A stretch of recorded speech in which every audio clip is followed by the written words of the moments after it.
game of love. You know, we're over here fighting and, you know, trying our best in order to keep it sane. You know, a lot of us have been traumatized because of divorces, cheating, you know, getting raked over the coals because of child support and alimony and all of these things. And, you know, we're acting like these different characters that you see in reference to The Wire. You got your Michaels out here who's like, yo, fuck bitches. I'm just gonna get out here and whoremonger around give a damn. And then you got the ones who's out here like who still think, you know, are bright eyed and innocent, and then all of a sudden it happens to them. they run into a Delonda, and then Delonda, you know, takes them and rapes them and drags them, you know, through the court system, child support, and takes all of their money, divorces them, and all of that. Now they're like Randy out here. I thought you was gonna look out for me. After they pushed them into the light, basically. Exactly. And then you get the ones that, you know, that's lucky, you know, who sees the light. They see, okay, I'm not built for this game, so therefore, what do? They go overseas and they try to find a game that's safer, that's going to allow them to be who they want to be and be able to flourish. Well, now let me ask you this question. If you had to name a character in The Wire, who do you think you would be? Oh my God, I can't even go there. I can't even go there because I wouldn't make those choices. Mm-hmm. I've never marched by the beat of the popular drum. Mm-hmm. You get what I mean? So, and not everybody's like me. Some people feel like they need to have a sense of belonging. You know, the one and only tattoo I ever put on my body, that's a tribal wolf. Mm-hmm. So well, you're a I loner. can function in the pack. I can also be a loner. Mm-hmm. You know, I've never been that person that had to be part of a crew.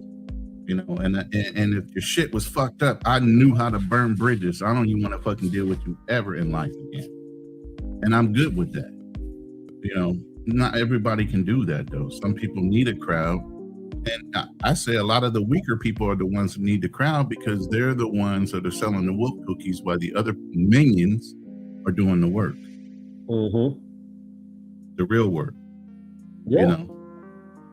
So I can't be a character in the show, but I would say that a lot of these young men didn't know what love is if you're going to equate it back to love. A lot of these gangsters growing up in these type of homes and dealing with these type of women interpreted love a different way than most would because of how they were raised and how they were treated from a young age. Mm-hmm. Hearing the banter that comes from the women probably in the circle of friends that his mother had. Hearing his own mother say, you just like your daddy, you ain't worth shit.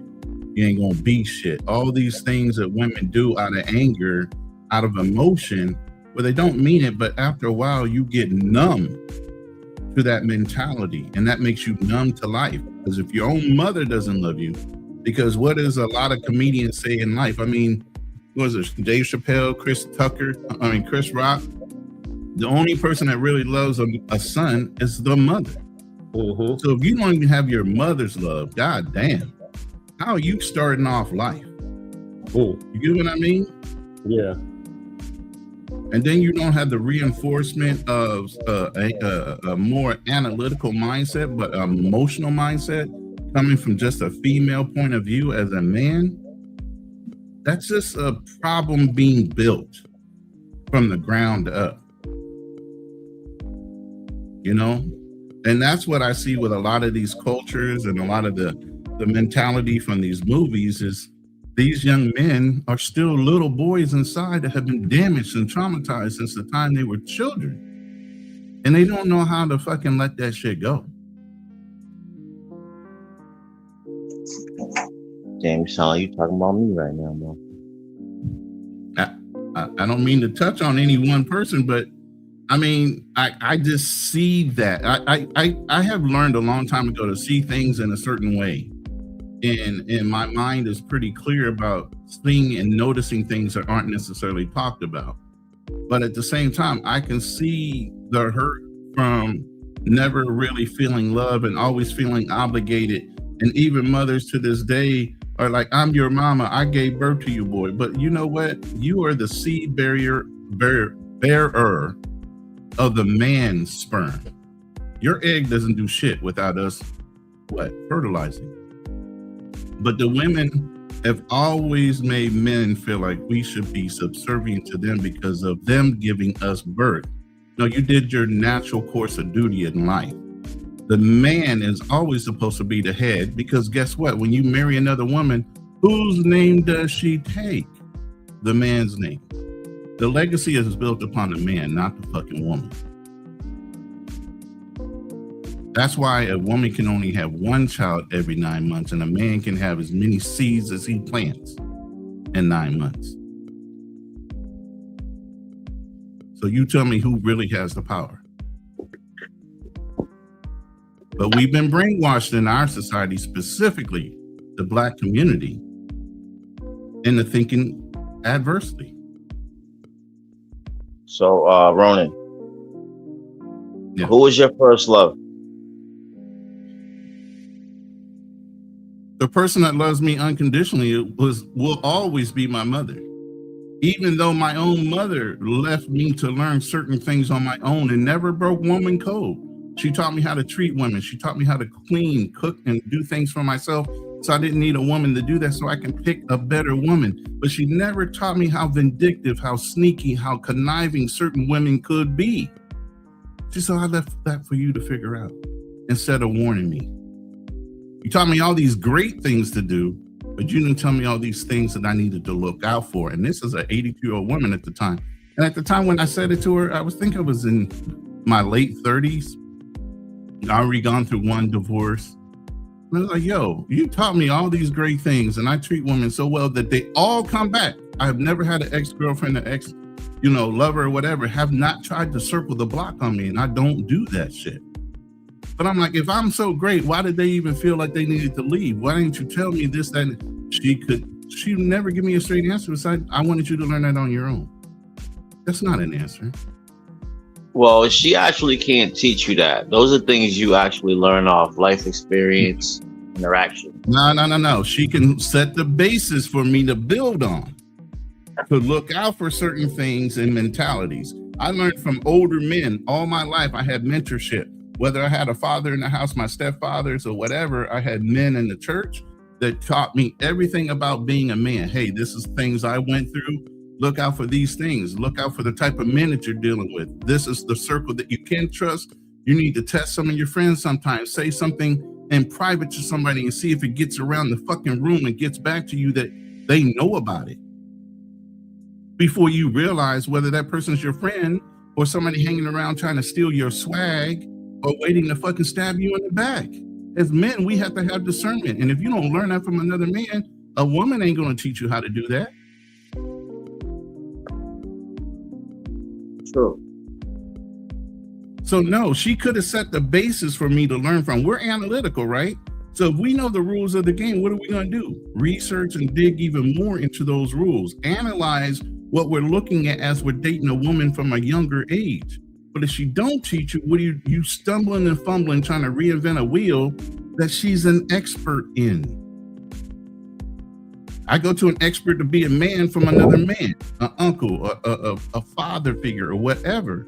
If I'm going to a man to figure out what a man is supposed to be as a young man, the woman, the one that's supposed to love you the most, should be setting the basis of what to look out and what not to look out for and what?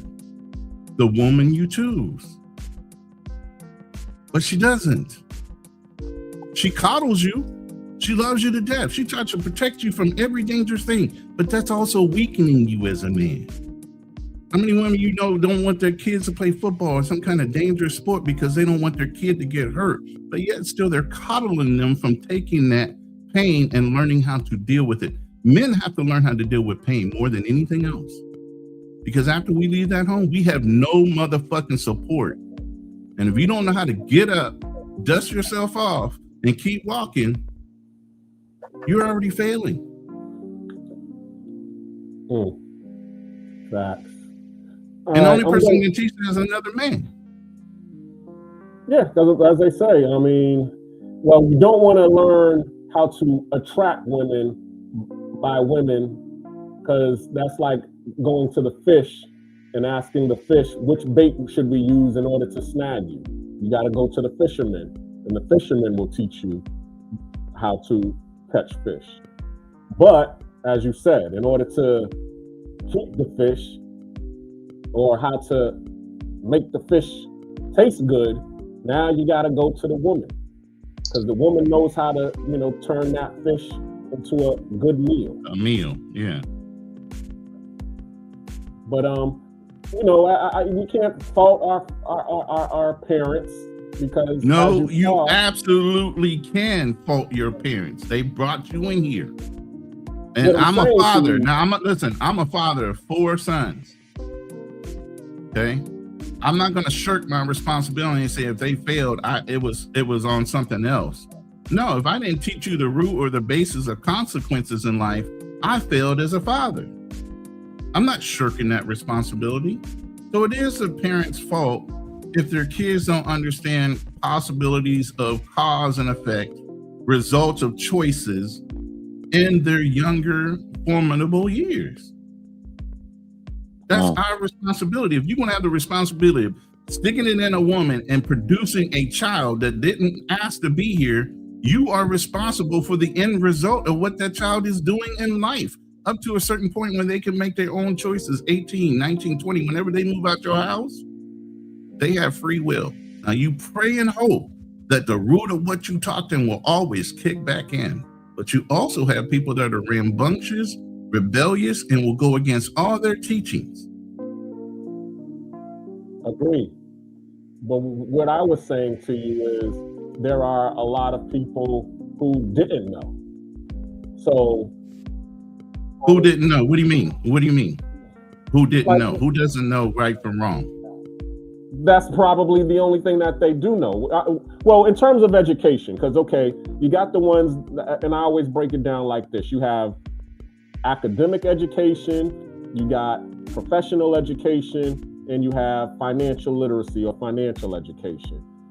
We all know school teaches us the academic education. And there was a time where school taught us professional as well. But now, as we learned in the last live stream that I did, they took all of that out of the school, because especially in our community, in the Black community, because they didn't want us to be in professional education making money, because they didn't want us to, create another Black Messiah like the ones that we had, the Martin Luther Kings, the Malcolm X's, the Black Panther parties, and so on and so forth, because they found out that it was the Black middle class or the Black working class that was funding those parties. So they're like, all right, well, we need to squash that. So they outsourced all of the jobs and sent them to China, to enrich China, and they took all of the skilled trades out of the school, so that when you came out, you'd be an unskilled laborer. And now you got to go and try to get it how you live it. And that's what I'm trying to say, is that a lot of our parents, like my grandmother, she only had a 6th grade education. So the only thing that she could tell her daughter was, just make sure that you finish school. Become better than me, just finish school. But she couldn't tell her anything after that. Same thing with, my grandfather. My grandfather on both sides, on my father's side and my mother's side. My grandfather on my father's side was a Pullman porter, worked for the railroad. My grandfather on my mother's side, he worked at the scrap yard. The only thing that he could say is, hey, don't do what I'm doing. This is hard labor. Just finish school, go to college.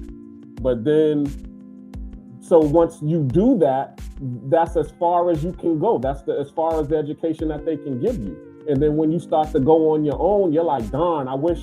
And you start to compare in life, when you start looking at other people's families, and you start seeing all of the other educations and things that the other people's families was able to tell them, you're like, damn, why didn't you tell me that? Like, I got out of the military and my father teaches me pest control. My boy gets out of the military and he learns IT.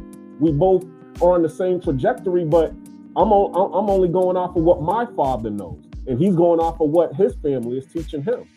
Right. And because of that, he's more successful than me. I love it for him. I mean, and I love what happened with my father. But my father only knew.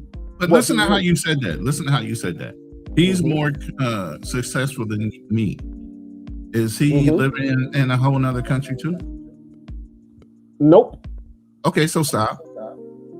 Because you learned a trade, and I tell my sons this too. At first, they tried to go to college, right? And some stuck and some didn't. He goes, Dad, I really tried. I just don't feel it. I don't want to be in college. Okay, well, go find the best trade or process that you can learn that you enjoy talking about it so much that the enthusiasm of your conversation makes people want to deal with you because they know you love your craft. Do that and you're going to be rich no matter what. So just because your life chose a different path than your friends doesn't mean you're any less successful. Success is not deemed by society, even though we allow society to dictate what success looks like. In every culture, success is something totally different. Here in the Philippines, you barely make $300 to $500 a fucking month. Can success be a trajectory of just wealth, or does it have to be based on what? Family size, how good your family is, the growth of your children, and how they're doing better than you. Starts to become the measurement of success. See, we're stuck in the matrix that money runs everything.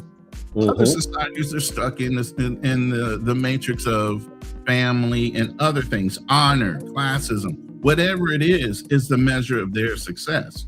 And some people are born into it just because of their family names, based on the fact of the society they're in, because it's classism, not how much you know and what you know.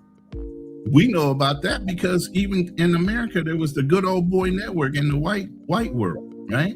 Good old boy network got you to the door. Didn't matter whether you had talent or not. It got you that management position before the guy that was more talented that knew more than you. We have to stop using social edicts as far as what your measurement of success is. That's not gonna make anything conducive to your happiness. It's gonna drive you to do something that makes other people happy, and then mentally you're all fucked up in the head because you're trying to reach a level of success that might not be for you. Facts. That you don't even believe in. But because everybody's doing it, and we want to be little lost sheep out here, instead of standing on our own feet and our own wolves and setting up our own definition of what our success looks like for ourselves, not what other people envision your success to be. Exactly. And I mean, that's one of the things that, you saw when we were equating to The Wire. When you see everybody's trying to be the main characters, everybody idolized the Avon Barksdales or the Marlo Stanfields, but really they're not. They're the Naymans in the world. They're not just like, Weebay was, the soldier. His son was intelligent. He wasn't made to be a soldier, but his mother was trying to force him to be that soldier, and he kept on failing. And that's the same thing in our culture specifically. Everybody's like, hey, king, hey, queen. No, motherfucker, everybody wasn't a king and queen in Africa. Even if you want to go all the way back to Africa, there were warrior classes. There were farmer classes. There were people of technology. There were people that were learned. There was all types of people that combined into a society that might have a ruling class. Everybody did not descend from kings and queens. We are not all kings and queens. That's the fixation we have in our own society. The only way to be successful is to be that king and queen that we keep on calling our sons and daughters. Stop doing that bullshit and filling their heads full of that and make them go out and get it and understand who they really are. What are they here for? What is their purpose in life?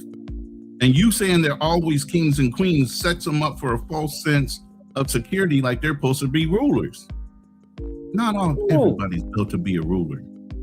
Well, interesting, because that's actually going into the next part, the low-hanging fruit, okay? And where did this whole term of low-hanging fruit come from? And I'm about to play this little video and how we treat our women. I got this excerpt because I've read this book plenty of times, From Niggas to Gods by Akil.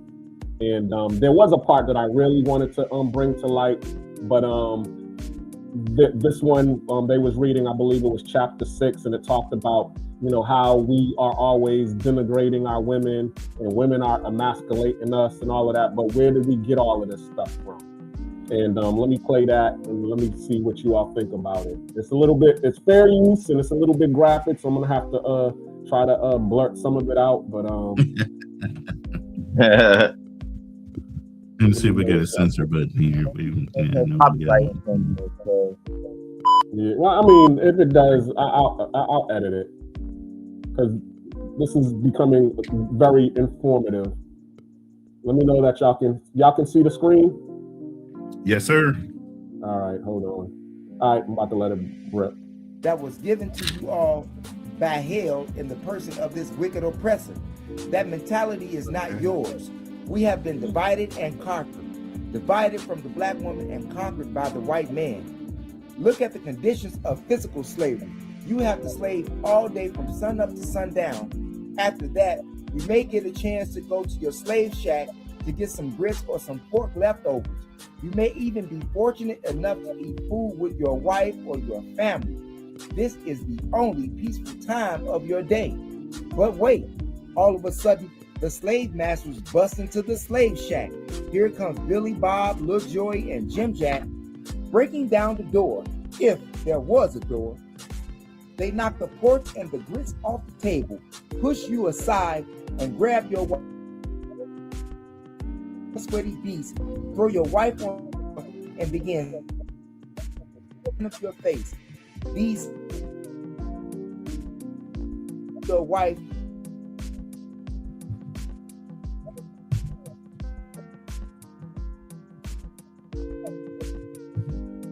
to rape your mother or your sister and rape you of your manhood by making you watch this devilish act while you sit there helplessly. They treated your black women like pieces of meat. They treated your black women like live-in prostitutes. They treated your black women like no good, worthless hoes. And right along with all of that, they made you black men into little worthless, helpless bitches yourselves. They may have treated the black woman like a worthless bitch, but they made you into a worthless, little, helpless, punkified bitch. Yes, this is true. I know that the truth hurts, but be a man and take it.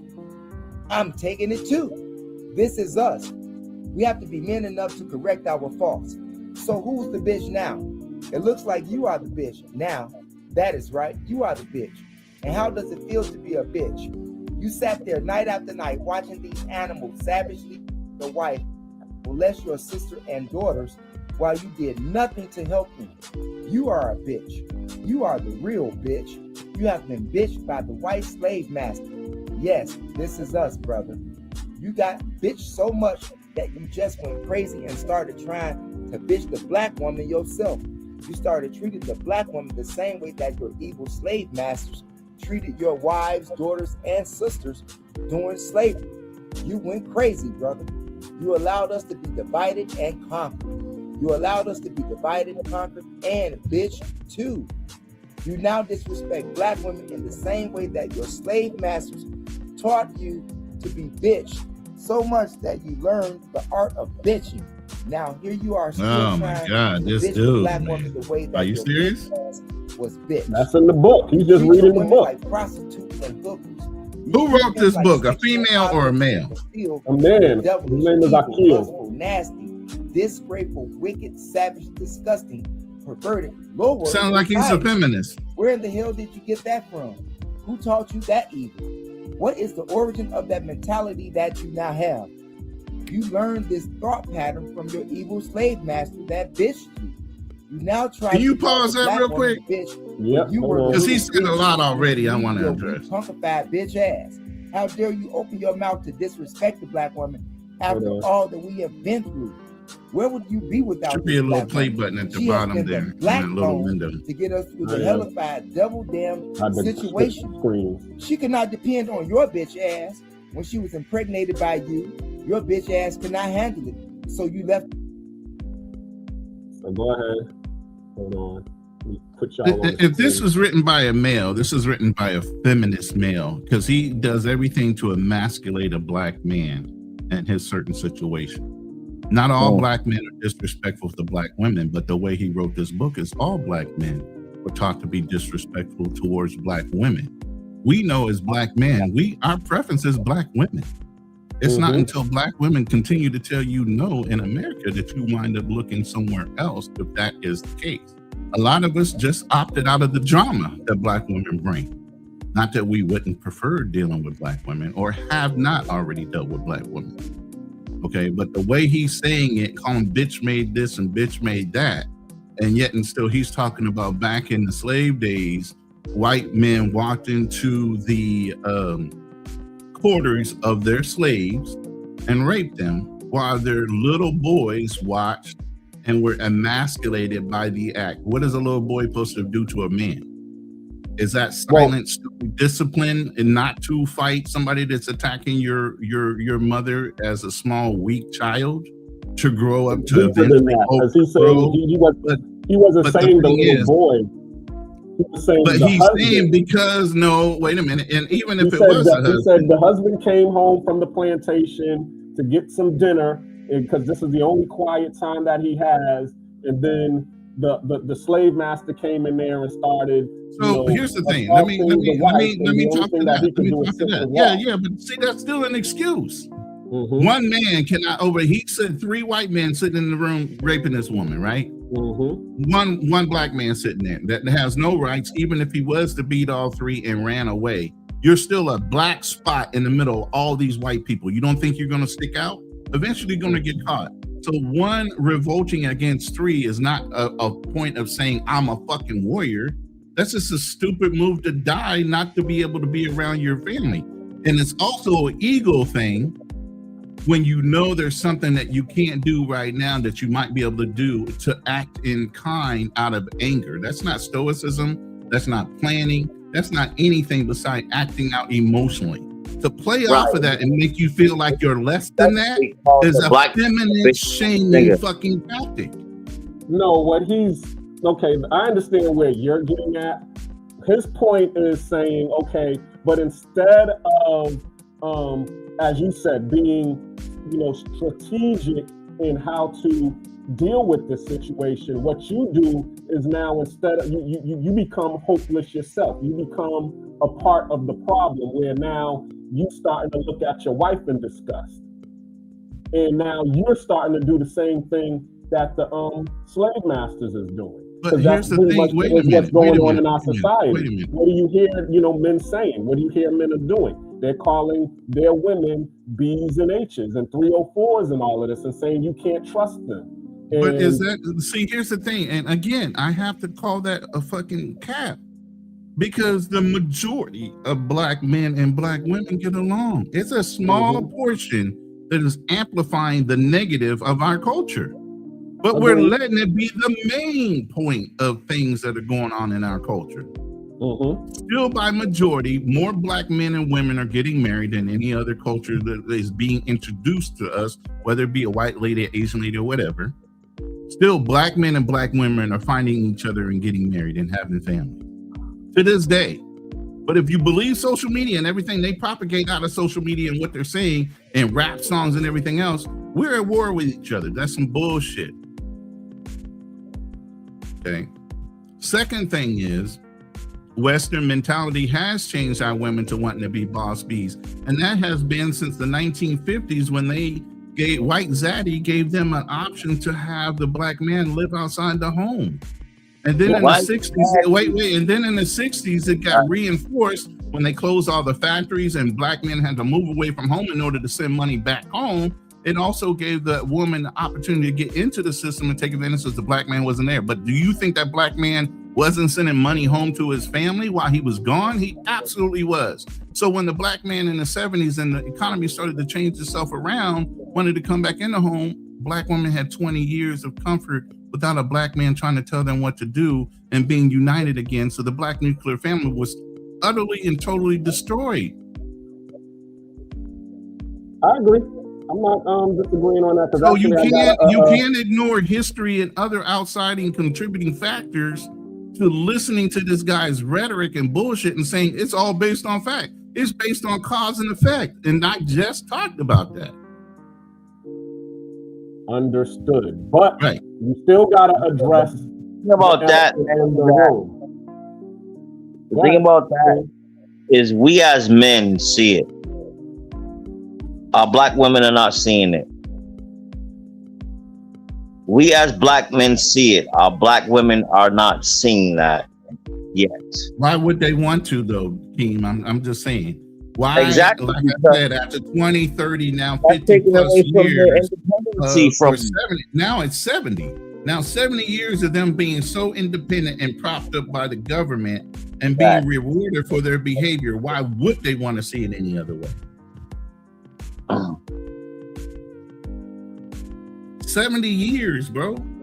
That's a lot of time to build up a resistance. Each generation's about what? Every 10, 15, 20 years? You got at least 3 generations reinforced of babies having babies, having babies, having babies. Of those children growing up in that type of society where it's so normalized now, they wouldn't even know how to backtrack to go back to the other way of living. Some of us older guys, Generation X, we seen it. Towards the tail end of before society just took over and running our communities. Baby boomers were the first exposure, Gen X was the second exposure to it, and so on. Yo, I fucking love everything we talk about, but sometimes this shit just gets fucking overwhelming, bro. It's deep. It's layered. That's the point. Is to be able to pull back the layers and see this stuff, you know. And let me show you all this one right quick, because this is going to speak to some of what that should just be making me feel like fuck all this conversation. Let's fight. This woman knows. She speaks to it. She sees the layers like I do. How long we gonna keep talking? Yeah, go ahead, play it. I'm sorry, dude. Hold on. You know, over 60% of our women are single, widowed, separated, or divorced. It's the silliest program I've ever heard of. They need fathers. They need protection. We hear about the drug problem that we have in our projects across the country. You know, we talk about the great strength that we have as black women. A lot of us black women get the money from them drugs and buy some of these fancy clothes we wear. Drive around in some of these fancy cars. See, we have a lot of power. This is some of everything that we have done or that we do daily that contributes to the breakup of our relationship, the destruction of our man, and the failure of our children to be able to function. Yeah, we have some serious relationship problems that nobody has been able to address us on because everybody wants to pretend that this is not going on. Exactly. So, and there's other he gets deep with it.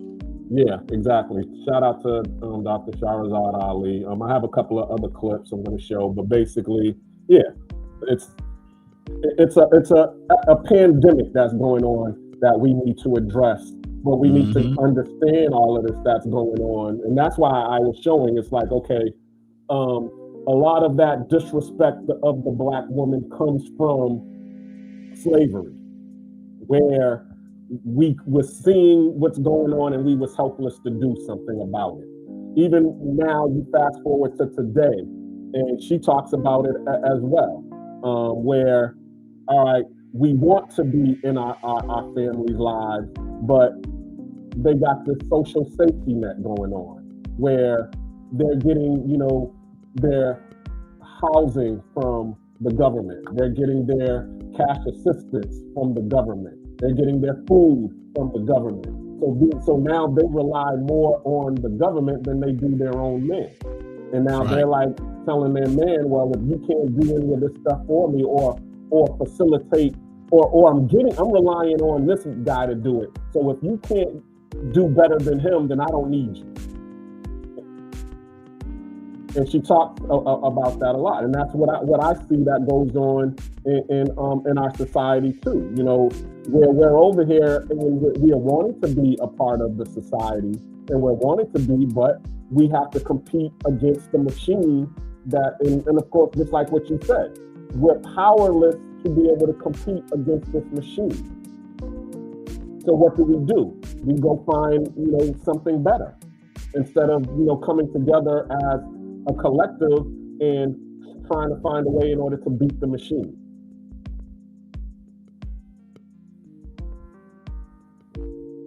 And I land there. Hold on. Let me see if I can find some more. Yeah, I agree.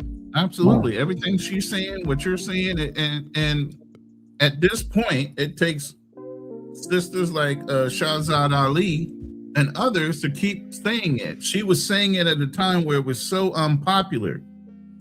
I wish people would be playing her message more and more today, because it makes more and more sense, even more today than it did back then, because people weren't trying to hear it. They were just settling in. Now I think some of the community is getting tired of the same old, and they're trying to realize that maybe the person that needs to affect change are the Black women in the community, because the Black men have never changed. I beg. So the Black men have never changed. We've always been on our pillar about protecting and providing for the ones we love. We've always been great fathers. Globally, Black men are the best fathers possible. We're the second most sought out culture beside for white men, but Black men overwhelmingly are better fathers than even white men are. Yo, did you guys know that? Ronan, yeah, I have a lot of respect in certain things. I'm not with having babies over here and having babies over there. I never wanted to be that type of man at all. Like, right. My girls, I got all girls. My girls have only seen me with 3 women in their life. Right. They've never seen their dad bounce here, bounce there, this woman, this what. You know what I'm saying? I've never been that type of dude, yo. I don't like that shit. And I feel like that's very important in raising females. Like, if your dad ain't a trick ass nigga, and he's teaching you something. Yeah, why are you dealing with trick ass niggas as a woman? Yeah, exactly. Bouncing here and bouncing there and being with this person and being with that person. Like, that's not cool. And I never wanted my girls or my kids to ever see that. If I could have had kids with one female all my life, that's what it would have been with me. Right. No, but King, think about this. Flip the script. And for the last 30 years, you got women that are in the hood and everything else, sleeping with multiple men, having multiple kids. And sometimes you even hear stories of brothers sleeping with women while the baby's in the bed laying next to them. But that's what they're saying. So normalizing hoism has been a thing for over 30 plus years, because you hear stories about it all the time now. Like, it's normal to run up on a single baby mama and you're sleeping with her with the kid either in the next room, in a crib next to the bed, or even in the same bed, but you ain't gonna stop doing what you want to do. You want to get your rocks off. But I'm not putting in the minds and the trauma of that child that's laying next in the bed. It's okay to find a woman like my mama who's sleeping with multiple men, having multiple babies. Matter of fact, in my family, I might have 7 brothers and sisters, and maybe every 2 of us have a different fucking baby daddy. What the fuck are you teaching the children? Even though you won't want to claim that you taught them anything, you sure the fuck did. You taught them it was okay to go find a hoe that sleeps with multiple women and multiple men, have multiple babies by those men, and never obligate that man to fucking marry them. Nah, I'm not doing that. I don't like that shit. Yeah, I'm not promoting my kids. Exactly, you didn't want to do it. And females need to stop. A lot of females. I never did it. My kids. As many women as I dated, my sons never saw me date any woman that I wasn't planning on marrying. They never saw it. Like you, I never chose to involve my children in my relationship. Now, some of the women I met, obviously I had to meet their kids because they were single moms. Right. You know? I just never myself been big on that. I've never been big on having kids in multiple places. Although I do have 2 different babies' moms. that was never my alternative goal in life, to have a kid over here and a kid over there, because that just creates separation in the family also. Yeah. Now you gotta find ways to bring these two kids that are in different places together. Mm-hmm. Exactly.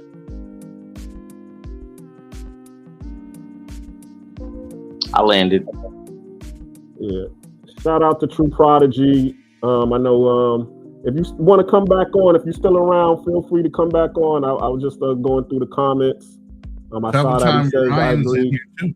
You're more than welcome to hit the panel. Yep, I just put the what's it called? The link out there. Yeah, I'm So, dropping in my chat too. Yeah. The link has been out there. Ronan Travels is obviously on the panel. So it's been out there. Yeah, True Prodigy, came up, but I was laying my foundation for tonight's topic. Sorry, I was a little bit long with it, but y'all know that's how I do. Salute to Ronan. Salute to what's his name? Travel Time with Ryan. Or Vacation Time with Ryan. I'm sorry, brother. Yeah, Uncle Guns. I'm going back. Uncle Guns is the moderator from all moderators, man. That brother's been in the space for a long time. And brother, the YT man that knows and calls it like it is, Navy guy. But yeah, I got the whole thing is, this is like, this has been going on for so long. And there's so many simps out there and people that are talking to women specifically because they know that's the market they need to talk to, that have gassed these women up, even though they're the fucking problem. Churches are empty more so than ever now of men in the church because the pastor doesn't even preach to the things that women are doing adversely because they're the ones filling up the coffers of the pastor. So he ain't going to speak to a mom in that church, and yes, she might have tried to turn her life around. She might have already had 2 kids, but by the time she's in the church another 5 years, she's got an additional 2 kids. But the pastor ain't demonizing or shaming the fact that she still continued to have sex out of wedlock, no husband, and having 2 more men or having 2 more children. But he's going to condone that because why? She's feeding his paycheck in his church. So black men are looking at that like, what the fuck am I even going to church for? He don't even believe what he's preaching.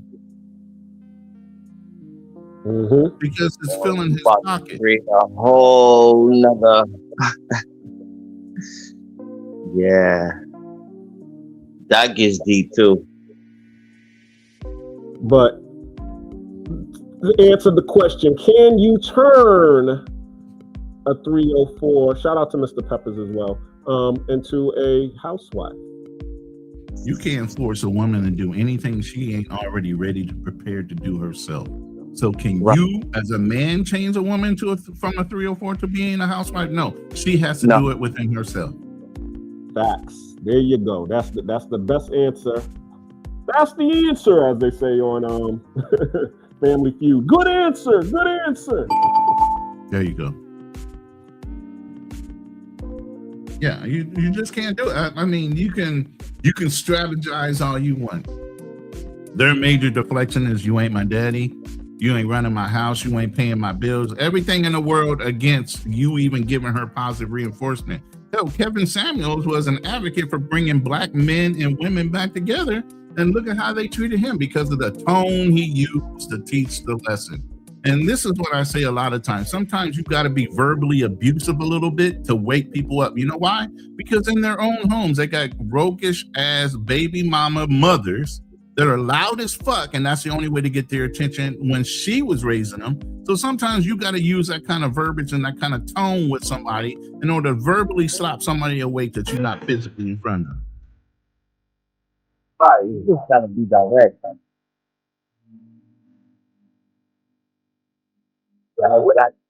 Somebody playing music? No, that's just me. Sorry about that. I'm trying to find the. I'm looking for the clips right now, man. Just looking for the clips. I didn't mind that though, because as long as we don't get no infringement. No copyright. Yeah, I got a couple videos we can play. Come on, take the intro and play your intro real quick. If you want to liven it up. No, I got some videos of women talking about what women are supposed to be doing to fix shit.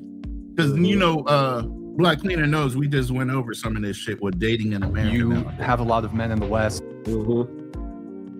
So I loaded a video if you want to push it up and we can play it. All right, hold on. Let me get to that screen.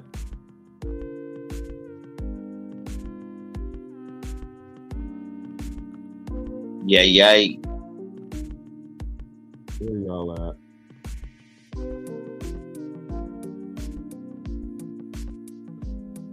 Oh, okay, I see it now. Yeah, I got a couple now. Women have sexual liberation too. That's what I wanted. What's up, chat? Where y'all at? We need some responses. That's what I wanted. That face right there. Sexual liberation is a scam. Explain on that. It is a scam that gets women to act out of what is truly natural. It is not natural for us to have multiple sexual partners. It's just not. It's not natural for us to be. But men do it all the time, Sarah. Yeah, it doesn't matter. We're different. It is a double standard. Sarah, it's a double standard. Sarah, sexual liberation, you could be as free as you want to be. If that's what you want to do, go ahead, do you, boo. But it is really hard to outlive the title of being a hoe.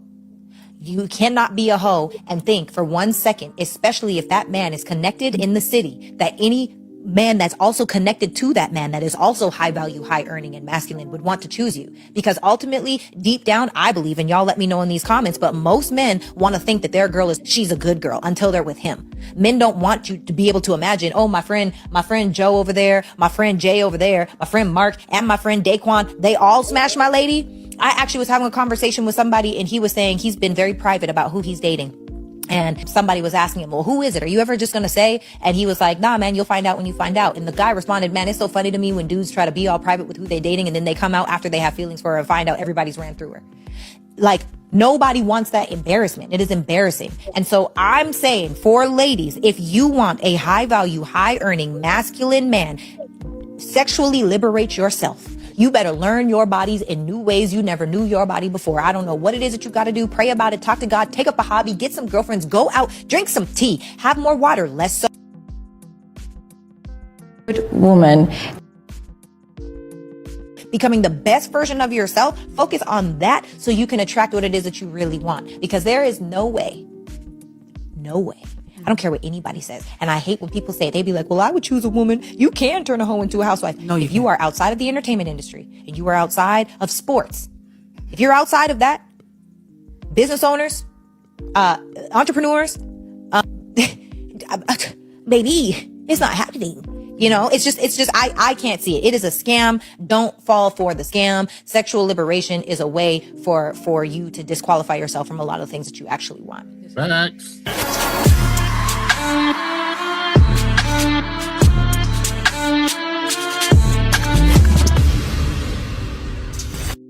That one's done? Yeah, that one's done. Yeah. I'll go to the next one. Naturally grateful. Where a lot of men get it wrong is they attach to ungrateful women and entitled women. And the reason they attach to that is because there's an ego boost in trying to get the ungrateful woman to appreciate what you've done because you feel like you've actually earned something. It's an ego boost. Like if a woman is naturally grateful, you don't have to do a lot to impress her. But an ungrateful, entitled woman, you have to do more. So men end up investing more in the entitled woman because she takes more for her to crack a smile. So they end up investing in the wrong women all the time. But in a woman that is naturally grateful, what will happen is that sense of appreciation will always be there. And when a man is appreciated, what it does is it acts as fuel for working harder in the future, but it also acts as a barrier for infidelity. When you feel like your woman is grateful for what you do for her, it acts as a natural barrier for infidelity. Whereas when she's ungrateful, you'll keep trying.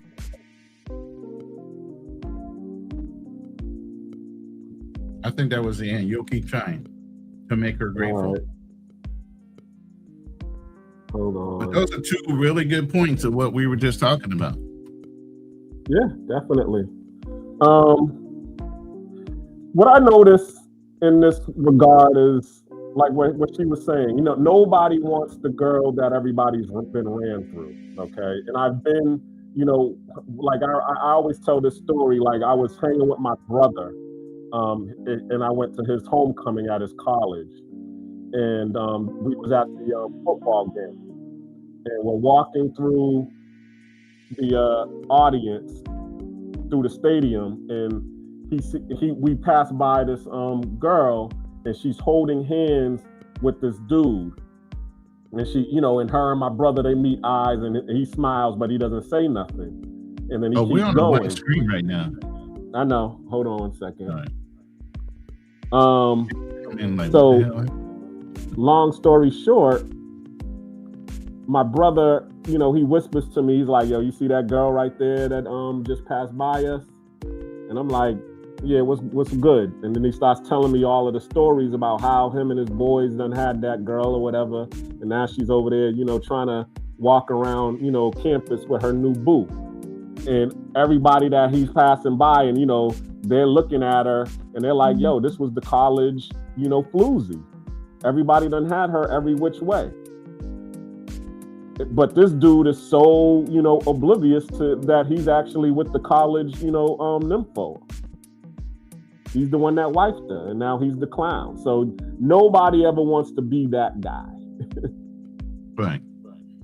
And I think that's a sense of scarcity mindset, even with brothers going overseas, never getting a finance woman in their lives, all of a sudden getting a woman that will be considered a 7 or 8 in America, even though in that culture it might even be a 5 or a 6, because there are just so many women plentiful, like that you're like, I'm going to hold on to this, even though she might be taking advantage of you, and you're just one of the 5 or 6 Western Union poppies that are sending her money, and the minute you leave town, another dude is flying in. But y'all don't know how to say no because of that scarcity mindset of never getting another woman that looked like her. What the fuck? Who's the valuable one? Her? No. Why? Because women's beauty depreciates over time. A man's value appreciates over time because of his resources, ability to gain income, and all these other things through his wisdom and hard work. A woman is fighting to stay on top, and there's always a new one coming in to replace her. Black cleanup, Ronan. I can't say that again. I'm doing household shit right now, so I gotta go run the trash out real quick. I'll be back. All right. We'll hold it down. We got you. You being the man of the house. Let me say this. A masculine man. I've been with mine for almost 8 years. Right. And she appreciates everything you do for her. I guarantee it. I'll be back. Yep. So go ahead, Ronan. What was you saying? I was saying this the other day in a panel. It's like masculinity does not breed a scarcity mindset. A masculine man ain't scared to lose something because he knows he can always gain it back. Just like wealth. Man, I know how money works so much. I gave up a whole agency because I know I could gain back, and I know how to turn on the money machine whenever I want. Once you understand certain principles in life, you're not scared to lose them. Why? Because you can replace them. As a masculine man, you know this in your head. As somebody that functions out of feminine traits and scarcity mindset, you trying to hold on to everything with the fucking iron grip because you don't think you'll ever get it back. That's the difference. And that's where the simping culture comes in and everything else. Not being able to tell your woman no because you're afraid she's going to find somebody else. And if she got a fucking phone book full of goddamn men, she ain't your woman anyway. You're her entertainment. Get that through your head. You're allowing that function to happen of her having multiple people in her book, and don't let her shame you. That's misogynistic. You don't trust me around? Nah, motherfucker, I don't trust the men around you. And even if they say they're your friends, they just hanging on for a moment of weakness. Yep. I've been that guy. The platonic friends, yeah. So I've been on all of those ends. I've been the guy, as you said, the moment of weakness comes, and she comes through, and like Chris Rock said, I can't believe he did this to me. Right. As she bends over to slob on his knob. Mm-hmm. You know? Come on now. Yep. And I've been the dude who's had that done to him. So right. I've been on both ends. I've been the one cheated on, and I've been the one cheating. And yes, you do learn that what Ronan was just saying about learning how to be able to be by yourself and learning how to be able to take a no. I was on, as I said, International Passports live, and he was asking about pointers with, how can guys get men and all of that stuff. And that's the number one thing is most men, especially nowadays, they're afraid to be told no. They're afraid of rejection. And I was on your live, and when we was talking about it, it's like sales. Most you gotta get so many no's to get a yes. Exactly. You gotta, keep saying. But the thing is, the game is now, if it took you 10 no's to get one yes, the game is to shorten how many times you get a no. So then you got to figure out, what was I saying to get that yes? So then you say all the right things where you get a yes within 1 or 2 calls, and now you're being more efficient with your time. Exactly. There you go. Same thing with talking to women. You're going to get so many no's, but then you're going to know the right things to say, the right approach to use. And after a while, you want to say you want pimp mode or whatever the hell, you call it whatever you want. It's called learned experience versus just reading it in a book. Yep. And being able to take those L's and get back in the fucking game and not have it hurt your fucking feelings. What in the fuck did we get so sensitive as men? Well, you said it. You can't take a couple comments before y'all lose your fucking minds. You said it earlier. It's about, rejection, being raised by your mom and, your mom coddling you and depriving you of, learning how to deal with pain management. That's the biggest thing that a man is supposed to do, learn how to deal with pain. Pain and consequences. Mm-hmm. I mean, what was the saying back in the day, Black Cleaner? A man only have 2 things, his word, right? I only got 2 things, my balls and my word, and I don't break them for no one. Right. You can't trust half of what people saying now. Yep. Because now it's all about what? Money. And people will do anything for money. There is no loyalty with that. The ones, like you said, the ones who are operating in the mind of scarcity will do anything for money because they're afraid that it's not going to be there anymore. There goes that no again. They're going to be told no. It's going to be cut off. And the driving factor behind the money is just like back in the day. I want to be a rock star. I want to be an athlete. I want to be this. I want to be that. Why? Because men knew with popularity and money comes power and presence for women to be attracted to it. But guess what? It didn't change your core nature. You might have all the money in the world. There's plenty of wealthy people that do. Doesn't mean they're going to hold on to the woman. The woman is going to do what? Hypergamy shit. She's going to come in, use you for as long as she wants. And if she don't have a mindset of appreciation and knowing who you are as a man, when she gets bored, what's she going to do? She's going to walk away and try to see if there's something greener. Well, I got him. That means I can delusion. I can get somebody just as good or better than him. But look at Johnny O'Neal and Shaquille O'Neal. So, Shaquille O'Neal's darn near a billionaire out here. He don't got his wife Shawnee. And I'm sure she's kicking herself in the ass like, damn, I jumped too early. You sure the fuck did.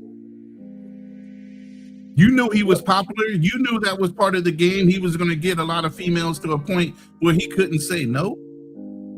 But then you as a woman didn't be able to accept those moments of indiscretion didn't mean anything to him.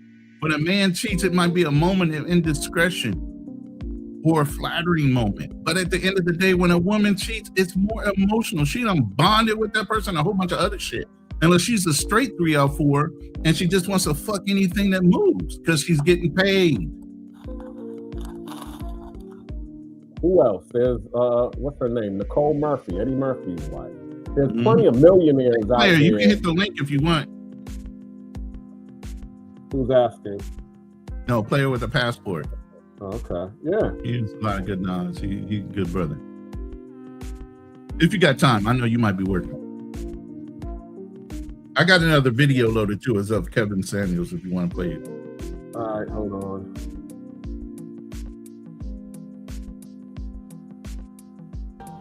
You spent the years between 18 and 35 doing whatever the hell you chose to do.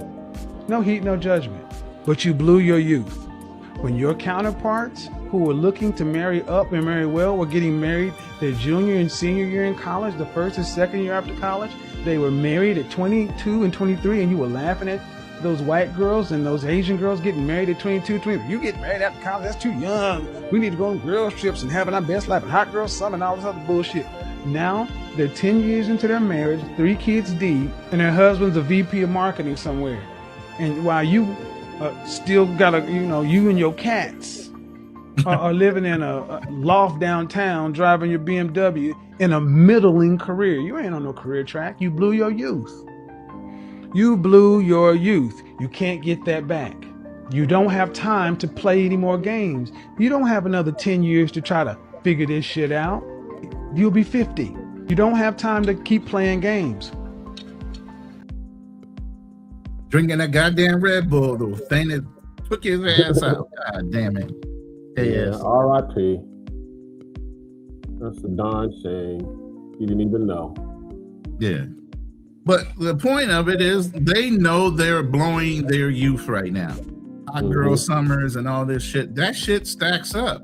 Wear and tear stacks up. Nobody pays a premium on fucking cars unless it's a classic. Because of what? Wear and tear. Yep. You ain't gonna get in your 35s and 40s and not have a sour attitude if you haven't got the type of man you felt like you deserved. Now you got all this money. You think you're a boss bitch. You own your own car. You own your own house. Congratulations. You better buy a couple dogs and cats because that's all you got left. Because if a brother finds it in his heart to marry you, you better appreciate every fucking instance with that man. Because you're the old model. There's always somebody else aging into this game that's way more beautiful, got a lot more youth, and don't have all that trauma behind all the relationships you had getting that wear and tear while you were having fun. Because you're traumatized. Every woman in the world is traumatized after a certain time if she's found all these fucked up individual dudes that are just there for a fun time, not a long time.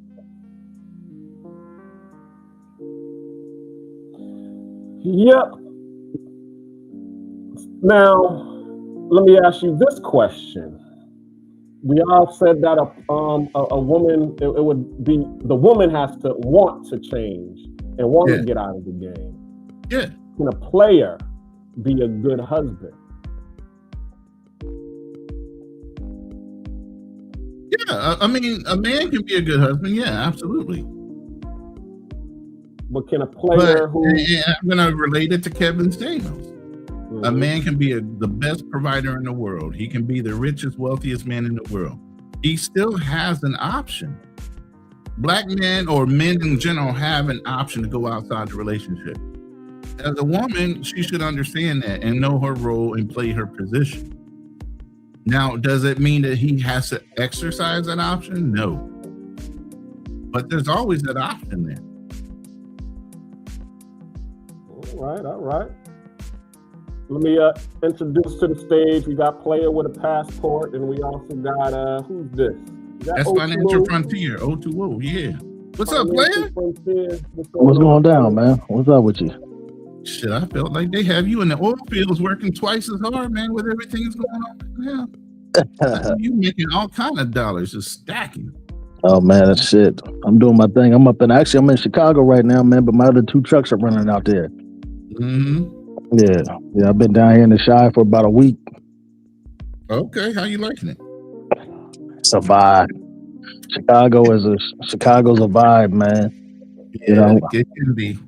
Yeah, I don't know what these dudes talking about, man. These bras, they ain't just going. They ready right now. They ready right now.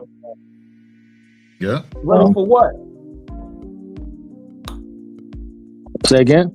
I said, He said, ready what? for what, though? Hey, they ready for whatever it is you're trying to get up out of them. Shit, straight like that. I was just at I was at an Italian restaurant earlier, man, and just caught a vibe with these two older white women, you know, and hey, real talk, man, they end up paying for my meal, paying for my drinks, the whole nine. You know? And I ain't looking like nothing special, man. I got on a fucking white t-shirt, some jeans, man, some sneakers. You know, so no, these women, man, they going, man. You just gotta be yourself. I like what you just said, being yourself, and that's a lot of times. We were just talking about that earlier, where sometimes a lot of people feel that themselves is not going to cut it, especially in America. So what do?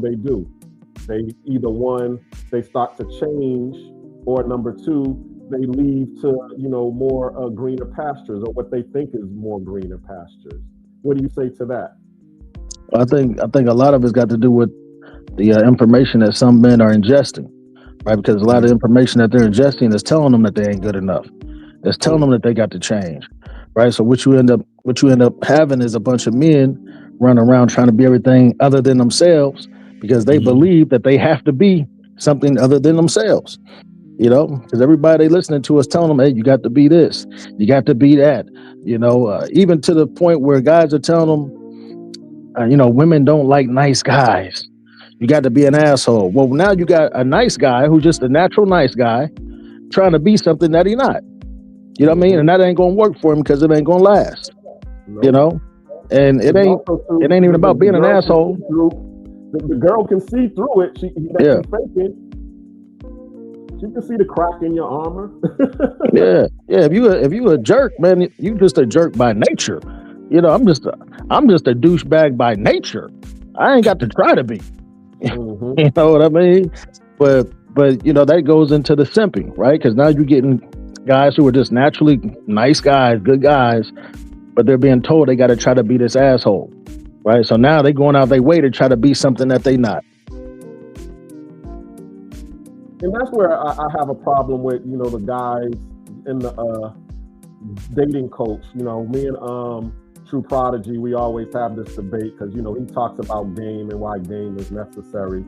But I feel that what game does is it teaches you, you know, to change in order to, as you said, acquire the thing that you want, versus learning how to be the best version of yourself and attracting the things as a byproduct.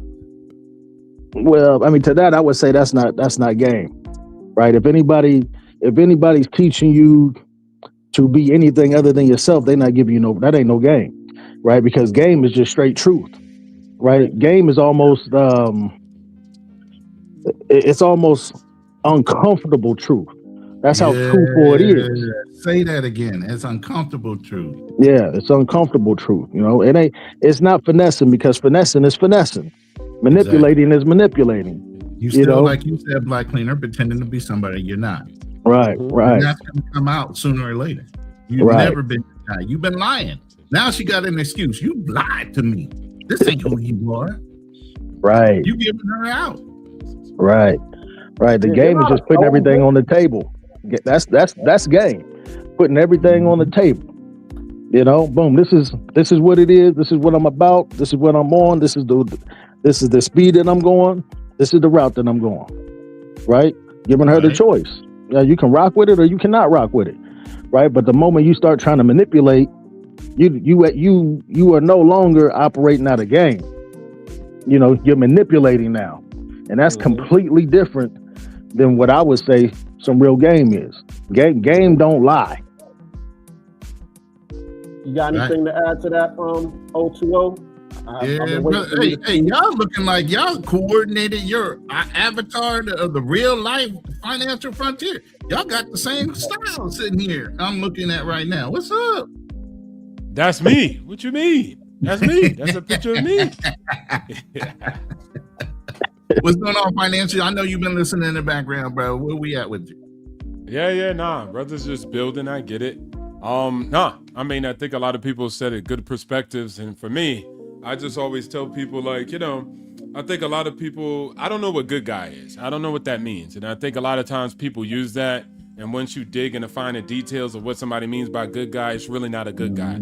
Like, I know good guys who say, like, if their wife wants to leave, they don't want them to leave. They want them to have evidence to prove that they can leave. Like, they don't like no-fault divorce. I think it's okay. When somebody wants to exercise freedom, let them go. But these guys are like, no, I got to commit adultery. No, I got to abuse you verbally in order for you to have a justification to go to the court to say that you just don't want to be with me no more. Some of the good guys also say, hey, they want the pastor to preach to women on why they should be having sex with their women or their husband at least twice a week. So you want to use God and leverage a relationship with the pastor to get your girl to have sex with you on a weekly basis? But you're the good guy. What? Is that how we move as good guys? But good guys are saying that.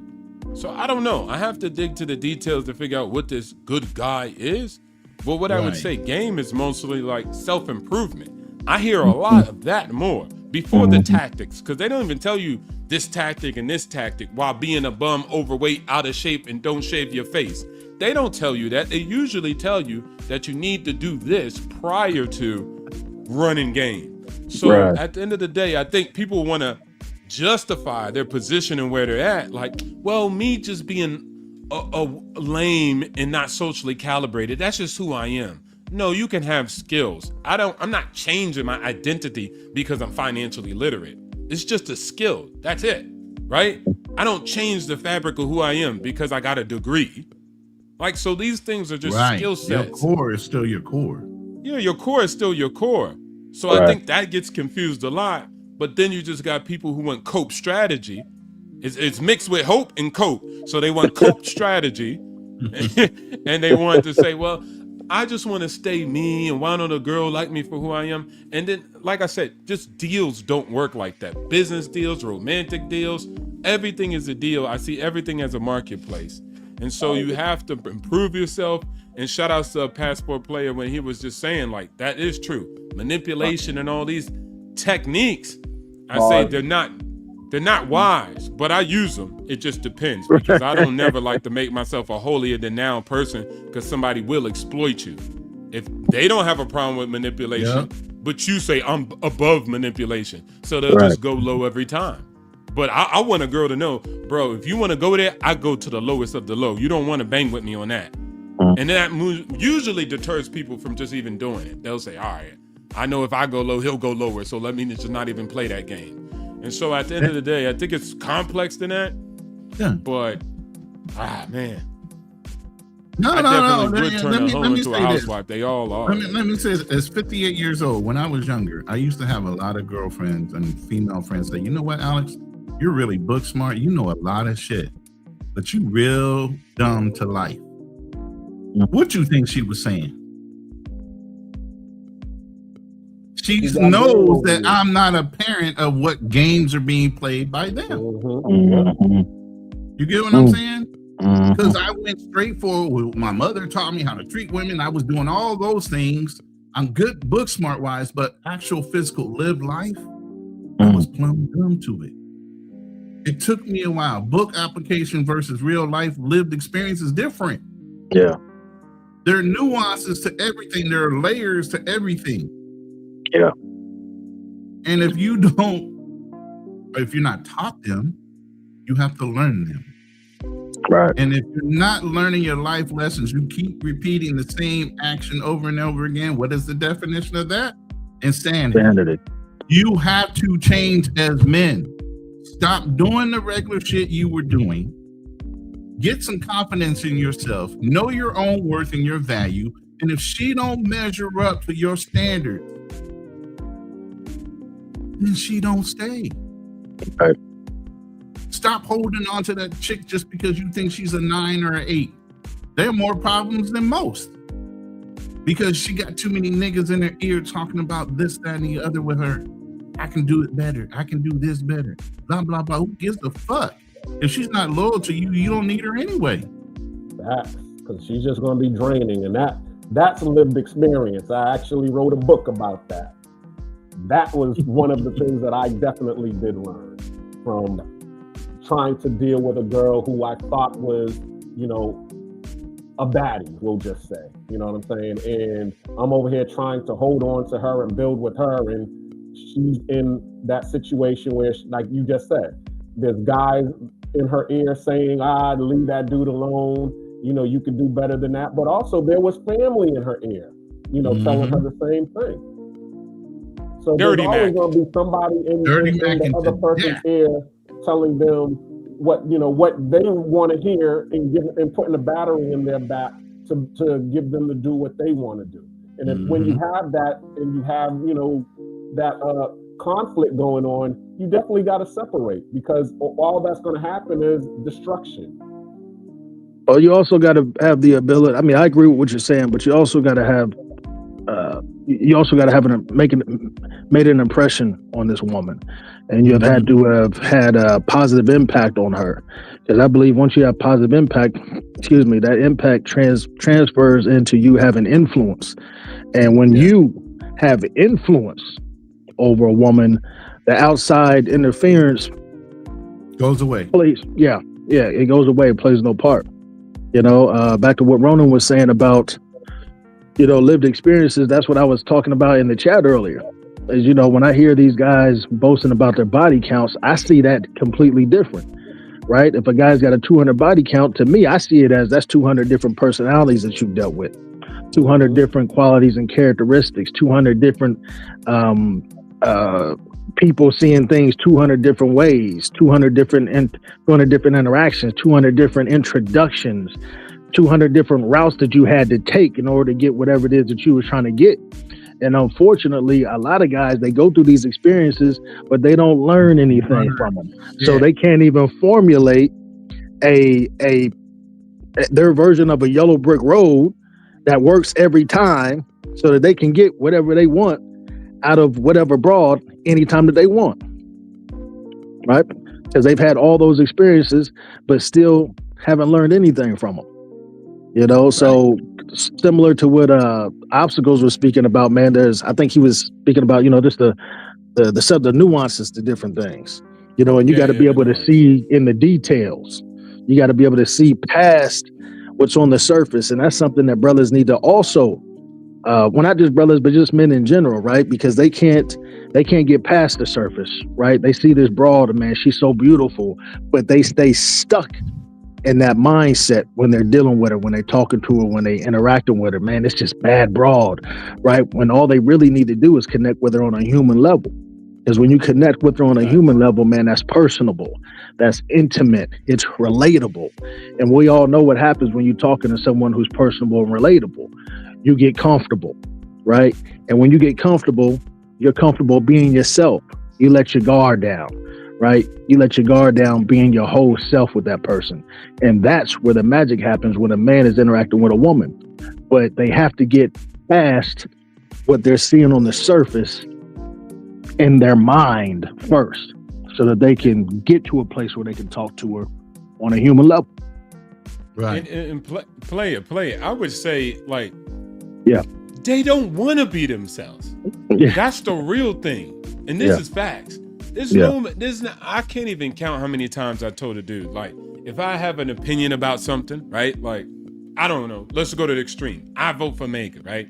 Right. And I'll say it. They'll be like, man, don't say that. I'm like, why? They're like, well, if you say that, she probably won't like you, or she probably won't agree, and you won't get the box, or she won't date you. They don't want to be themselves. They want to concede to whatever they got to concede in order to get the box. That is their main objective over being themselves, over having an identity, over standing their ground. They just want the woman, and they're willing to trade any and everything for it. So if somebody's on the internet telling you do this and do this and do this, these guys don't even have an interest before they even meet that to actually be themselves. They don't want to be themselves. They want the girl. That's number one. And I say when you start from that, that's where everything is rotten. That's where everything goes wrong. You got to start from just wanting to be yourself. Sound like you a trick. Well, go ahead, Cool. Sound like you a trick a little bit.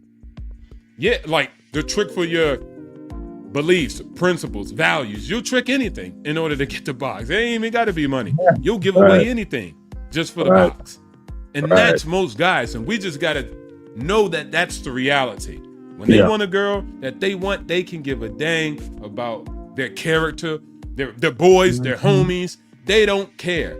They want the woman, and they'll trade any and everything for it. And when you start from that basis, it doesn't matter who you get. You're always going to lose. Even if you get the perfect girl for you, you will still lose at the end of the day. So it's just a rotten core that they start from. I like that, man. Like, because you're not even there for a true interaction. You're just there for one thing. Right. I tell you what, man, I think that, and I'm not saying this from a place of boasting, right? But I believe, like with me, man, I've been getting just boxed. I mean, for so long that for me, it's not a priority. Yeah. You know, because I know I'm gonna get it because I know exactly how to go about getting it. Exactly. Right? And so it came a point where I leveled up, right? I got to a point where I'm like, man, I want this woman. You know what I mean? Like I want everything. You know, I want it all. Right? The box was no longer a priority, you know, because again, it became easy to get it. You know, and I think as a man, when something becomes easy, you have to go look for a new challenge. You got to set new parameters. And while you were talking, player, with a passport, I'd already written this down, but it falls right in line with what you're talking about.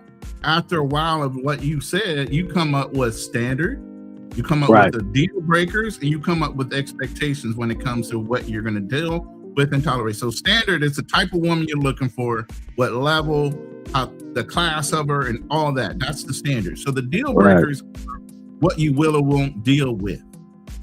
Right. You know, and her actions, her performance, how she carries herself, the way she dresses, those are all deal breakers. And then the final thing is setting expectations. If you're the leader of your relationship, you set expectations of what you expect her to or not to do.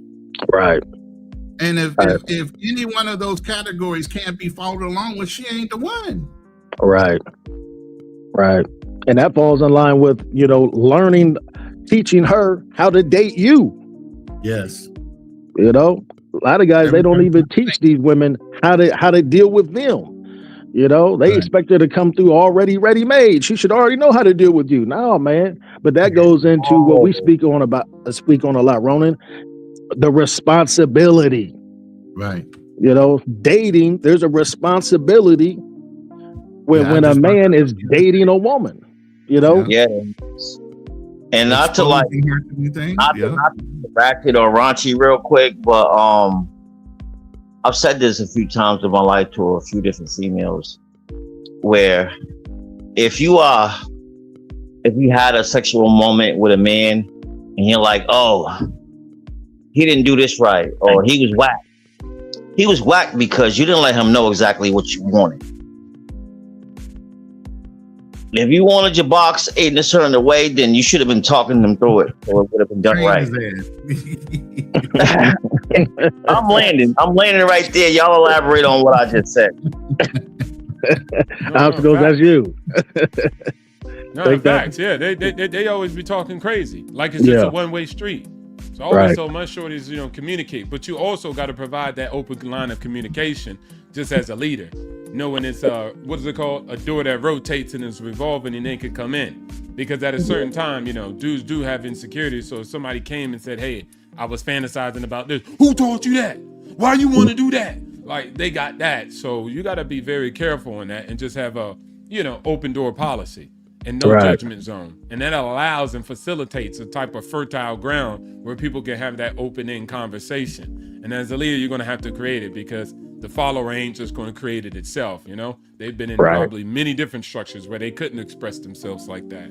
And then people will still have an issue of doing it because they got insecurities and everything. But you are right, cool. It is a responsibility that goes both ways, not just one. And I think when a lot of people express that, like, oh, I never reached this point with a man, I'm looking at them like, you know, because Right.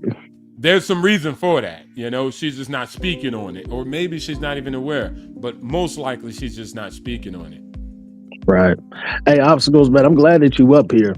All right, because I've been meaning to ask you about this, right? Because I follow you on IG, and I see how you're moving, brother. Yes, sir. It's very vintage. Yeah. Yeah, it's vintage. I like it. Yeah. Right. From the way that you're moving, right? Because I think that a woman is a woman, right? But I also believe that men have this idea that when you are once you reach a financial level that someone like yourself may be on, that it changes, right? Now, I would think the conversation may change, right? Meaning, that maybe the subject matter of conversations might change, right? Because you're in places that I necessarily would not be in, right? Yeah. And so does the dynamic between a man and a woman change when you're moving like that, or is it pretty much the same, but it's just a different type of environment?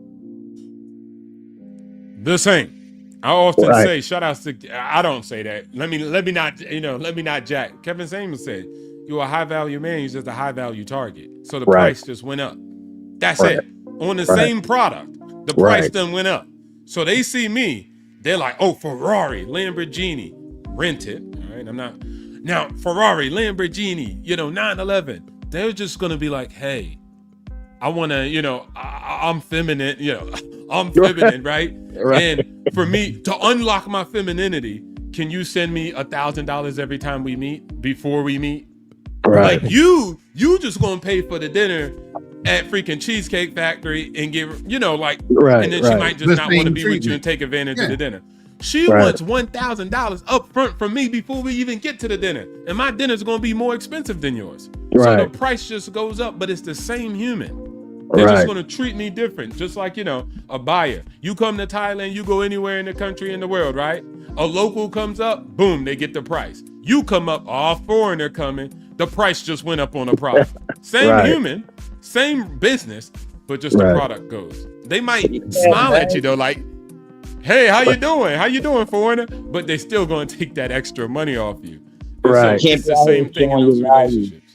You got to keep that shit. Cool? Niggas can't be out here walking with the wallet in their hand no more. Like, no, I don't solve nothing but come up with more problems. Now they like, I can run a scheme on you, civil court scheme. It's just a bigger game, and it's more things on the table at stake. And guys do think that though, player. They be like, oh, you get the money, and all of them fall in line. Not if you're not Timothy. Elon Musk and Kanye West was crying. Kanye, he was in there crying about Kim Kardashian. He was richer than the whole family combined. And he was still crying. Elon, the richest man in the world. He was crying about Grimes. Here's the biggest thing, and I see a lot of wealthy individuals doing this. A guy knows that the woman is not at her level. So reciprocity is never going to be equal. Okay? So he might buy her cars or homes or take her out on crazy vacation. What is her reciprocity level of appreciation? What is she doing back for him besides just giving him regular old boxes she can give to anybody? Right. She's going outside of her way to plan certain things for him. That's where you start seeing the appreciation value of the woman versus what you're doing for her. I use this example even being here. A lot of brothers, you going to a Filipino, all they're going to do is just drain you with your money.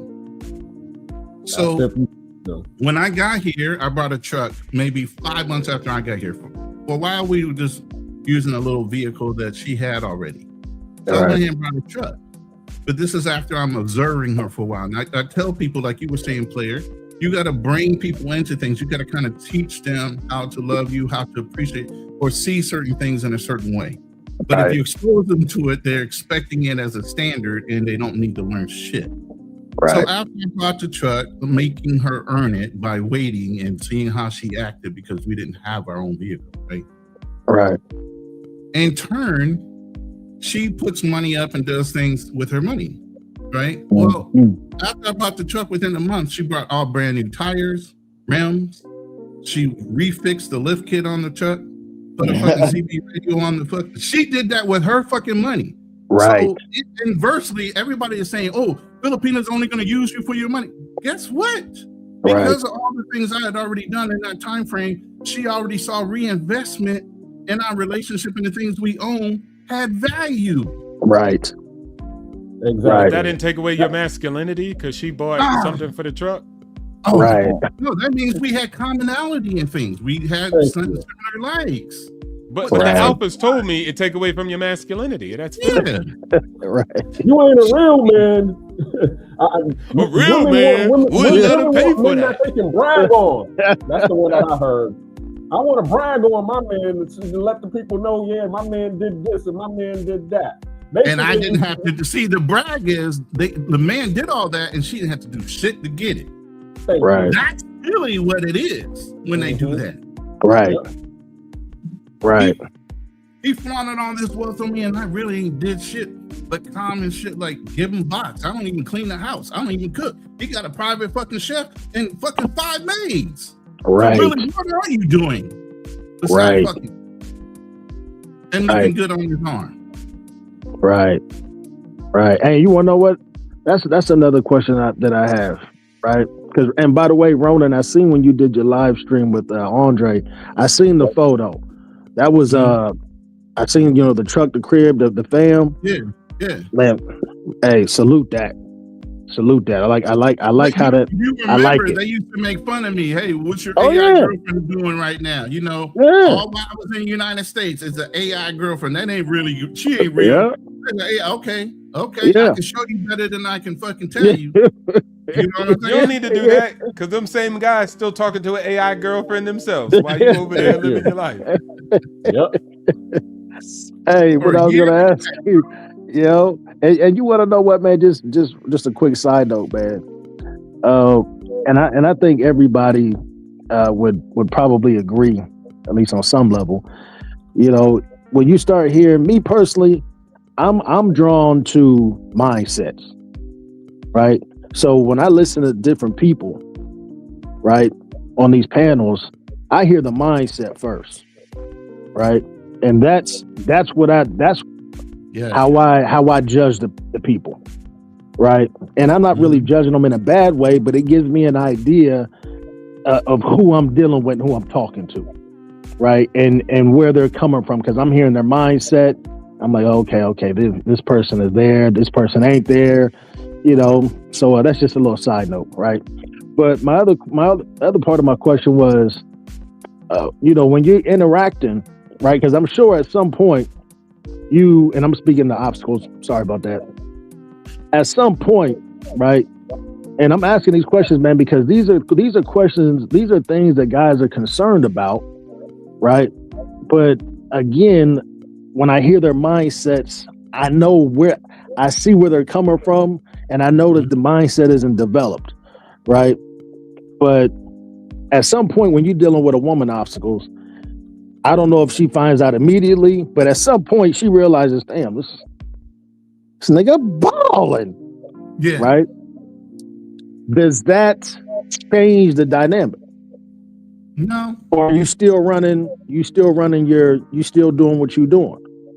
Right? Because I'm sure you see when you're talking to her, like there's gotta come a point where you kind of maybe you see that she recognizes, oh shit, this nigga balling.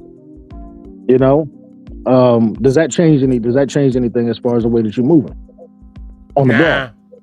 Nah, because I gotta do me. You know what I'm saying? Right. I'm oozing.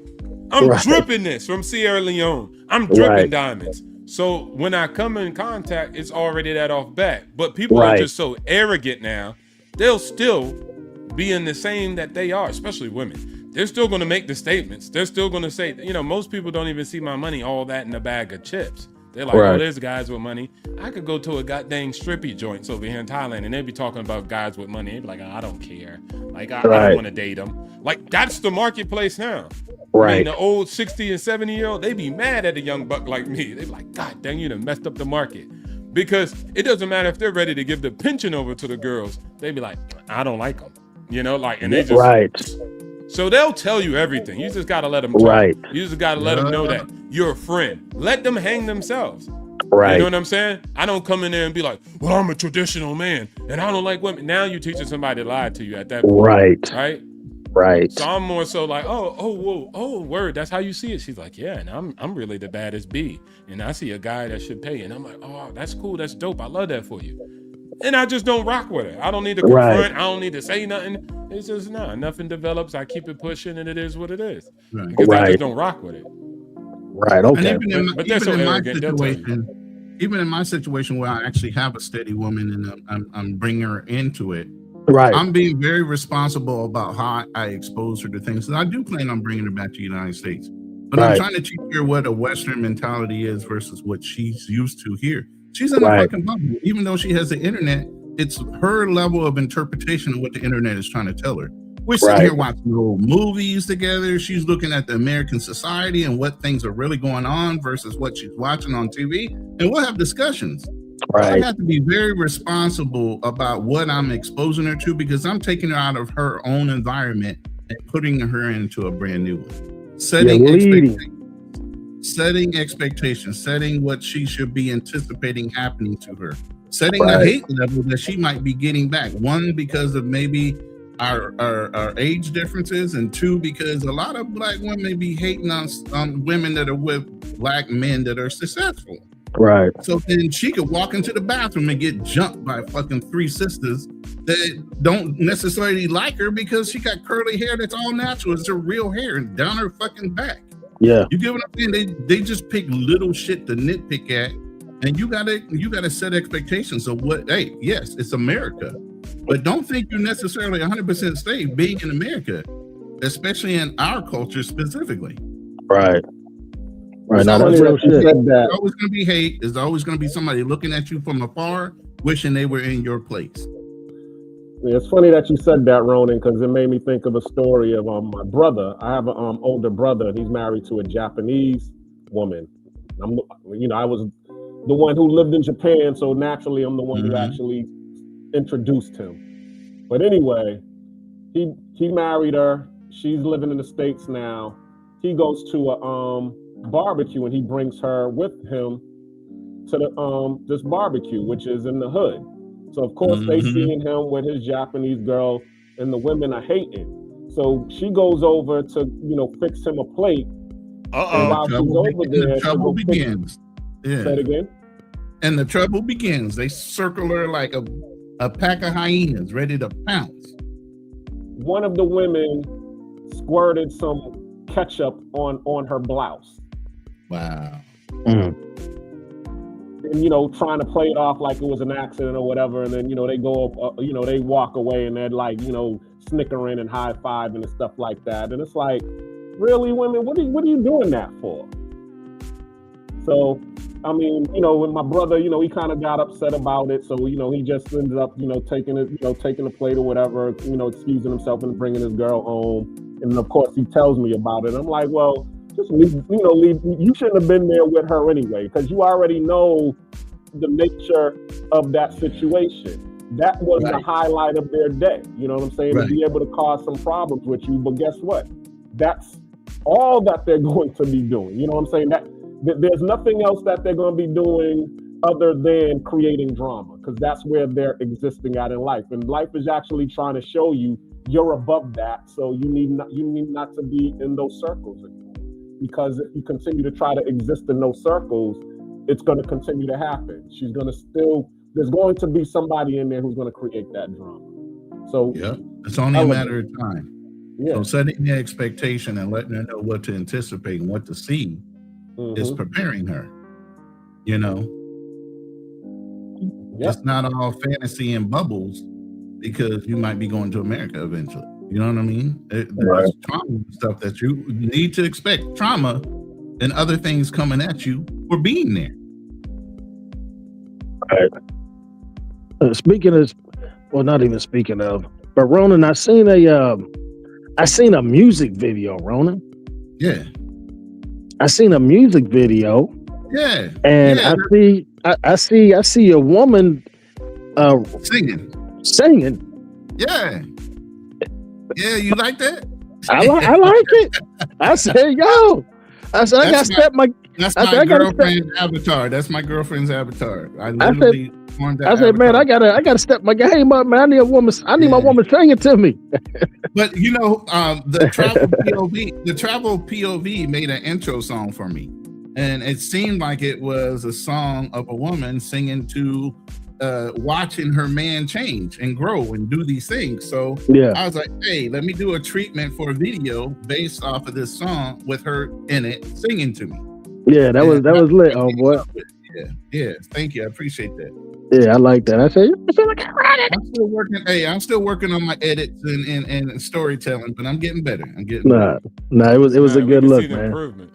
Which programs are you using to do that with?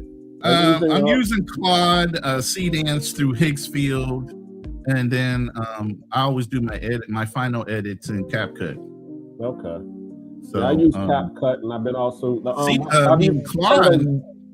Claude Code and now new Claude Fable. They'll do a lot of shit if you know how to set up automations and set up the NPC or AI ports into other things. Like Claude can go into Higgsfield and do my AI images for me, and then turn around and animate them for me. So then all it does is drop in the final animations, and I just tie them all together in CapCut. Okay. Have you used Google Veil yet? I haven't used the new Veil. I was using Google. Obviously, Google, their imaging program was the best up until a little while ago. And then ChatGPT Image 2 took over. But yeah, I was using VEO 3. I got a list of apps that I have up on my wall, from Gemini to Leonardo AI. There's at least 30 apps. I started off using Suno AI for my music background and stuff like that.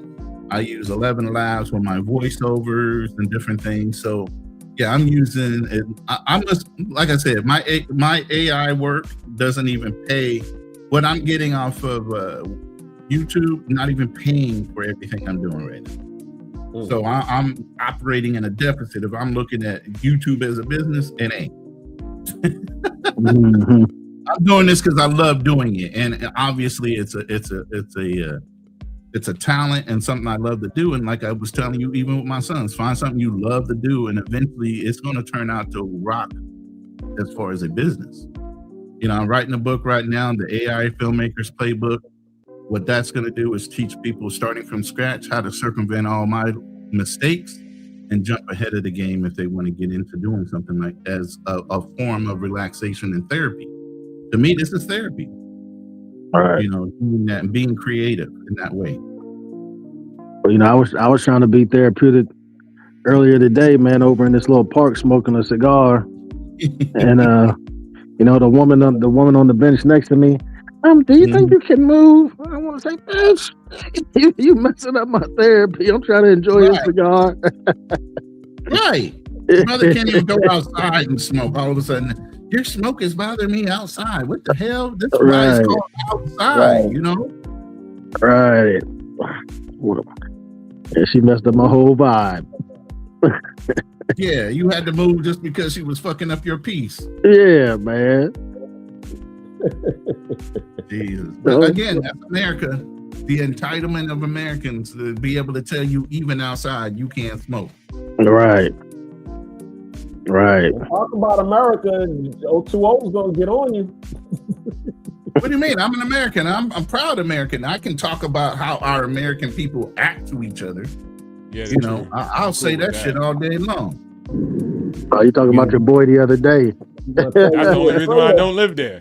It's because of the Americans. Oh, you talking about Azriel? Yeah, I seen some of that.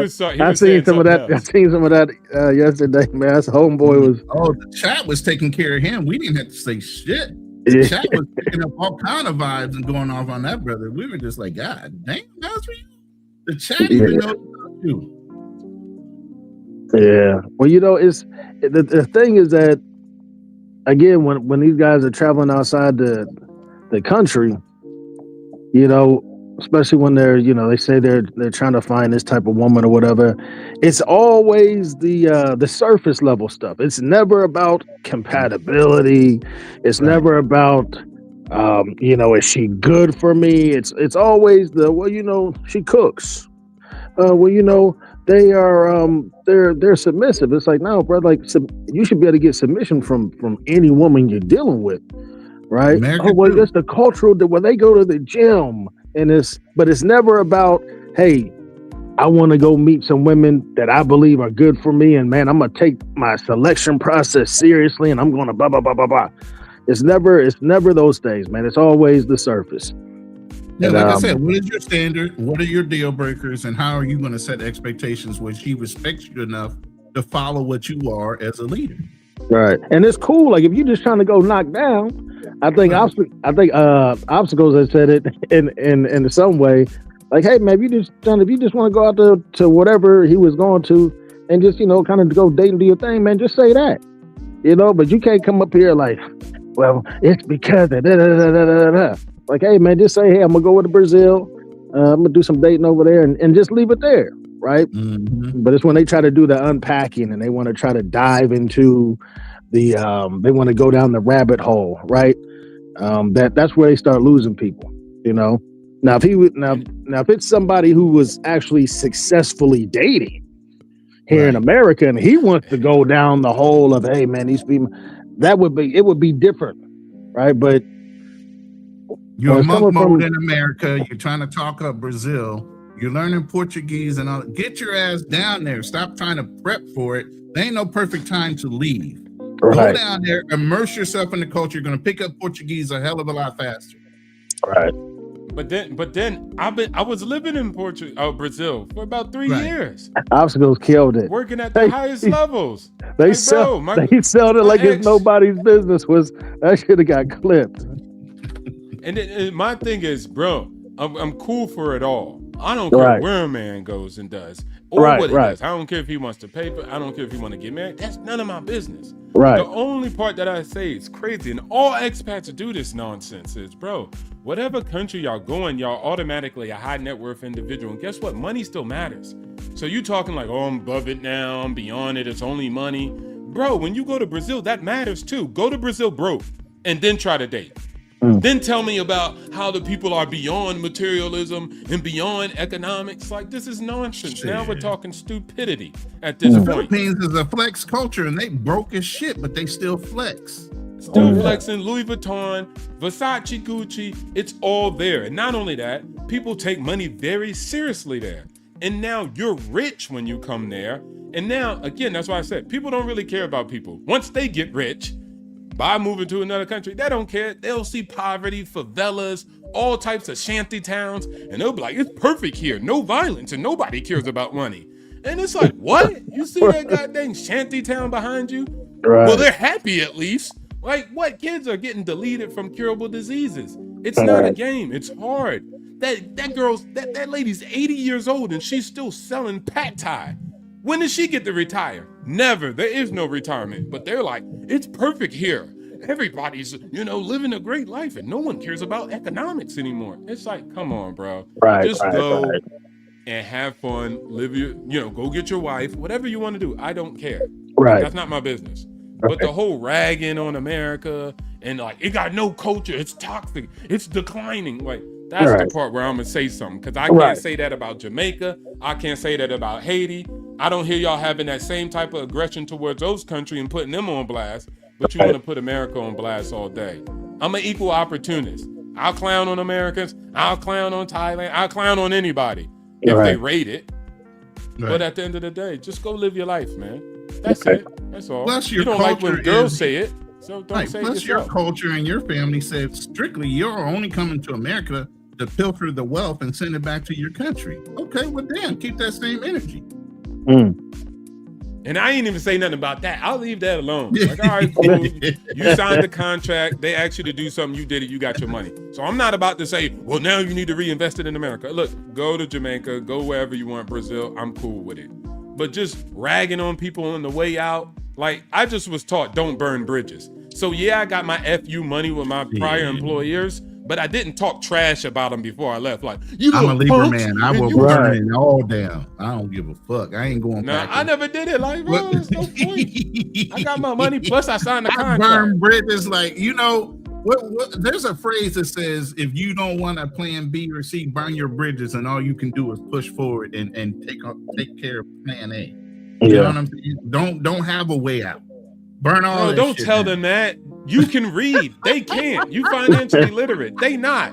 Don't be telling them that. Burn all that shit down. You got no course but to go forward. Fuck that.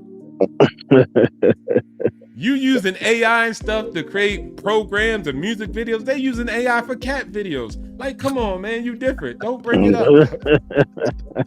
They using AI to get the girl they want on a Photoshop with them. Like, they some weirdos. Yeah, for real, man. This is an excellent line. Go ahead, Otto. No, I was just gonna say, like, kind of going back to the topic of turning the 304 to the house. Look, I think somebody said, like, all pros end up actually being wives. Like, everybody's got a history. I usually just judge people on how they relate to me and how they deal and if they like me. That's number one, right? I like who likes me. And then number two, I follow that up by, like, who are they now? What is their character and how they treat me? And that's the most important part to me. I'm not really like, all right, so if you got 8 bodies, subtract 1, and you had it technically in high school, then you was a widow, but technically not divorced, then that's better. Like, I'm me, I'm Himothy, it's gonna work. I'm only with you because we have a functional relationship. And then the day you decide, if you ever decide to say, hey, I don't like you, I wanna be with somebody else, I wanna be with a woman, I don't feel no way about it. I don't like who don't like me no more. So at that point, when you make that claim, like, I'm not attractive, I don't want to be with you for whatever reason, then I'm cool with it. I'm cool off you. Because our arrangement is ride or die. And I'll never have a ride or die for somebody who don't want to ride or die for me. So the basis of it is destroyed. The foundation is not reciprocity. I'm going to be up here ride or die laying out on the street, and you going to step over my body like, well, I didn't like you anyways. Like, that's the dumbest thing to do to me. So I kind of have it like that. Like, if a woman just says, hey, I'm not interested no more, it's fine. It's no hard feelings. I don't hate your guts. I have no rights over your body until I die. Like, I don't believe in those things. So it's cool. Okay, hold on. I got this video I want to post. Hold on. It talks about what you're saying. Let me know what y'all think. Here we go. There you go. That you've been working with for months. I tell the brothers, just like I tell the sisters, if you have a woman that you've been working with for months or years, and you can't get that woman to get in agreement with your program, then get rid of her and get another one. And I tell the sisters the same thing. If you're with a man you can't agree with, don't make his life miserable. Get with a man you can agree with. But we spend too much time living in hell with each other. We spend too much time tearing each other down, trying to make the other person do different or function different. If you want somebody to change, first change yourself. We set the example. We are the teacher. We are the mother. We set the example. What y'all say to that? Yeah, I mean, she's right. You know, if you want to be what she said, you want to be the change. You know, change yourself. You know, because when you change yourself, working on yourself is changing yourself, right? Because when you work on yourself, you mature, you get more the wiser, you grow, right? And so when you do that, you're going to begin attracting different type of people, whether it be women, whether it be friends, whether it be business acquaintances. You're going to attract different types of people that are based on the newer version of yourself. You know what I mean? A certain type of man is going to attract a certain type and quality of woman, right? Right. Some women are going to come in contact with me and they're going to know, girl, let me just go ahead and move on, right? Because they're going to pick up on my energy. They're going to pick up on the fact I'm not playing no games with you. I'm not for the games, and she's going to move on. I don't need to tell her to move on. She's going to pick up on it. Right? So, yeah, I agree with you. In the wrong place with the wrong dude because we ain't the same. We ain't never gonna be on the same accord. Yeah. Right. And I'm definitely not, doing all this extra work if I'm moving in one direction and someone's trying to pull me in another direction. But I also think that goes to just discernment, right? You got to be able to recognize, man, when a female is moving in the same direction as you, on the same path and in the same pace that you are, right? I think a lot of times, we try to,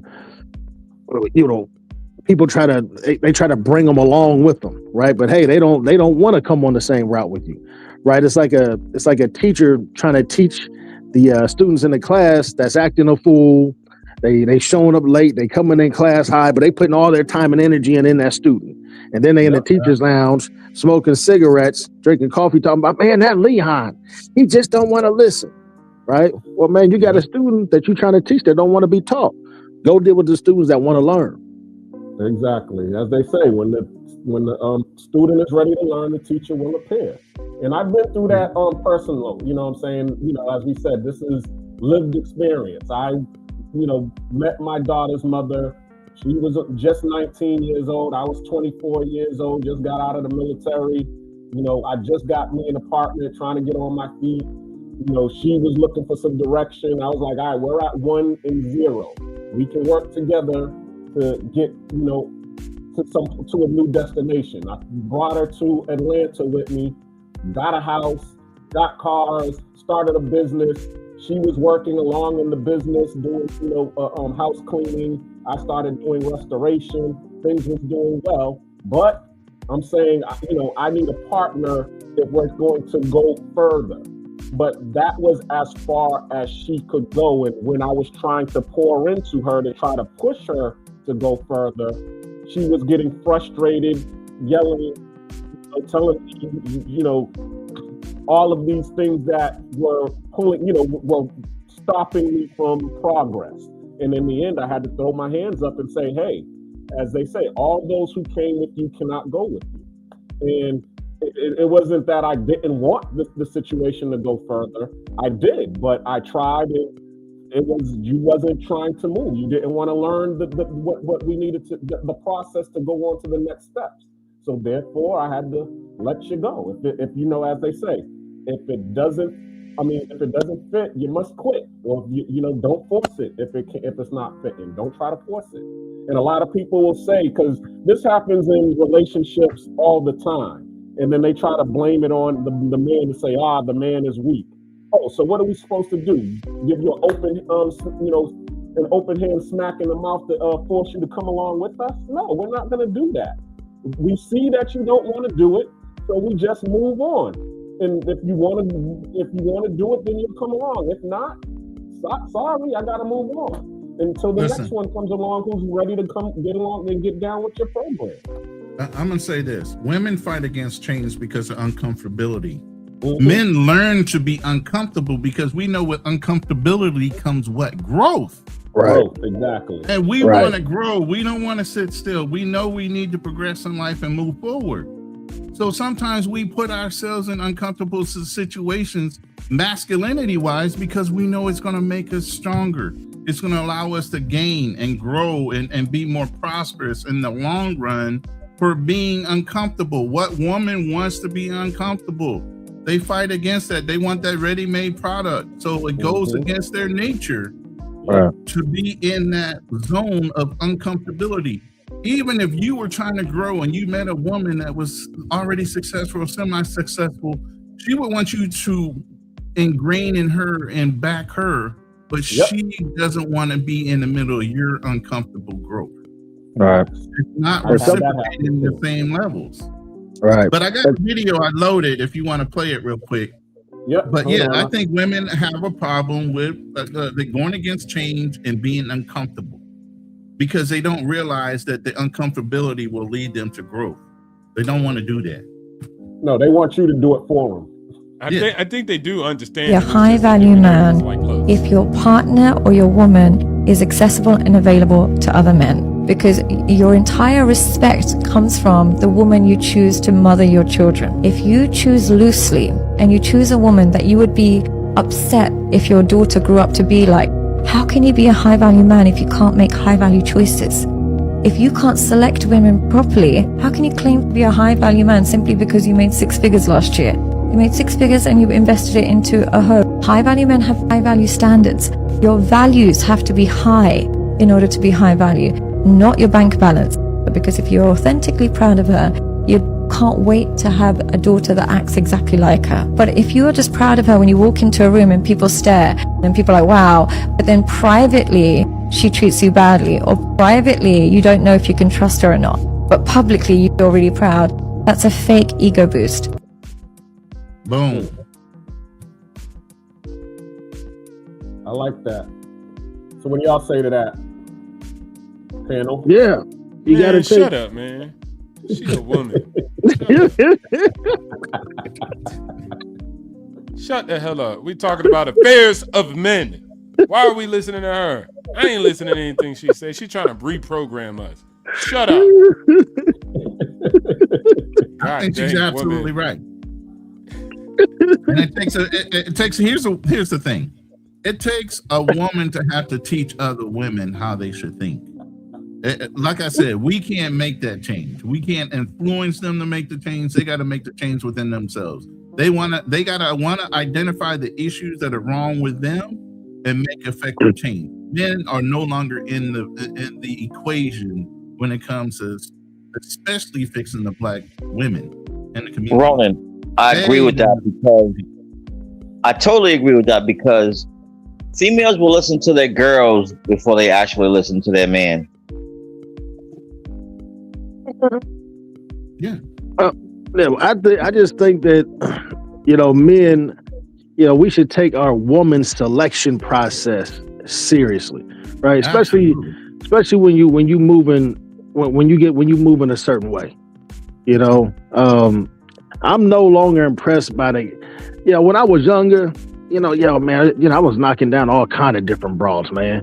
But today, that is not a flex. A flex is, man, I've been dealing with this broad for 8 years.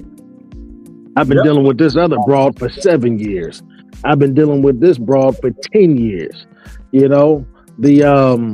a lot of time. Yeah, man. That's the retention.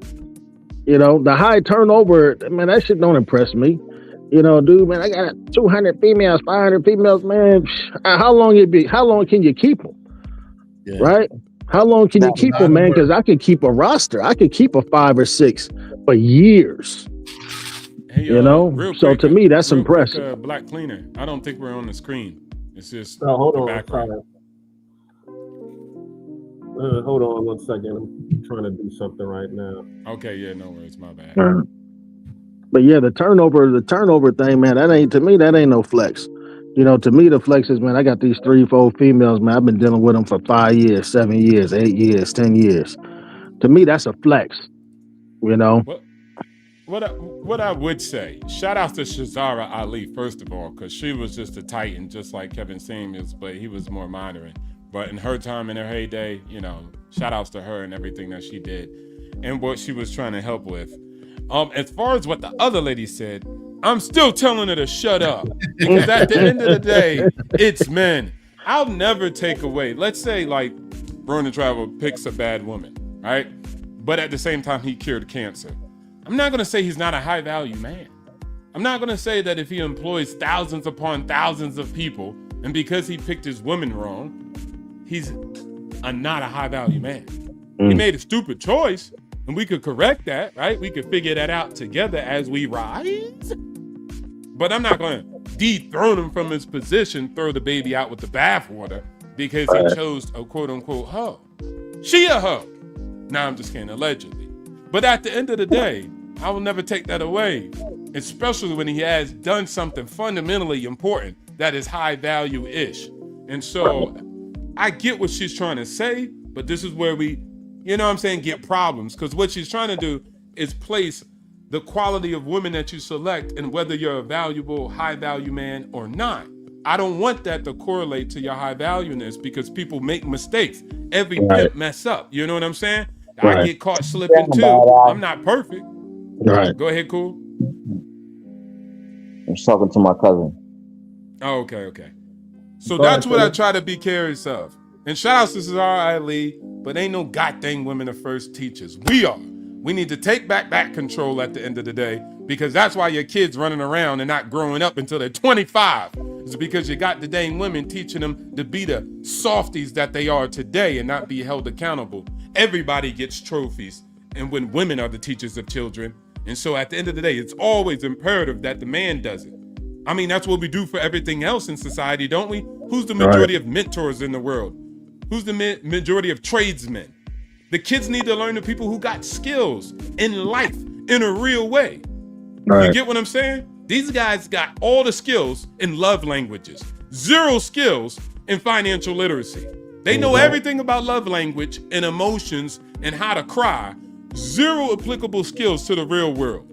All right. This is what happens when you got Karens ruling your empire and being the first teachers of the children. It should always be us, and we should take that back and make sure we're cultivating that, because we have always done that, giving rites of passage and rituals and traditions, and making sure that everybody was on court into how we wanted to build out our nations and empires.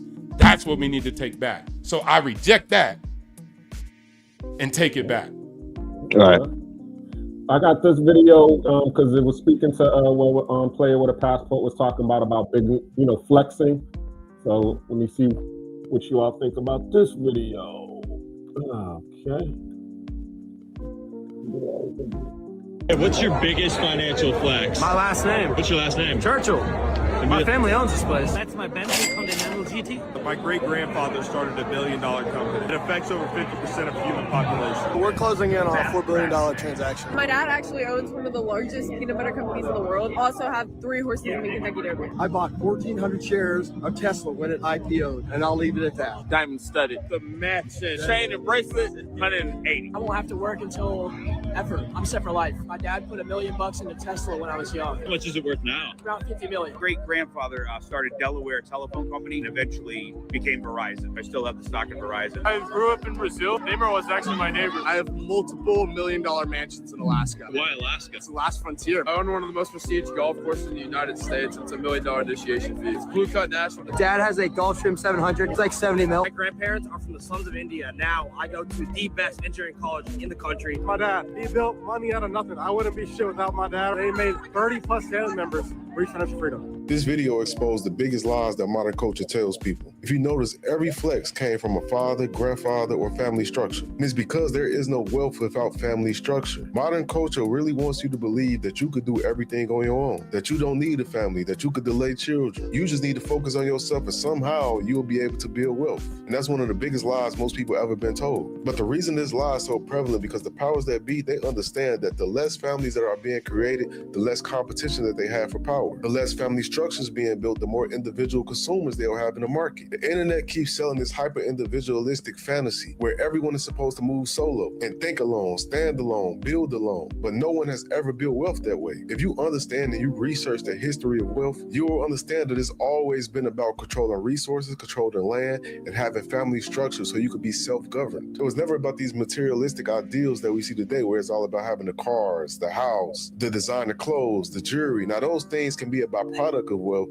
but that is not the core of what wealth is. Real wealth is family structure being built together, investing together, putting each other in position, passing business down, passing stocks down, passing relationships down, passing the game down. And you cannot do those things if you're not building a family. So many people these days have completely removed themselves from the wealth game simply because they're not doing these things. Excuse my language, but we in a fuck them kids era. Without realizing that mindset is just shooting yourself in the foot in the end. That's why I always laugh when people act like family structure and marriage is these old school, outdated concepts. The wealthiest families understand that these concepts are still extremely necessary in order to build wealth. Because while the average person today is being taught to move like an individual, wealthiest families in the world understand that you have to move as a team. So you can chase career, get the nicest cars, get the nicest home, wear the flyest clothes, travel all over the world, but if you're not building family structure, you are not building wealth. You are just renting a lifestyle.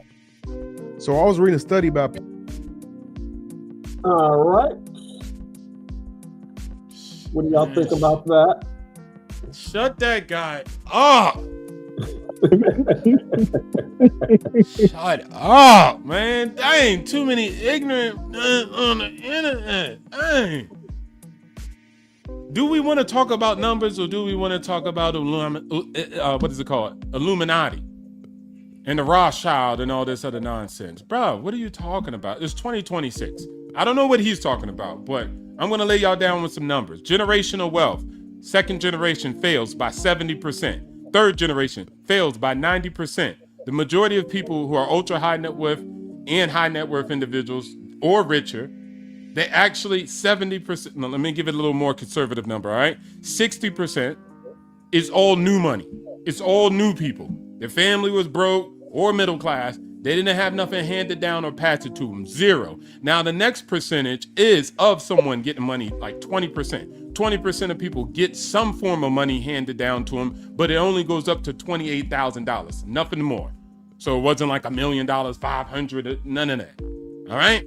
And then the small 12% is inherited money that still runs successfully for those couple generations, right? Because by the third generation, it's 90% failure rate. So everybody who creates wealth for themselves is actually pretty new. Most wealth, actually, a lot of people are just giving the majority of it away in philanthropy and charity, organization. So most of it is actually just given away. That is the new trend. That's been a trend for quite some time, but that's how it works. So you can build wealth. You don't need your family necessarily. I'm not saying family doesn't help. I'm not saying it's not also an attribute that can help you. But at the end of the day, it's not the determination of whether you have wealth or not. You can't change that. So why I support just saying the individual is because that's the only thing you can control. You can't control what your mama do, what your daddy do, and what they didn't do when they didn't have a bunch of businesses. I didn't hear nothing special that them kids was saying. My daddy did this. Shout outs to the daddy and what they have done. I think one guy said, he hired or built 50% of this in the world for other people. So that's cool. One kid even said, I don't have to work ever again because my daddy did this. Oh yeah, that's a great mentality. They'll be broke. He'll be a part of the 70% for sure. Maybe a better term would have probably been, I don't have to work, but I will work, something like that. He's like, I don't ever have to work. My daddy did this. So nobody cares. He'll be broke within a generation, per statistics. So we can do it. I don't think there's nothing wrong with the individualism. You also got the family component. Americans heavily family orientated. What are you talking about? That's what most presidents run on. Family, family, family, family. So people speak family. You just are projecting. Your family ain't speak about family. Your family didn't have none of that. Okay, cool. But other families out there are doing that, passing on their house, passing on some form of money. It's there. And people are usually messing it up. Selling the home to people like me when I was doing real estate investing for 30% off the market because they didn't want to do nothing with it. How many people silver tsunami? How many businesses exist right now? And 70% of the businesses that are successful and doing well will not sell. And there's no succession. The next generation of that family don't want no parts of it. They don't want to deal with no HVAC company. They don't want no boring plumbing company. They don't want no boring carpentering company. They don't want no manufacturing business. The kids of those people who built those empires and successful business. That's the real fact. So let him gas you up to build this empire, and then there's be nobody who want the damn thing. Right. That's so the real fact. Those are the type of things that we talk about on this panel that Black people need to rebuild, and we need to start getting back into. If you are pulling up, you're paying attention to our panels, and you're watching and you're listening before coming on the panel to respond, you would see that we're talking about those type of things, brother. Mm-hmm. What's that? Everything that you just mentioned about building. Yeah, I was just talking about the video. Together and That's about what he talks. Yeah, but that's what he talks about too. So yeah, that's we're what all I on the talk same about page. every I day. think y'all just missing the point. The market. No, I'm just saying the facts of Yeah. what it is on the case. And I'm telling Black people you could do it regardless. Damn all this stuff that people keep telling you about families. That's just keeping you in the past. That's just keeping, I'm talking about, that's what Kanye tried to tell you. What the about only Black way to Future? make money is to inherit money. No, that's not the case. No. The case And is you right got some now disadvantage. in this same market, even at 58 years old, I'm learning AI because they said what? More millionaires are going to be made by AI within the next 5 to 10 years than anything else. That's without you having a rich daddy or mama. That's just you applying yourself. At 58 years old, I'm way ahead of some guys in 20 and 30s because they're not forward, progressive thinkers. You can make a lot of money in anything you do as a tradesman. Like I said, I told my sons all the time, do something you love to do and do it well enough that people enjoy being around you because you're so excited about doing it and people are going to want to do business with you. Yeah, we talked about that last week, you know, in terms of the so the it's not, I'm glad that people are able to inherit money. And like O2O, so many people lose the money they inherit because they are not fiscally responsible, because they have had that silver spoon in their mouth and always been taken care of. They don't know how to manage the money. That's why I always tell people to put that shit into trust and make sure that it's regulated on how much goes out to each inheritor of that trust. And it's dictated to protect the overall wealth of the trust and the family. Because if you leave it to the divisiveness of people in your family, it'll be blown within the first 5 years. Even when I used to deliver life insurance policies to people that lost loved ones, and there's $2 to $3 million in that, that's tax-free money. The first logical thing is they want to go throw it in an investment and turn tax-free money into taxable money based on gain.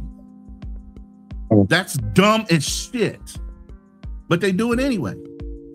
Yeah, because that's all. Again, that's because they don't have a limit. They have a limited mindset on expectations on how money works, and that's the problem.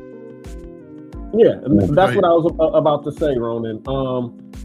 A lot of this, to O2O's point, is a lot of new money. Like prime example, what you just said, and we're actually going to talk about sibling rivalry in families next week. That's going to, if anybody ever saw my new thumbnail that's up on YouTube, check it out. But a lot of us have had family members who have bust their behind with limited education, and I talked about that earlier. You know, my grandmother only having a 6th grade education, you know, my grandfather working, and they were able to come together and go up north and buy property and actually have, you know, convenience stores or general convenience stores, what we call now bodegas, and they were successful. And that was as far as they was able to take it with the limited education that they had. And then they were trying to pass it down to their children. And like what you saw in the video, you got some children who were spoiled and saying, okay, well, my grandma, you know, my father got this 3 family over here, and you know, he's getting money, so I don't got to work no more. And they're over there partying, you know, all of the spoils away instead of learning the business. And then now all of a sudden, grandma done passed away, you know, and the house, as you said, is in probate, and nobody knows how to pay the taxes. Nobody knows how to do the maintenance. You know, the house needs a new roof. That's going to cost $10,000, $20,000. And all of the family, instead of them trying to figure out how to fix the roof to be able to make the house appreciate, everybody's saying, oh, this is my grandma's house. I don't got to do nothing. And then what happens in the end? It gets taken for back taxes.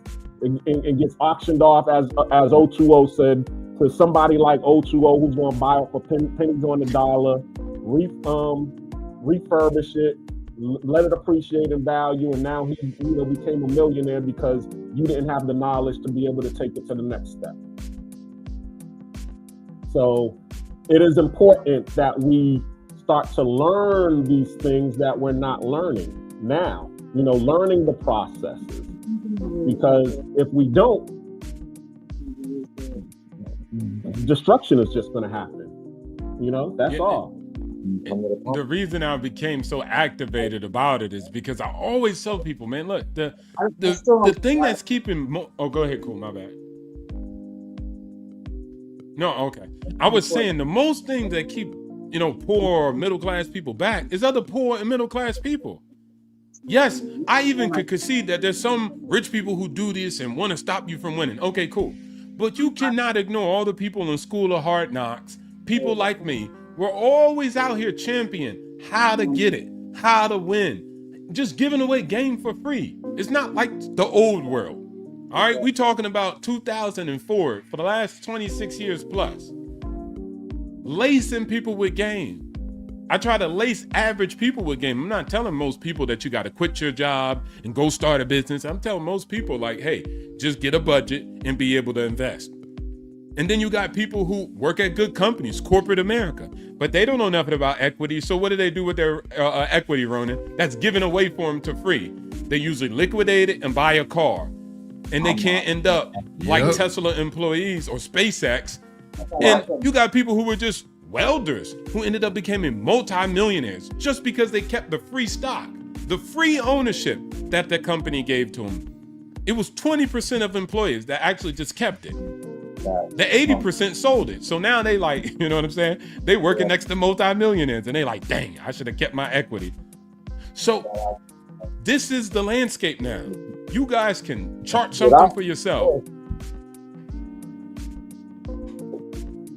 And if you still want to be pro-family and build out a generational plan, I'm not against that. But what I'm saying is none of this stuff is stopping you. It's not only about that. It's just about financial literacy. And the time is now. There's never been a time. It ain't no Illuminati. The rich don't want you to do this because then you can't consume. And if you broke, then how are we going to sell you product? It don't make no sense. But if you got money and you got money for consumers, you got money to invest, you invest also in the companies, that would be great.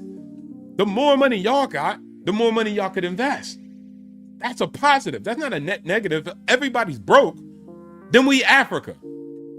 Nobody's got money for anything. Even the richest people ain't that rich in Africa because nobody's got money.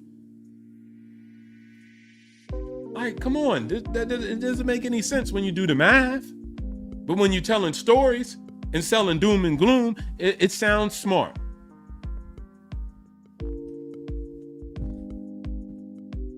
Yep. Now, don't marry a 304.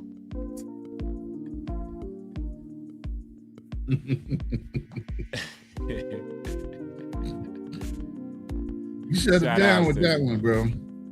But that's all facts. It's just, you know, I can appreciate the video, like I said, and it's great.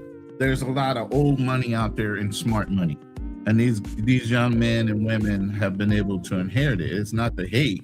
It's how long are you going to be able to handle the money that you're inherited? Are your parents and your family giving it to you out of a trust?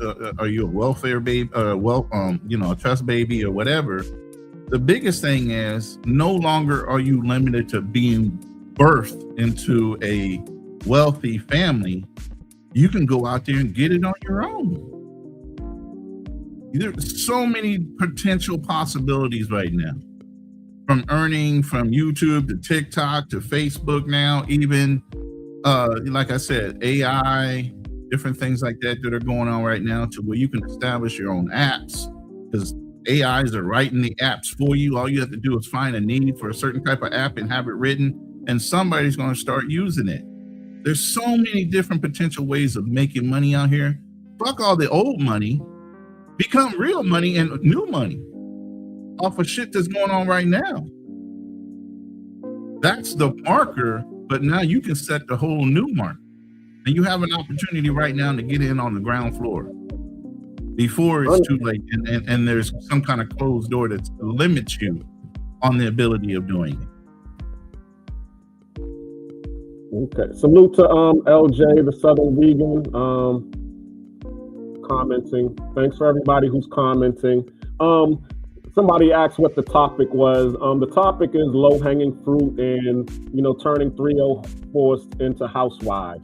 And that was one of the main reasons that I did bring up the whole thing about the family dynamic, is because the fact a lot of men out here, are not thinking about family anymore. And reason being is a lot of, people have been traumatized. And, if y'all saw the earlier, what was going on earlier, I brought up, The Wire, and I was giving the analogy to The Wire and how there was one character who was Michael. Anybody who watched The Wire season 5 and season 4, then you all would know that character. He was abused as a child. And because he was abused, he was very, very cautious about the people that was around him.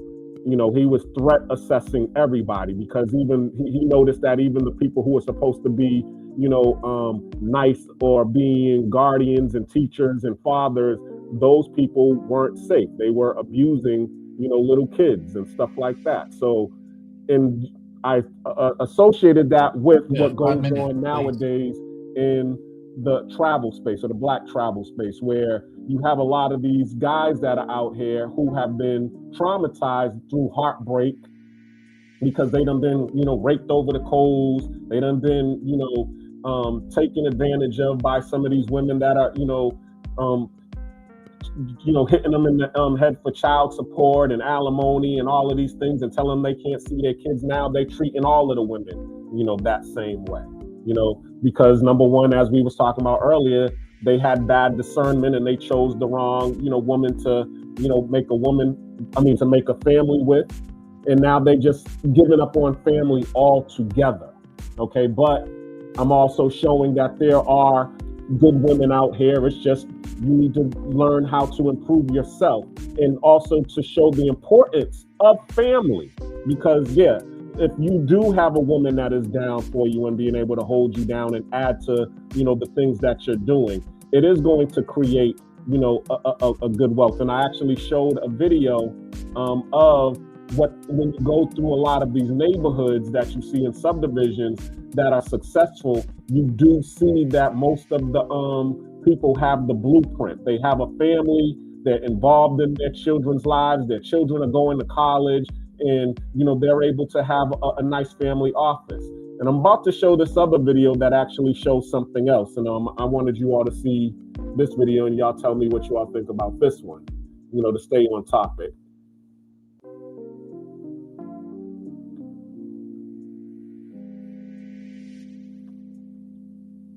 Of $667,500.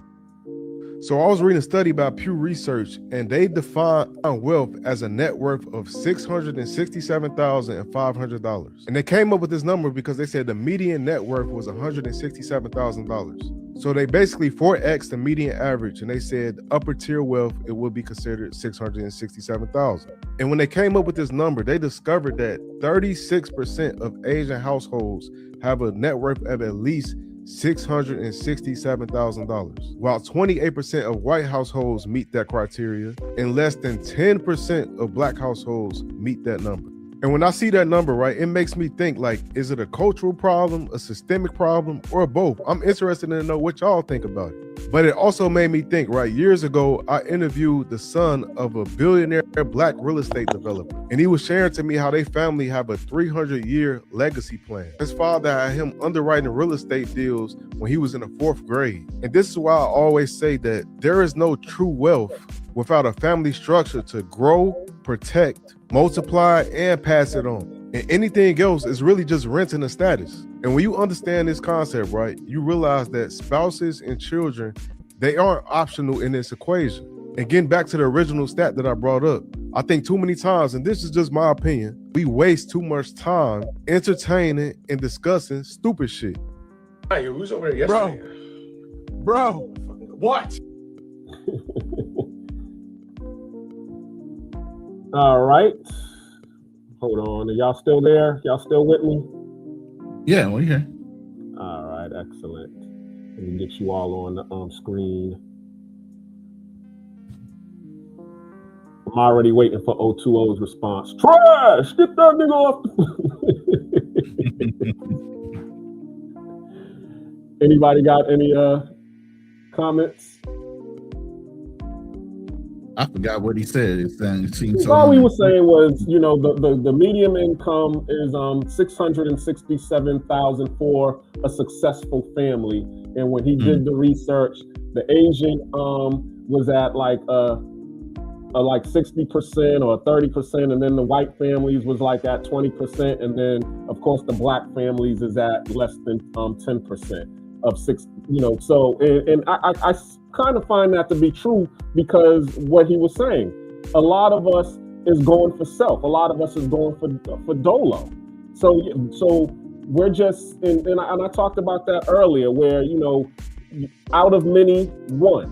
Okay, you can either come together and be a fist, 5 separate fingers coming together and being a fist, and that's making one, the many making the one, or you can go for self, and out of the many, you just fighting to be the top one for the crowd. And what you start to see when you start to leave the country and you start going into different countries, you start to see that they operate a lot more on cooperation than they do on, fighting for the crown. What say you all? Do you agree or disagree? I don't know if anybody can see me on the screen. Yeah, man. Nobody wants to see a black screen, brother. You got to fix that. Yeah. Dang, I didn't say you had to put me on the jumbotron. Yeah. Yo did me like that. There you go. No, look, I agree with one thing you said, yo. We be talking about BS, bro. Bad science and bad statistics all the time. I'd rather spend more time talking about how to allocate a portfolio, how individuals can go out and start their brokerage account. I already did that research. I've already stated it many times on this podcast and many others. The reason Asians lead is not because of group economics, it's because they open up individual brokerage accounts more than actually white Americans. That's why they outpace them. And so even when it comes down to owning real estate, owning businesses, and 401ks, they do more opening up individual brokerage accounts. That's actually the unlock and the biggest key, because your 401k, you only spend so much on it. So you can pour way more money in a private brokerage account that's probably managed by yourself, or you can get a mutual fund and ETF. I'd rather spend my time talking about that, rather spend my time talking about house hacking, but too much of the conversation is about, see, this is what the problem is with the black community. It's about the family and the genetics. And it's like, bro, let's just talk about what we need to do. It's not about, I'm not an individual. My family's good. So it's not all individual. The people I hire, the people I mentor who also become multimillionaires or millionaires, they also in turn help their family. But it takes one person and another person and another person and another person, all individuals. There is no damn movement where all agents stand up, hold hands, and buy stocks. That's not a thing. I know, I lived in Asia, and even when you go outside the country, it's definitely not like that. These guys are still investing in gold. They don't know nothing about investments. Majority of them invested in OneCoin and got scammed on a Bitcoin and a crypto scheme. So again, it's about having the financial literacy. That's it. Once you focus in and hone down on financial literacy, there's nothing that can stop you. That's all you need. But instead of talking about financial literacy and how people can save and what they need to do in order to save from their perspective, the house hacks, the type of programs, the grants, the loan, they talking about all that other garbage. Cut that out, man. You can't change the past, the present, and the future. That's the only thing that you could put your chips on. And you can't control the whole black demographic. There's Asians bumming out and not doing much. So it ain't all of them. Just take it as you. Then you can have a change on a small group that you affect. So even if it's one person doesn't have no human connection with anybody. They don't have no family members. And there's multimillionaires that you'll meet and billionaires that say their family ain't changed an iota. They try to help them. They try to show them. They try to talk to them. Don't care. So that's all I'm saying is let's spend time talking about that. Instead of the whole Illuminati, the Rothschild, they don't want us to win and all this other nonsense. That's the trash. It has zero return on investment. Trust me. The moment I got out of all that cesspool of that nonsense and started just looking at how do I, like back to Black Cleaner, like you said, one time I was sitting and this changed my life. I'm sitting there. My sister went to college, first to go to college, right? So that's a success in the black family. She's sitting there with degrees. I'm from the military. I sit there and say, hey, grandma, where's great granddaddy's deed for the house that she's been living in? My grandma's like, it's somewhere over there. I don't know. It's over there, boy, somewhere. So I find it. I pull it out. I read it. I can't even read the deed because it's in different like language, right? It's specialized language. And so I'm like, what does this mean? Right? And then I show my sister. She got a degree, right? She's smart. HBCU. Can't read the dang thing. So at that moment, I realized we got all these degrees. She got a job that pays her good money, and we can't even read the most important asset that we probably got in our whole entire family for a couple of generations. That's a problem. So I made it imperative that I focused on real estate at the time, and I learned everything about real estate. Then I was able to get the house checked, get it, inspected, Then I got the title company to make sure that there was no liens, no mechanical liens, no debt liens. You know, my grandma might have forgot.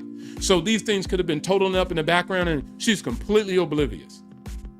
So after all that structural engineer to check the property, it was so much stuff. By the time I leveled up, my whole family was still illiterate. So when I said this needed to be done, they couldn't understand me. They were like, yo, you just need to fix it because it's grandma's house and we should do this for grandma. I'm like, if I put $300,000 in this property, it's only worth $200,000. Basically, we're going to be dead, flatlined. They don't understand that. They're financially illiterate. Understood. So it ended up being more of a difficult burden, and then people started infighting. So there we go.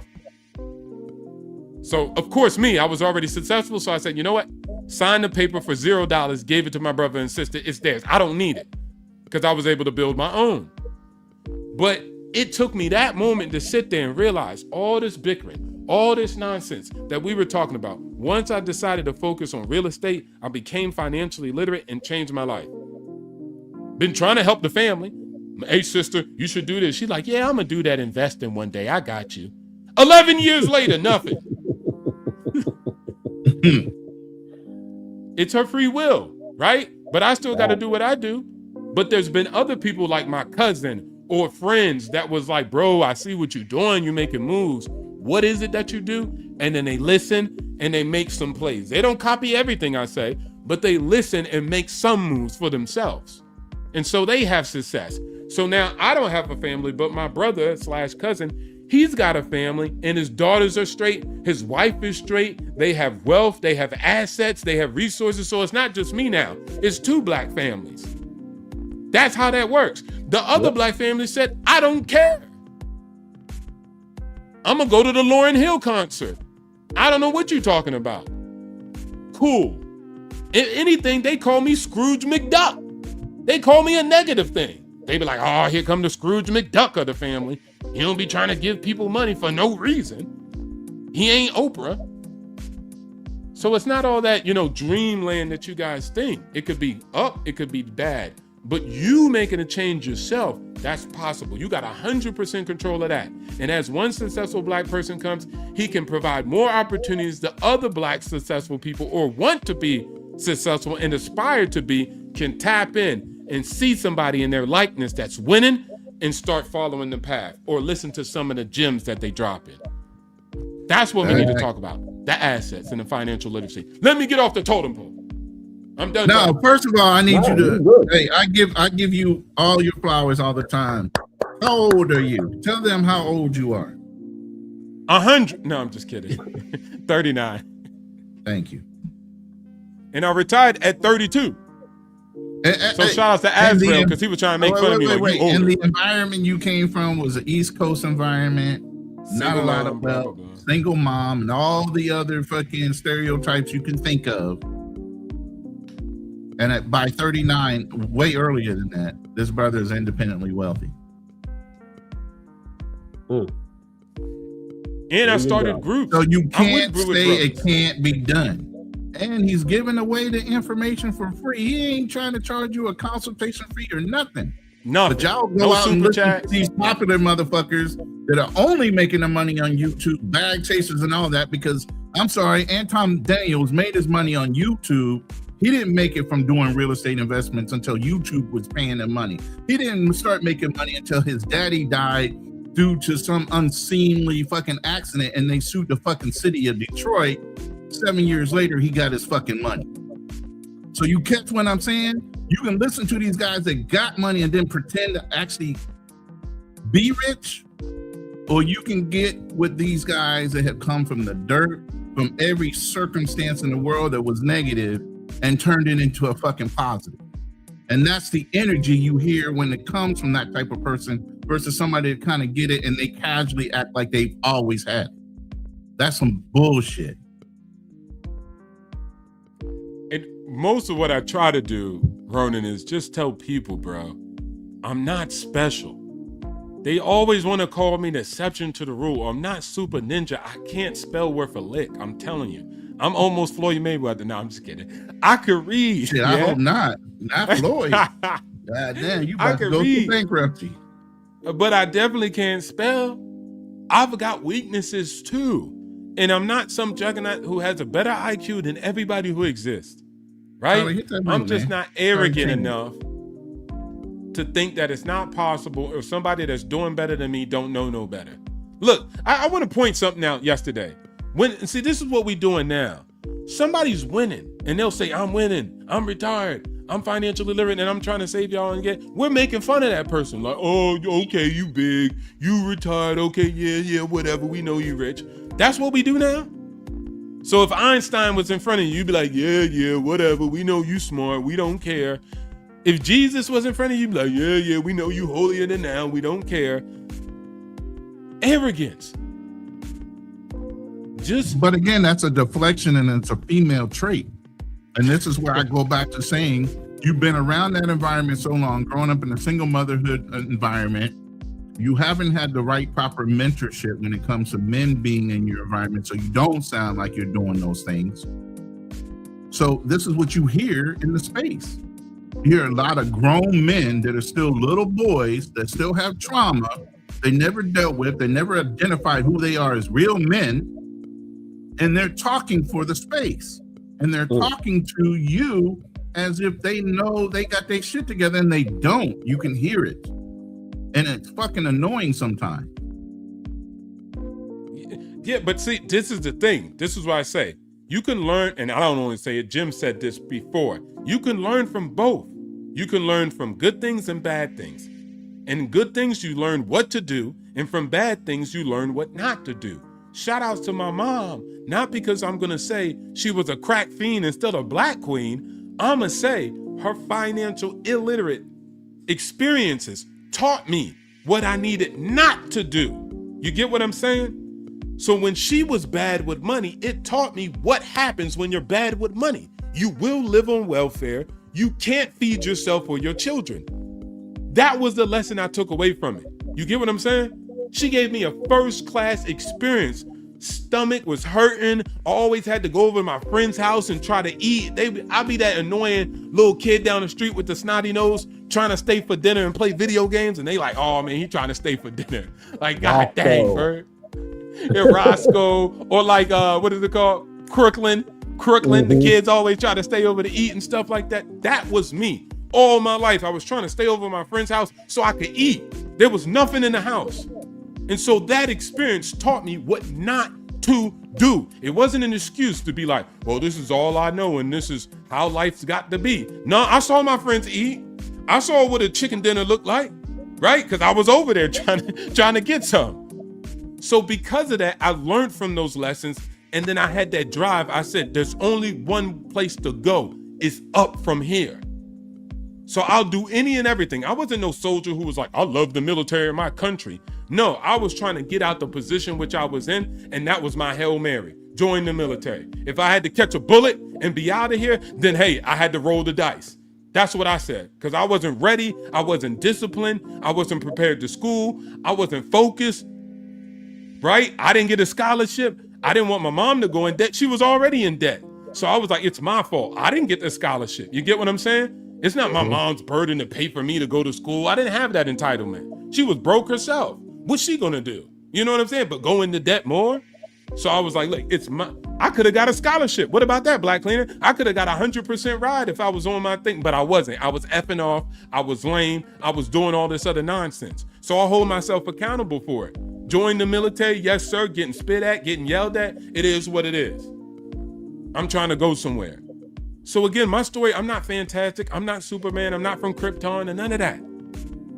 So that's why I say what I say when I say to people, you can do it too. I'm not special. I'm not no exception to the rule. I'm trying to turn the exception to the rule. You get my drift? Yep.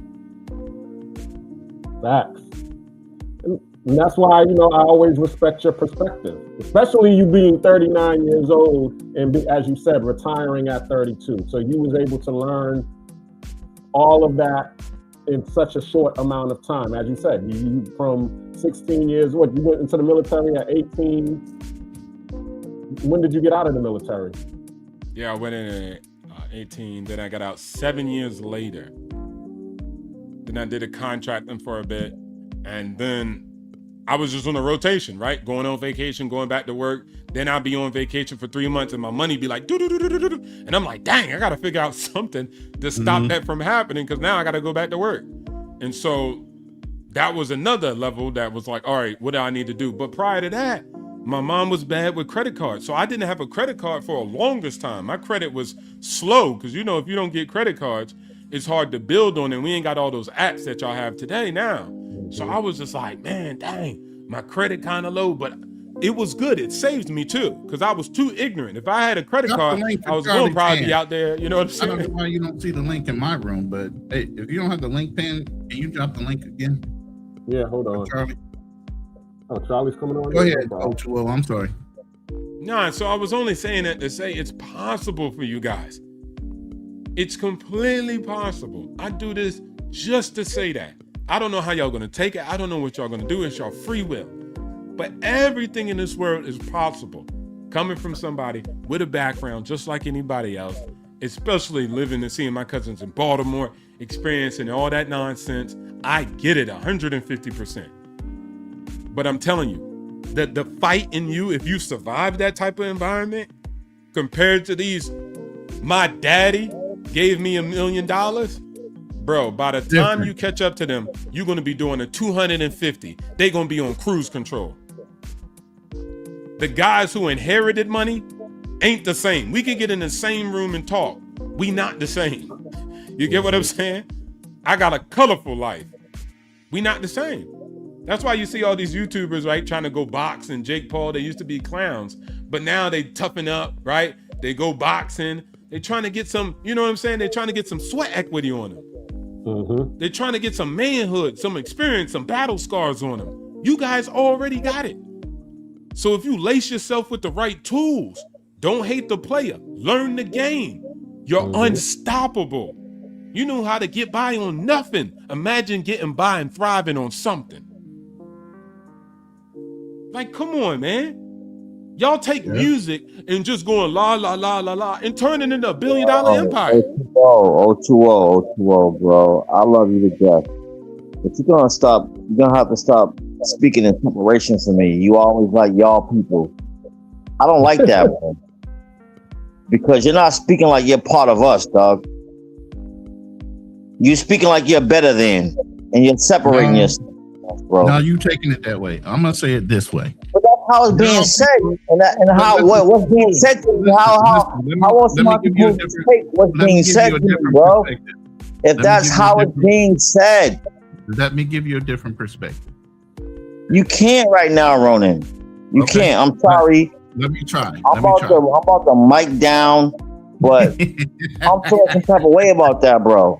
I get it, and sometimes you're not here to enlighten and just speak in comparison all the time. I don't want to hear that. Teach me something. We understand what you did, but show me how you did it. Teach me how you did it and how to go about it so I can do it too. He does. When did you get on YouTube? I'm the one who brought him on YouTube. Okay, so I got over 1,000 videos on my archive showing people how to do it. So please check my resume. That's what I'm already in these streets. I could bring somebody up here right now on the channel that's black to tell him that I've helped him build what he's built for his family. Awards from presidents, ambassadors. I'm solidified. So everything I say, I've always put all my effort. You feel that type of way, that's your life. That's your feelings. That ain't my feelings. And that ain't my evidence for what I've done. So you feel the way you feel, my man, and stand on that. And I'll keep doing me. Now let me give you a different perspective. When he says you people, he's talking about a mindset. He's not talking you people as far as an ethnotype.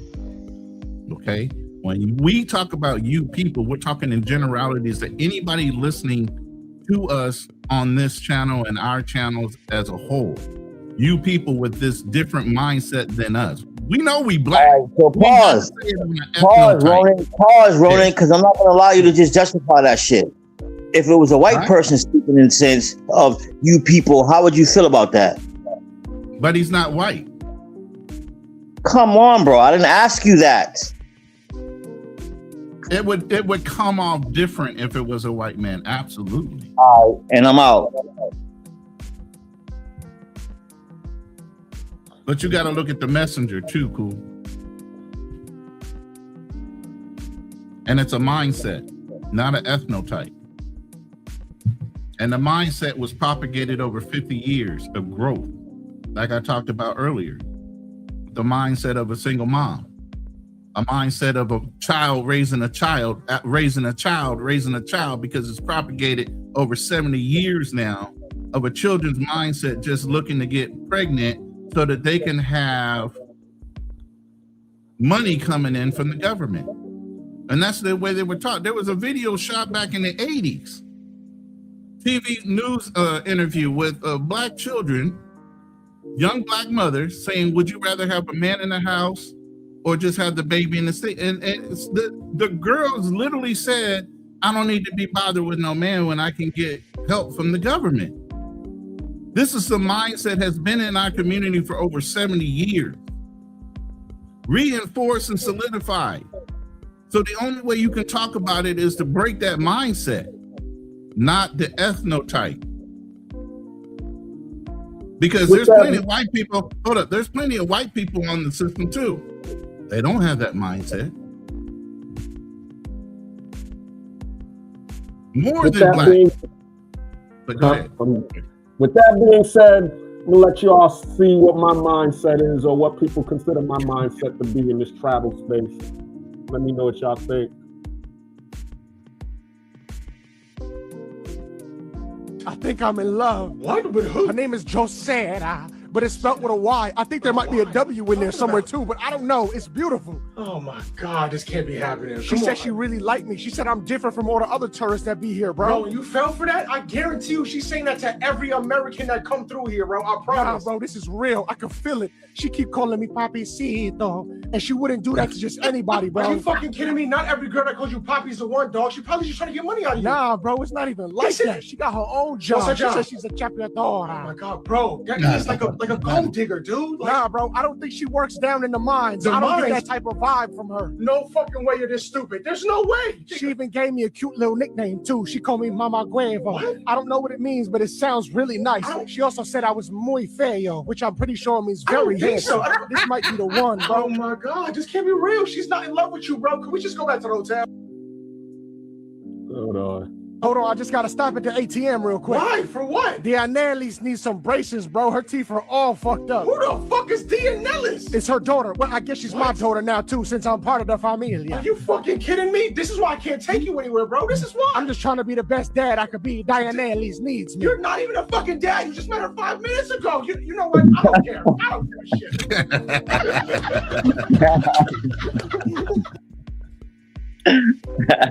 Those are real conversations, though. I swear to God.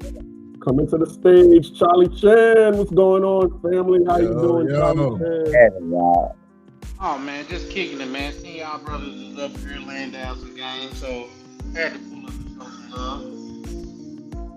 love. How y'all doing? Good to hear your voice, man. Bro, I was on your live last night, wasn't it? Yeah, I know. This is the second time. That's what I said. It's good to hear your voice. I'm glad you're getting used to getting back on the damn live because we've been missing you. I've been looking for you on WhatsApp. Hey, bro, what's going on? Where you at? What's going on? You normally the one running panels. No, that's a fact, man. But sometimes you gotta that page. That's what that was. No, I get YouTube, it. Life be lifing. You know what I'm saying? That's a fact, though. This YouTube, it's more of a passion project. But I can't pay my bills with passion, so I gotta keep working. I hear you. You gotta get on purpose. We just had that live stream 2 live streams ago. Passion or purpose. And yeah, passion don't pay the bills. You gotta do your purpose. Yeah.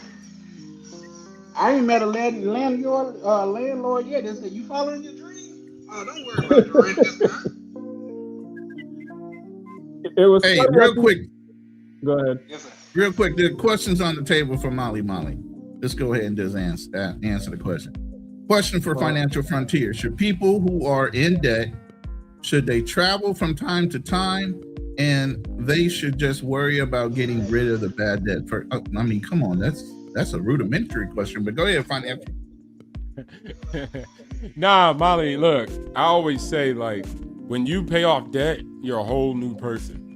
And I had a friend one time, he was asking me about, hey, should I invest? Him and his wife was sitting around the round table. And I was like, hey, man, if I was you, what I would do was pay off debt. And he was like, you sure? Especially his debt. Like, what rate you talking about, Molly? Some people got 26%, right? Some people debt be high, depending on what it is. Yeah. So I'm like, you can't get no investment mostly that's better than that. So focus on it. He did that, and his ability to see investments, his ability to just do anything in life, it just opened up.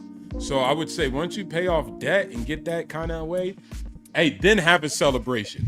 Then take yourself on a trip. It's based out of financial freedom now. So I think that would be perfect, right? Like, hey, this is my debt-free trip. I got myself out of debt, and now we in the Dominican Republic playing for some young girl's braces because you got a new family. That's his daughter, though. That's his new daughter, though. That's his daughter. From the top of your door. That sounds like some passport bro shit. Why that sound like some passport bro? Say again? That sound like some financial frontier. If I may, I'm not as financially free as financial frontier, but I think I could add something to that if at all possible. Yeah, go ahead. Speak a little bit into the mic. You sounded far away. Okay. Let me try to.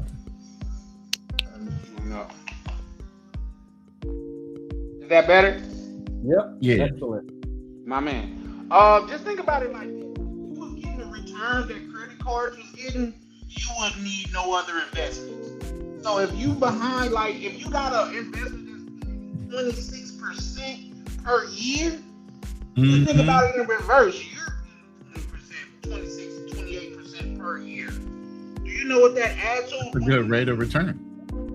When they say the average market return on, like, say, dividend stocks is like 10 to 12%. And 28%, I know we all can do math here, but 28% is more than double that. Mm-hmm. So you want to dig yourself. Exactly. So yeah, now in my opinion, you want to dig yourself out of that hole before you start spending money that you didn't work for. The trick is to work for that money, make that money work for you, and live off the money that's working for you. That's my thoughts. Now OTO, like, he's extremely rich, so he can have that's why you grew his broke moment. You know what I mean?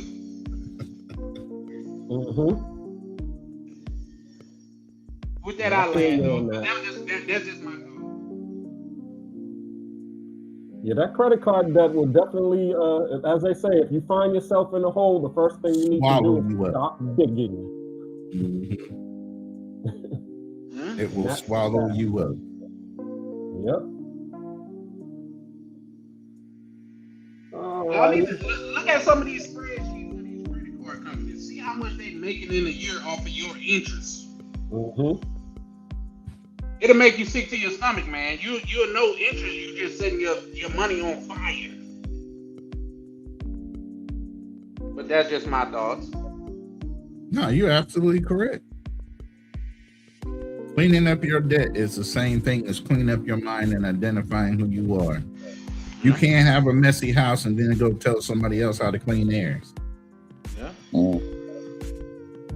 True. And then just paying off your debt too. It's kind of like it's building up your character, like it's changing a habit. Because paying off debt, it takes sacrifice. It takes you changing your behavior, and so you don't even see that. So you might be seeing it as like, oh, I'm out of debt, but I'm at zero, basically. And it's like, no, you're not. You're a completely different person that pays off debt now. You have more skills, more financial discipline, more financial literacy. Some people know the knowledge, but don't back it up with action. So somebody to pay off debt, that's an action-based person. So regardless of what the next person makes, you'll come out a better person. Here's the thing. It's counterproductive, but it's positive in the banking institutions too. It's like, one, if you carry debt, they know you're a good investment because they know they're going to run up the interest rate on you. Two, if you pay it off, now they're trying to get you to gamble even more. So they're going to approach you with bigger deals and more debt to assume because they want to back you because they know you're going to either pay it off or they're going to run up the interest rate on you again. Yeah. You know what? With that being said, Ryan, my mother, and this was a while ago before I knew what I knew. She called a credit card company because they kept on giving her balance increases. Don't fall for that, mom. You know what I mean? Because she do so well with her credit. A lot of people don't know you get more credit when you don't need it, because when you need it, then you Yep. So I'm sorry. Go ahead. No, we're agreeing with you. Keep burning.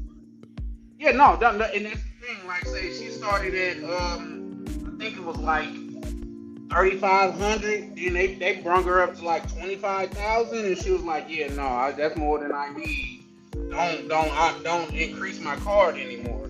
I'm like, that's the trap that they trying to put you in. So just be wary. Just be mindful. If anything, if you want to run up my credit, instead of running up my credit, lower my goddamn interest rate. That's a fact. I like that a lot. Well, Don't run me up on the credit. look, Lower my interest rate. Look, they will. They will. Yep, That's they why I will. say, hey, Thank you. it's all. Yeah, they will. No. I'm saying that it all depends on you at the end of the day. Because if you got good credit, meaning if you're taking it out to build real estate, they'll offer you a lower credit, and they'll call you up to give you more loans. And so it depends on how you use it. That same institution, those same lenders, if you're using it in a bad way, then you stuck in this quote unquote trap, but it's a trap that you set for yourself. And then if you use it in a positive way, they'll call your phone. They'll try to be like, hey, you're not getting any more loans? Yeah. Hey, nah, because the interest rate's around 4. They're like, hey, we can give it to you at 3. Like, so you see, they could work for you or against you. Exactly. And that's how you leverage it. You leverage it because you're in control now. You're not out of control, you're in control. So once they see you're in control and you know how to manage your money and you know how to pay down your debts, and you're not leveraging that high percentage point, they'll lower the percentage point to give you more money so they can keep you obligated, keep you on that hamster wheel, making that money. Yep, and then it speaks to the mindset too, because what a player with the passport was saying earlier about when you see people and they're saying some things, you can start to see where they're getting that mindset from. And what I see is when somebody is, on that not paying off their debt, they're on that buy, borrow, die mindset.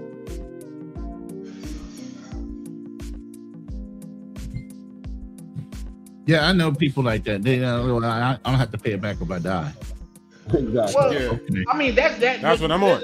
Let's be honest, and I'm sure OTO probably can. I just went to Switzerland with that. Shout out to Switzerland. But if I may, there is a strategy for that, to die with it. Mm-hmm. You have a lot of stock, and you passing your stock to your kids. When you die, that price get reset, so they don't have to pay capital gains on the gain that you have gained over 15, 20 years. Ooh, look at Charlie, bro. Flexing on him. Talk to him,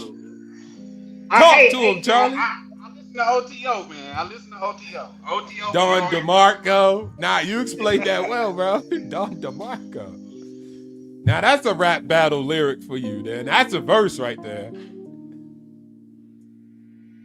No, but I think these conversations are needed though, just because people need to hear certain things out loud. Like, you thinking it in your head, but you need to hear this out loud, bro. Yeah, definitely. So, spinning the block, as Keem would always say, and Charlie, since you're on the panel. So what do you think about low-hanging fruits and high-hanging fruit, and which do you choose? Sometimes that low-hanging fruit be too ripe. Hey, how about that? Yeah, it be too ripe. Sometimes it's low for a reason. You know what I mean? That's why it's an industry. I used the term wear and tear. I don't know if you were in the room when I said that shit, but I use that term. No, that's just what I tell you. Where you gonna find the most retirement is in the church house. You're going in and out. Oh, you talking to me? Yeah. Yeah, you dropped a little bit. You away from the mic. Oh, okay. Y'all hear me better now? Yeah. Yeah. Yeah, I'm just saying, like, that's why when you go to Damn, he started talking in guys. Yeah, right. YouTube hating on me. Don't worry about it.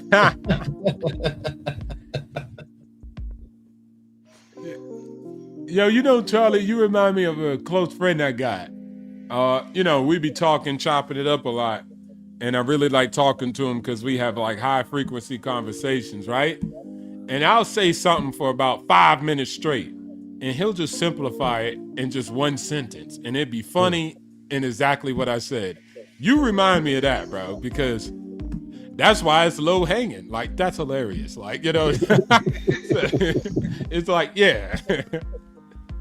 Here's the thing, like, OTO, you said something earlier to what man. I'm sorry, go ahead, Kenny. No, bro. Every time you about to drop the gospel, all of a sudden your mic goes down to like 1 from 10. Yeah. That's crazy. Y'all finna make me hook up my DJI mic. You heard me better now? I did it again. You got to stop moving. You probably moving around or something. I don't know. Man, what I got my face on the phone. Oh, what's the phone? Oh, you're on the phone, yeah. Yeah, you need your own show, man. Like Cam. It's called a Cam. Nah, I know the show, but I'm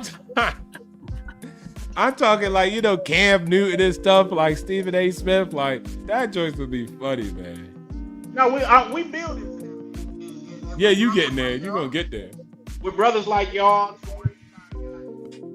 notable but different opinions. You know what I mean? I think those are the conversations that we need to have, just because we don't have a lot of people in the space that talk like we do over here. Because it's not all about spin that shit, spin it. We ain't talking like that over here. You know what I mean? So I think these conversations need to be had. So shout out to you brothers for being on that level, man. But you just can't get there. You can't get there with Azar and Darnell. No, I'm just kidding. I'm just joking, man. Shout out to those brothers. I'm joking. Shots fired. Where's the gunshots? Hey. Damn. Hey, somebody the other day hit me up and asked me about X-Pac. I was like, I don't know. He just usually pull up. I don't know what to say. Who? X-Pac. X-Pac. X-Pac Living. Oh, yeah. He hasn't been on in a while. Is he okay? Yeah, right? He is the older nature. You never know. He could be bedridden or something at this point. Yeah. Because he's been gone for a minute. You're right about that. That's a fact. Yo, Ronan, how long are you going to be in the Philippines? How much longer? We're getting married this year, so whatever the process is after we get married to kind of rush along getting to the visa, especially with everything Trump's doing back and forth. But the nice thing is, how you sent a lot of people home to start their process, even though they were in the United States. Well, we're already here. Boom. So it should be a little bit faster, right? But what I'm going to do is I'm staying here for a while longer until we get married, and then I'm moving closer to Manila, Quezon, or Pasig area. And that way we're closer to the embassy so that we can, whatever appointments we need to make, we'll be right there. It ain't about catching a flight. Yeah, it's not about catching a flight or anything like that. Yeah, because them embassies be like, no phones and all this other stuff. So it's good to be close by. Okay, cool, bet. Because what's it called? I'll probably be there next month. So I'm going to hit you up on WhatsApp. Okay. Shout out to OTO going on world tour. Hey, he right up in Thailand anyway, so it's not even a big deal. Yeah, that's around the corner. It's about a 3-hour flight or so, if that. But I just locked in my 15-year visa here, and then I just want to come check out the Philippines because that's been on the list for a while. And then I was like, oh snaps! I know somebody over there. Yeah, super high-end areas. Just depends on where you want to go. I mean, super high-end. Super high-end. Soho area, BGC, Makati. High-end everything. I don't want to see no backpackers, no hostels, none of that. No, BGC, yeah, BGC all day.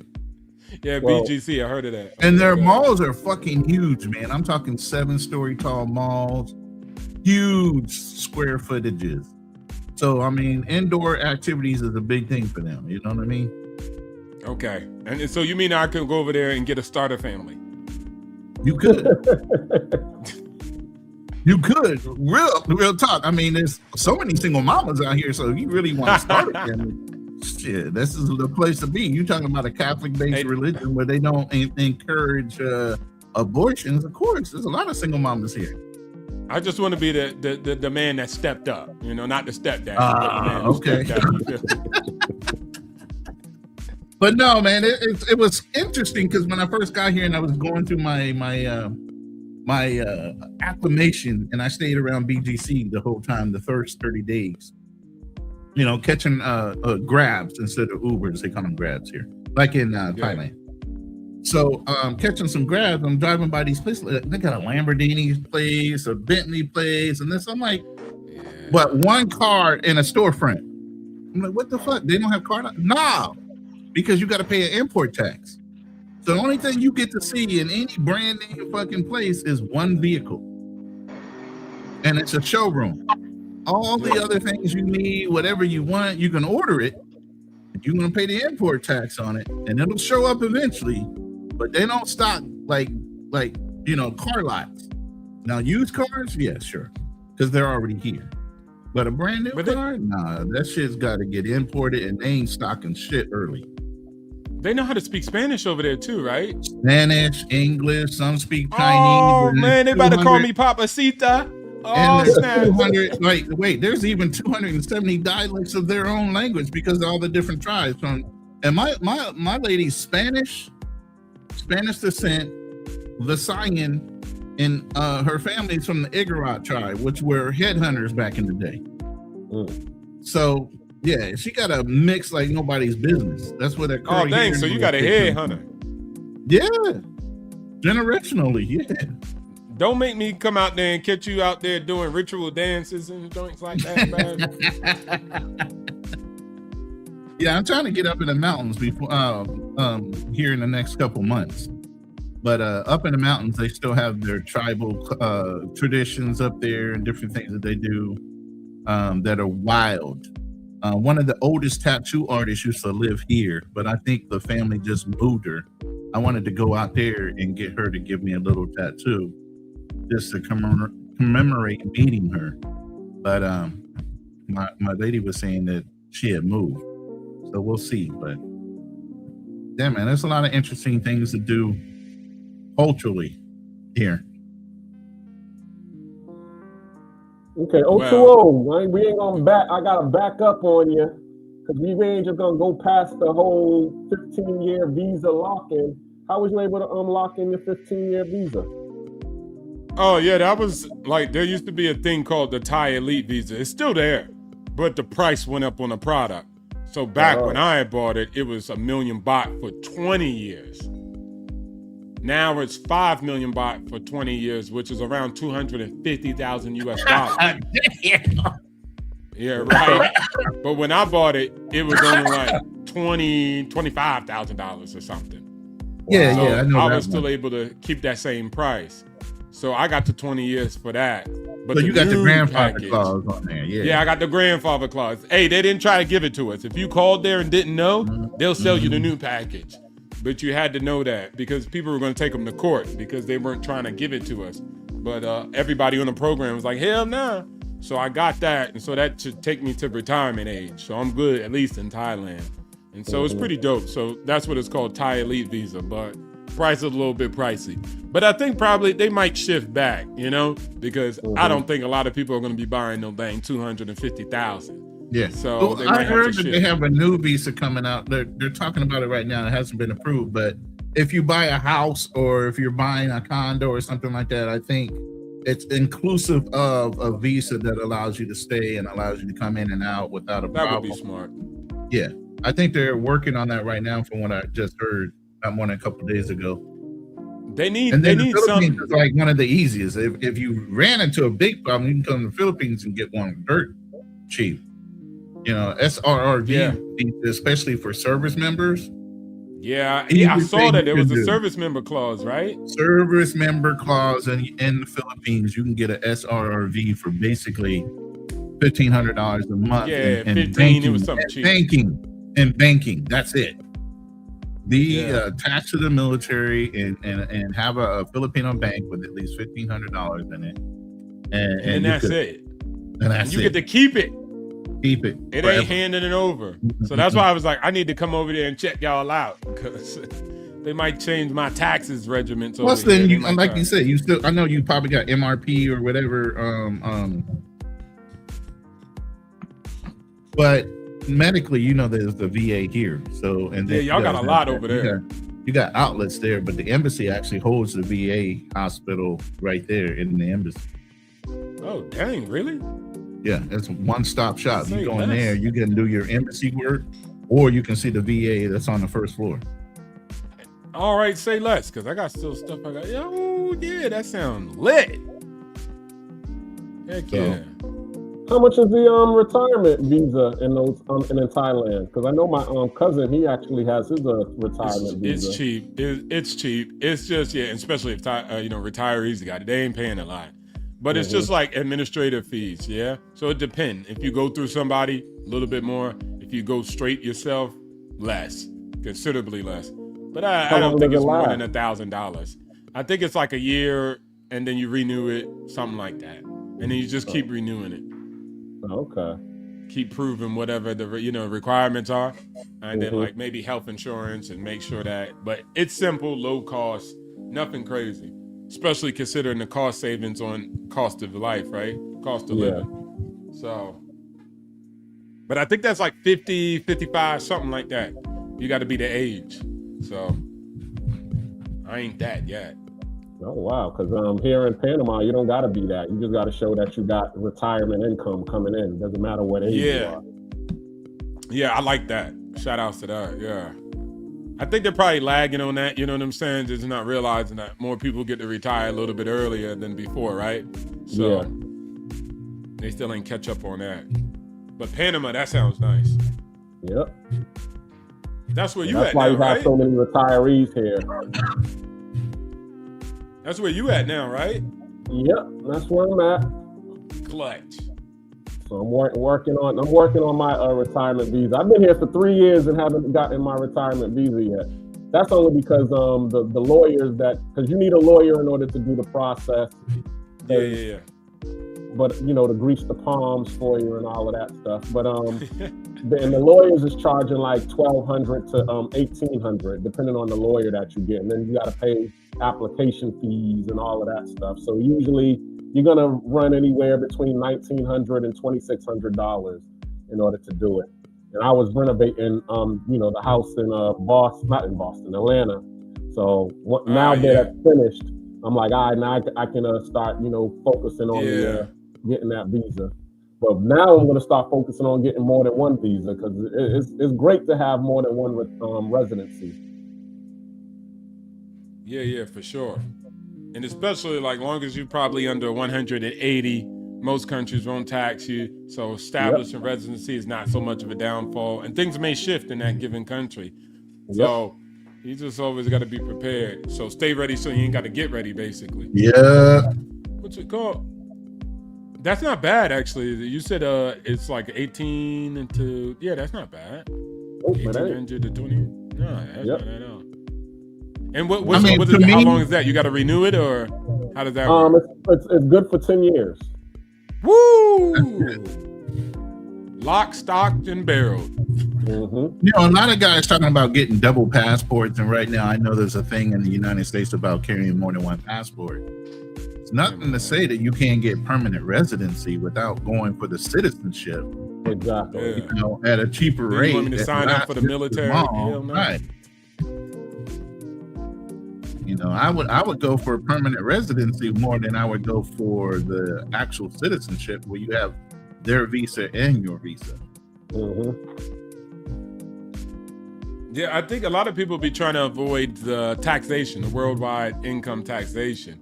So that's one of the largest factors. Like when I went to Switzerland and talked to them about moving some money over there, they always were trying to hit me with that. Like, tax, yeah. And I was like, shut up, man. I don't pay tax. But I thought Switzerland was the only banking institution that didn't rate you on their taxation. That was the big thing back in the day, moving your money over to a Swiss bank because it didn't give the U.S. access to your bank accounts. That's changed since then? Oh, yeah, well, they got more. Do y'all think those days are long gone, though? Which ones? The one of putting your money in Swiss bank account. No. Their business is popping. Like most of the companies I was talking to deal strictly with Americans, British, Canadian. So their business is still hiding that popping. money. Yeah, trying to hide that money because they didn't give them access to those banks. But now international laws have circumvented that, or what? That's what I'm asking. They got more reporting requirements. It takes some processes, like That's processing what I thought, time. yeah, Like I most thought of them so. said like 30 days plus, but back in the old days, it was a little bit quicker.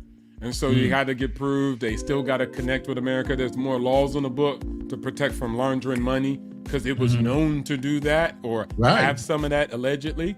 So of course there's more, but I'm not in that industry, so it don't matter. It's not relevant. But Right, most you're not people worried still do about it. hiding your money, but yeah.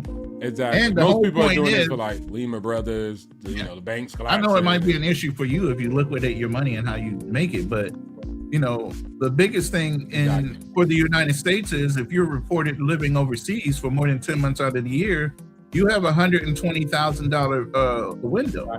Yep. If you More make income less exclusion. than $120K a year, you don't have to file for your tax. You file, but it's no but you ain't give on gotta you. pay. Yeah, you ain't got to pay shit because you're not in the country. Yeah, so that's there. But there's so many tax, what is it called? Deductions and strategies. Yeah. So I just follow those more so than that. So when they were like, yeah, man, I mean, taxes. And I'm like, bro, I don't care about that. The only reason I was just considering it is because just if anything happened, I have some money allocated somewhere else outside of America. That's it. There's nothing else. Like I pay my taxes, I file them. It ain't that much if I do have to pay because I just got a strategy that reduces them. But most guys, if they're running a business or working a high-end job remotely, that makes sense, right?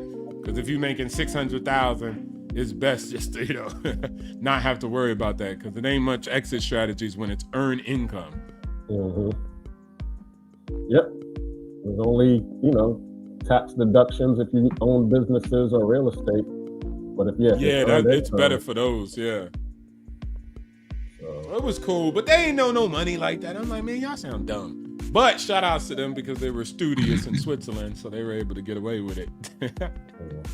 Panama does the same thing. That's Switzerland. Panama, Panama, yeah. Panama was a major hub for banking. Yep. Yeah, up there with the Cayman Islands. Panama, Cayman Islands, yeah. That's why they use the U.S. currency so much because they were the institution for banking off U.S. coast. That was it. It was Panama. But I was whitewashed, so I was like, let me go to Switzerland.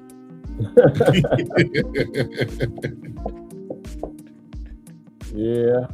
And then, of course, you get scared because you don't want to end up like Boston George. You put your money in the bank and then you go back to get it. You're like, sorry. Hey, Black Cleaner, they had to be like, oh, so you look fit. I mean, you play tennis? Like they, that's their way of saying like, how the heck did you get your money? They were all like, you look strong. Tennis, golf, like sorry, I don't want to offend you. I'm like, nah, you good, but no. I hear you. Trying to see if you're an athlete without saying you're an athlete. Yeah. They gave me good sports though, right? Tennis, golf. Yeah. Then it suggests the obvious ones like football, basketball. Yeah, football, maybe because you were a little short for that. I don't know. A little too lean for them to suggest those ones. You know what I mean? It was funny. Because I know you like what, 6'1", 6'2"? 6'1". Yeah. I think maybe 6'2", but 6'1". Let's go with 6'1". I know it in centimeters. I'm an ager, so. Yeah, I don't try to keep track of centimeters. Yeah, so again, I'm getting a girl from OnlyFans. I'm marrying her. I don't care what none of y'all say. I'm turning her into a trad wife. Oh my goodness! Not the OnlyFans wife. Cause I'm a top G. And Ronan, you are a beta because you allowed your girl to pay for an uplift on the truck. So I'll never do nothing like that. Hey, I'll be a beta all day if she paying. Yeah. Beta. You know? I got a sound effect for that too. Hold up. Beta. There you go. Yeah, that's the one I was trying to mock. Yeah. I'll be that all day. Like I said, when somebody wants to step up and do something like that for me, go. Hey, by all means, I welcome it. Well, that's it's funny that you say that because I was listening to Andre Love Crossing Borders. What was it, yesterday? Where he was saying that the women don't want to be pedestalized or they don't want to be partnered. And I thought about that because, that's the one thing, I'm old school and I saw how my family worked together in order to build the legacy that they were able to build. And it wasn't just, the fathers going out there to work and bring in and then, putting their money together. It was everybody working. My grandmother was, working. Her sister was working. Her brother and everybody, and they pulled their money together to be able to buy, put the down payment on the 3 families in the stores that we had.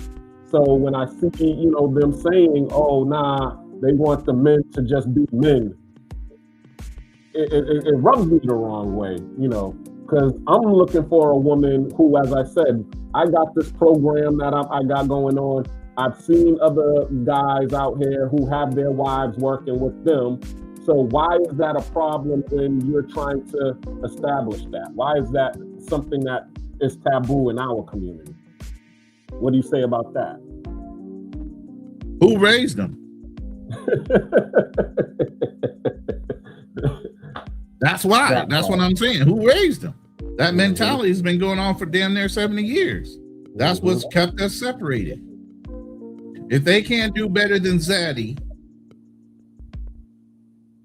government Zaddy, or YT man Zaddy, you don't need to be with them. Hypergamy at its best. I don't want to grow with you. You need to come ready-made and ready for me to be serviced by you, meaning spoil me like I'm a princess or a queen. That obligation and entitlement is wild within our community. Now, is that high maintenance or is that high standard? High expectation and just delusion. I hear you on that one, for real. It's funny because every time, like we were just talking about mindsets, and every time I hear what you just said, I think about, oh yeah, she got that. She's got that Disney mindset. When you wish upon a star, right? Call me when you wake up. Matter of fact, no, don't even bother calling me because you just told on yourself. There's no way I'm investing that kind of time and income on somebody that thinks like that, doesn't know how to do any kind of reciprocal or appreciation of things you can do or can't do. Don't honor you as a man and know what your capabilities are to see the value that you bring to her and maybe, because here's the thing, anything you do benefits her family, right? Facts. Benefits her legacy, right? Yep. Why you got to sell yourself to her? She should be selling herself to you, saying, I want you a part of my family. Mm-hmm. And that brings me to this point. When I was in Japan, okay, and I was messing around with this girl, and her family was well off. And what she was telling me, because she invited me to her house, and she had a 3-level townhome, real nice. And she was telling me, okay, she had a brother, and her brother is going to inherit the house, and he's going to inherit everything. And then it's his job to be able to take care of the father and the family when the father retires.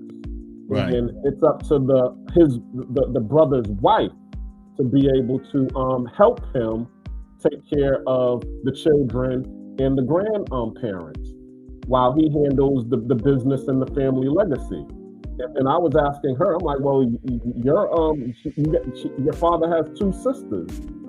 Your father has 2 daughters, and other than the brother. So what is supposed to happen to you all? You all aren't going to get any of this?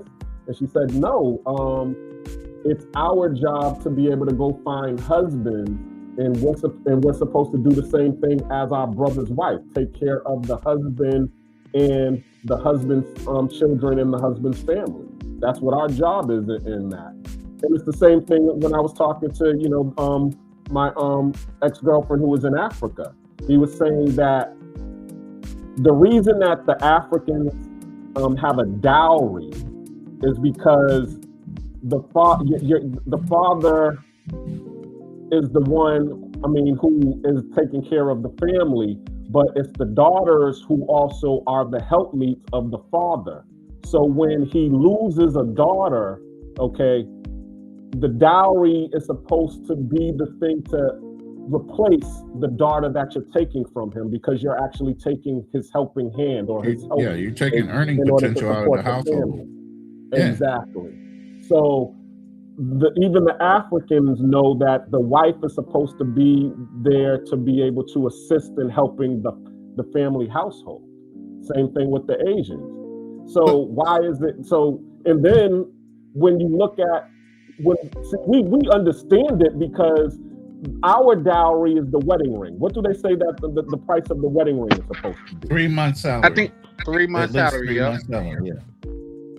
So that's basically saying, okay, I'm showing you, here's my 3 month salary. I'm paying for you to be a part of my family legacy and help me. But see, they want to take, how they always do. They want to manipulate it to be able to benefit themselves, where they just, as they say, okay, I'm just supposed to, live this soft life, and you're supposed to go out here and do everything. You're the man, you're the provider, you're the protector, and I had a video that showed that. It's like, okay, well, we're supposed to be doing all of the manly chivalrous things.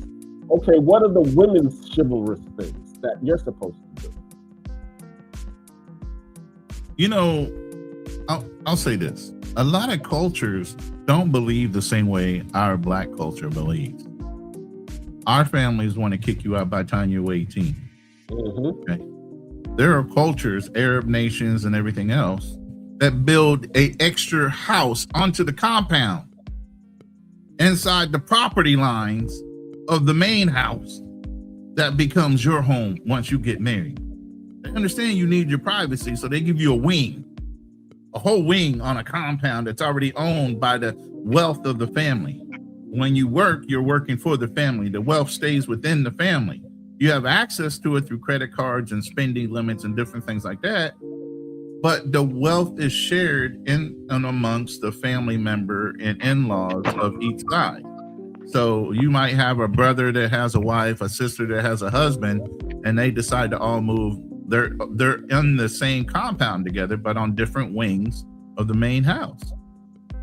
You can choose to eat privately or eat in the family home. What our community is the only one, I think, that really does follow through on making their children leave at 18 without educating them further into financial well-being, how to support a home, different things. You don't get taught that before you leave your house. Well, no, that's a fact. But I got a question for you, Ronnie. Go ahead. Yeah, go ahead. If I may, why do you think that is, though? I can tell you that. Because we did have it. Because I know from my great-grandparent, one of the things that he did do when he did my phone go post-slavery reconstruction, when he was working, every time he would save some money, and I told this story before on my live stream, he would buy an acre of land for his child, so when they turned 18, he would give them that acre of land for them to be able to raise their children on. That was his whole plan. What really happened was they got us out of the South, because a lot of us were in these, in these rural areas where we were allowed to do that. And then they got us into the cities. They got us working into the factories, and we were living in apartments. That's what happened. It was the change in the geographic location and us being in these apartments now, and we're renting. I respectfully disagree, Black Cleaner. Okay. And I'll tell you why, if I may. Good. I'll tell you why. Because I don't think, now I'm not going to say it's only for black people or only happen to black people, but I think it's more prevalent in the community to where Uncle Sam stepped in as a stepdad. Those women that you guys are talking about, they don't have a lot of refuge, especially in other countries. Do you know other countries don't have a welfare system? Exactly. I talk about that. Yep. You know what I mean? So without it being a welfare system, you got to really get it how you live. A lot of these chicks is willing to kick a dude out because Uncle Sam gonna step in. Correct. You know what I mean? So I think that's where a lot of that comes from as far as our community go, because we got women. I heard somebody say one time before, if it weren't for Uncle Sam, it'll be a lot more deadbeat moms out there. You know what I mean? So we gotta account for that, because that's something that not only happens, but it continues to happen. Like if your baby daddy ain't acting right, get the government involved. If your baby daddy yell at you one night and you feel uncomfortable or unsafe, call the police. Get the government involved. If your baby daddy have a good relationship with his child and y'all break up and then he go get a good relationship with another good woman, now you want to destroy him. Come on, man. Like, and you know that you got the police to have your back. You got the government to have your back. How many times we done heard about these unfit mothers, they get custody of the children simply because they're mothers? I'm not saying it happen all the time. I mean, every time. I'm just saying it does happen majority of the time. I'm okay for now. Plus, I got water. Which I land with that, but that we got to call things into account here, because, and I'm not saying, now here's the thing, and I will add this caveat because I know somebody probably cooking in the back of their head. There's more white people on government assistance than black people. Let's say what that is. Like, and that's a fact. But at the same time, I haven't seen it expressed in other communities the way that it's expressed in ours, to where, oh, we don't need a man. I ain't say it's not expressed at all, but generally if you guys just look, those women that talk like that, they're unattractive anyway. They look like they change transmissions and alternators. Damn. Of course they won't need a man. But I land. You said transmissions and alternators. You know, we could change the alternator, but that transmission, you gotta know what you're doing up under there. What's wrong with having a mechanically inclined woman, man? What's wrong with that? Nah, I'm supposed to be the one with oily hands. She come here trying to hug me with them oily hands. That's some 5W40 on her hands. I don't know. Don't you said 5W, fuck the 10, 5W. Yeah. That's that lightweight. You feel me? So yeah, no. All of that is something to be accounted for. You know what I mean? Like, in my opinion, and I'm not saying it's the end all be all, but it definitely plays a part, in my opinion.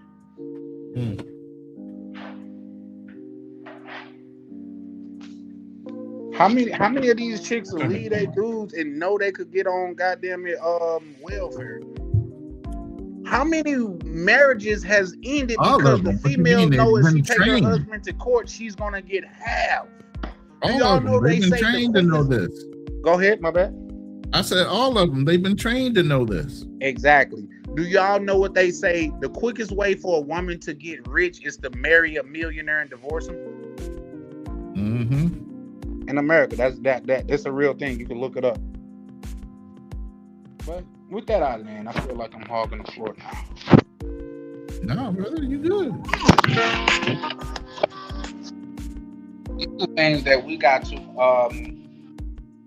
that we got to bring to the light. Just like you see, and I was thinking about this earlier today, and I'm going live tomorrow, so this is something I'll definitely bring on my live. You have women openly in public like disrespect a man that they don't even know to the fullest.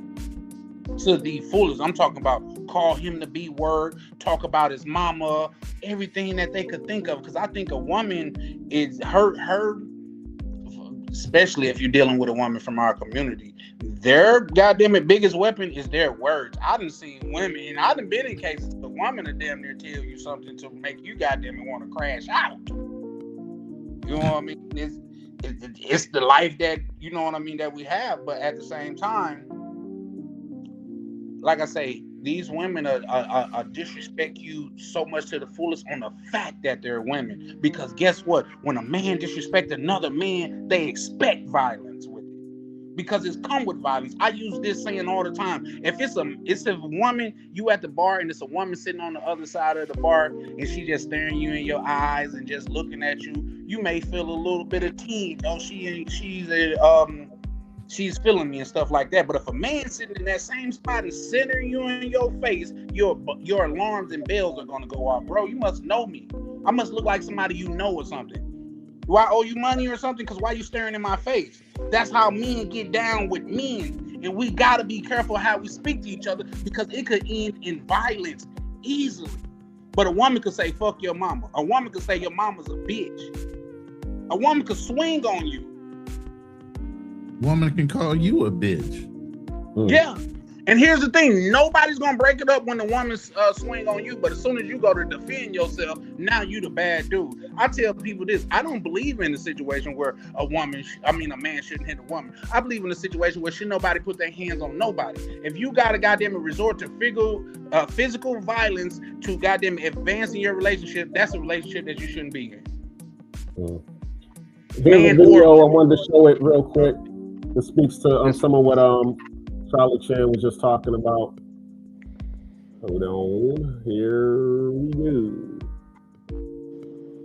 Man, that they systematically keep him from getting, so he can't give it to us.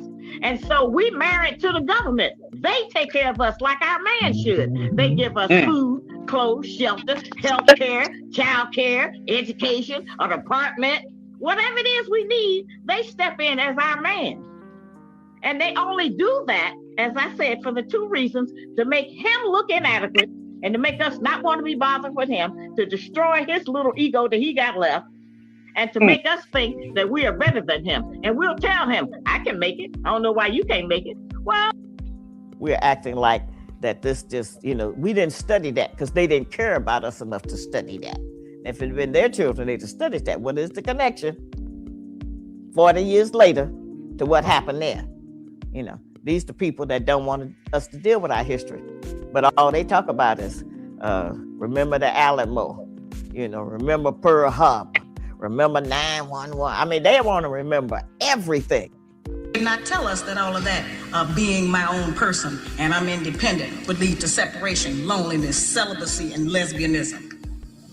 They didn't tell us that if you give up the man, you're going to take one of these things and it's worse and it will destroy your nation. They didn't give us that information. They made us think that it was some kind of glorified position to brag about the fact that I got my own job, my own credit card, my own car, so I don't need no man. I don't even know how we got that mixed up. Ain't none of that got nothing to do with being with no man.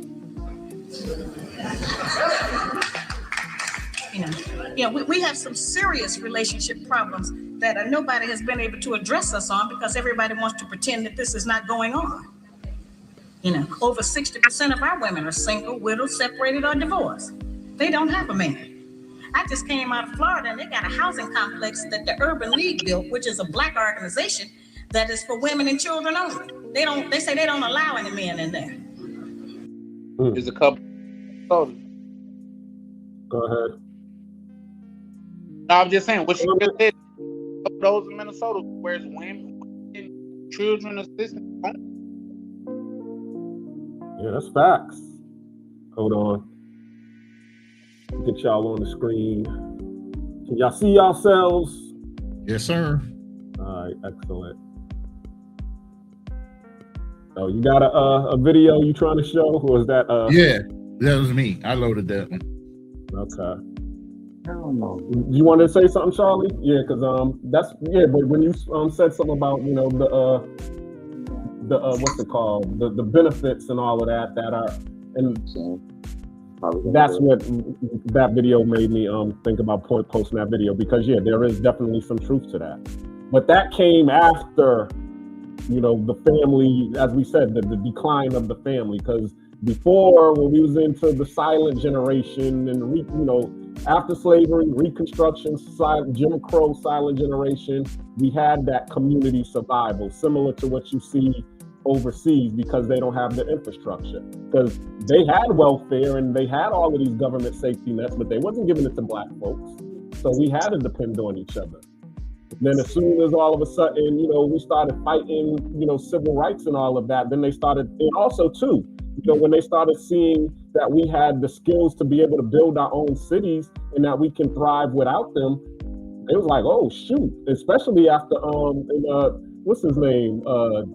One of the activists, he talks about this, about how during the Great Depression, all of the white businesses, they collapsed, and it was the black people who was able to undergird and keep the businesses thriving. It was the black folks who acted investing in Cadillac that allowed that saved the Cadillac or saved GM, because they wasn't allowed to be in the black banks, so they had to put their money. They wasn't allowed to put their money in the white banks or do investments like the white folks, so they would have to just save their money, put their money in the mattress or in the Bible or wherever. So when the Great Depression happened, it was black folks who really wasn't feeling it because they didn't put their money in a collapsing economy. So now all of a sudden, when it came time, they was relying on me. Now they started serving the black people, and that's when the whole How to Sell to a Negro came out, so that they can start getting the black dollar. And then that's when they started, allowing us to have all of these benefits that you're talking about, welfare programs and child support and all of that stuff. Even on the YMCA and the Girl Scouts, we wasn't even allowed to be in those organizations and get the benefits from them. They kept us out of those. And the only, I understand OTO hates to talk about the past, but the only reason that I bring up the past is the same thing of what Shahrazad Ali was talking about, is because if you don't know where you came from and you don't know how you got in this predicament, you don't know how to get out of the predicament. So you were saying something? All I heard was I heard like a CB radio type of thing. Yeah, exactly. That's what I was asking. But yeah, if you want to rip on that video real quick, you can. Yeah, hold on. It kind of addresses some conversation. Even when he's not wrong. That's not maturity. That's stupidity. It's called keeping the peace. No, it's called rewarding bad behavior. So you rather argue than apologize? I would rather be right than fake it to babysit your feelings. Wow. So apologizing is now a problem? Apologizing when you're wrong is growth. Apologizing when you're right is self-betrayal. That's your ego talking. No, that's self-respect, something you clearly don't like. Men are supposed to lead. Leaders don't bow to nonsense. You're just making this relationship harder. No, you're just used to men being easy to control. So there's no compromise with you? Compromise isn't me losing every time just to keep you quiet. So if I'm upset, you won't apologize? If you're right, I will. If you're wrong, fix your attitude. Because if being a real man means apologizing when you're not wrong, that's not a relationship. That's you training a dog.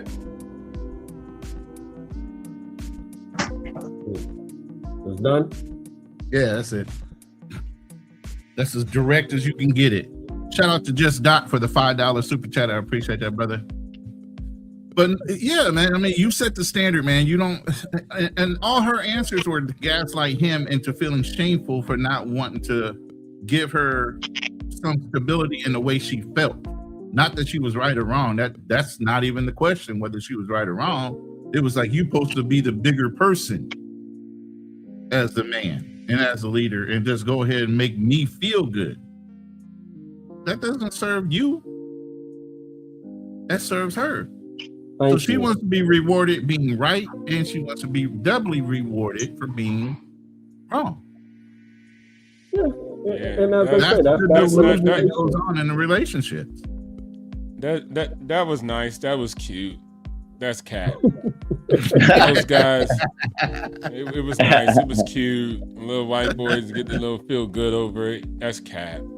Y'all gonna bend the knee because she gonna put you in the doghouse and ain't gonna give you no cootie cat. And because you prioritize the cootie cat or infection, then it works. Shout outs to her. She got game. That's what it is. Because watch this. If he was talking to me, there'll be no compromise. I couldn't use none of the stuff she said to make it work. Nope. Like if I was one-on-one and talking to him, you've seen those conversations online, men to men, that wouldn't happen. I couldn't be like, my feeling. But with the cootie cat, he'll do it.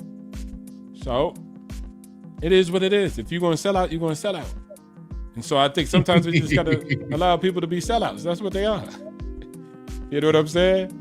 Yeah, but that only works. The principle is still right. It's still right at the end of the day. I get it. But that only works with a certain standard of man. Yeah. A man of value, a man of value is not going to like just sit back and accept you, a female keeping a cootie cat from him. A man of value is going to have options. And not to say he's a cheater, but a man of value will have options. I've seen men with options still do it. Like, bro, they might prioritize the girl. They like her a lot. Right, and that's the problem. Men with options that don't value their worth will themselves, do that. Yep. Men of value that appreciate their worth and what they bring to the table will not. If she's not going to be on his program and she's known to hold things from him based on the fact that he's not responding the way she wants, that's called control. And what man of value or worth is going to allow a woman to control him? 95% of men on the planet. Then they're not really men of value. Then they're weak men. We can call them whatever. I'm not saying X, Y, and Z, but it is what it is. That's what they are. 95% of men don't make the stand like that. If they did, y'all would never be talking about half of the stuff y'all talking about. Because it wouldn't exist, right? We created the world, we built it, we control majority of everything. Like we say that all the time. But then you sit in the compromised position that you're in. So what's happening there? You're losing every time, hook, line, and sinker.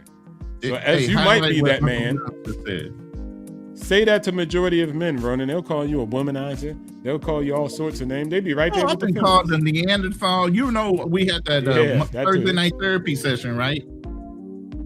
Georgia used to hate my ass. Yeah. Georgia used to hate my ass because I'd be like, she used to call us Neanderthals all the time. Yep. I think hell yeah. What you mean? You guys got problems. No, we're telling you the truth and we're not compromising behind it. Hey, hit what Uncle Gunn said real quick at the bottom. Very last comment. Hold on. It's a new comment? Yeah. Hold up.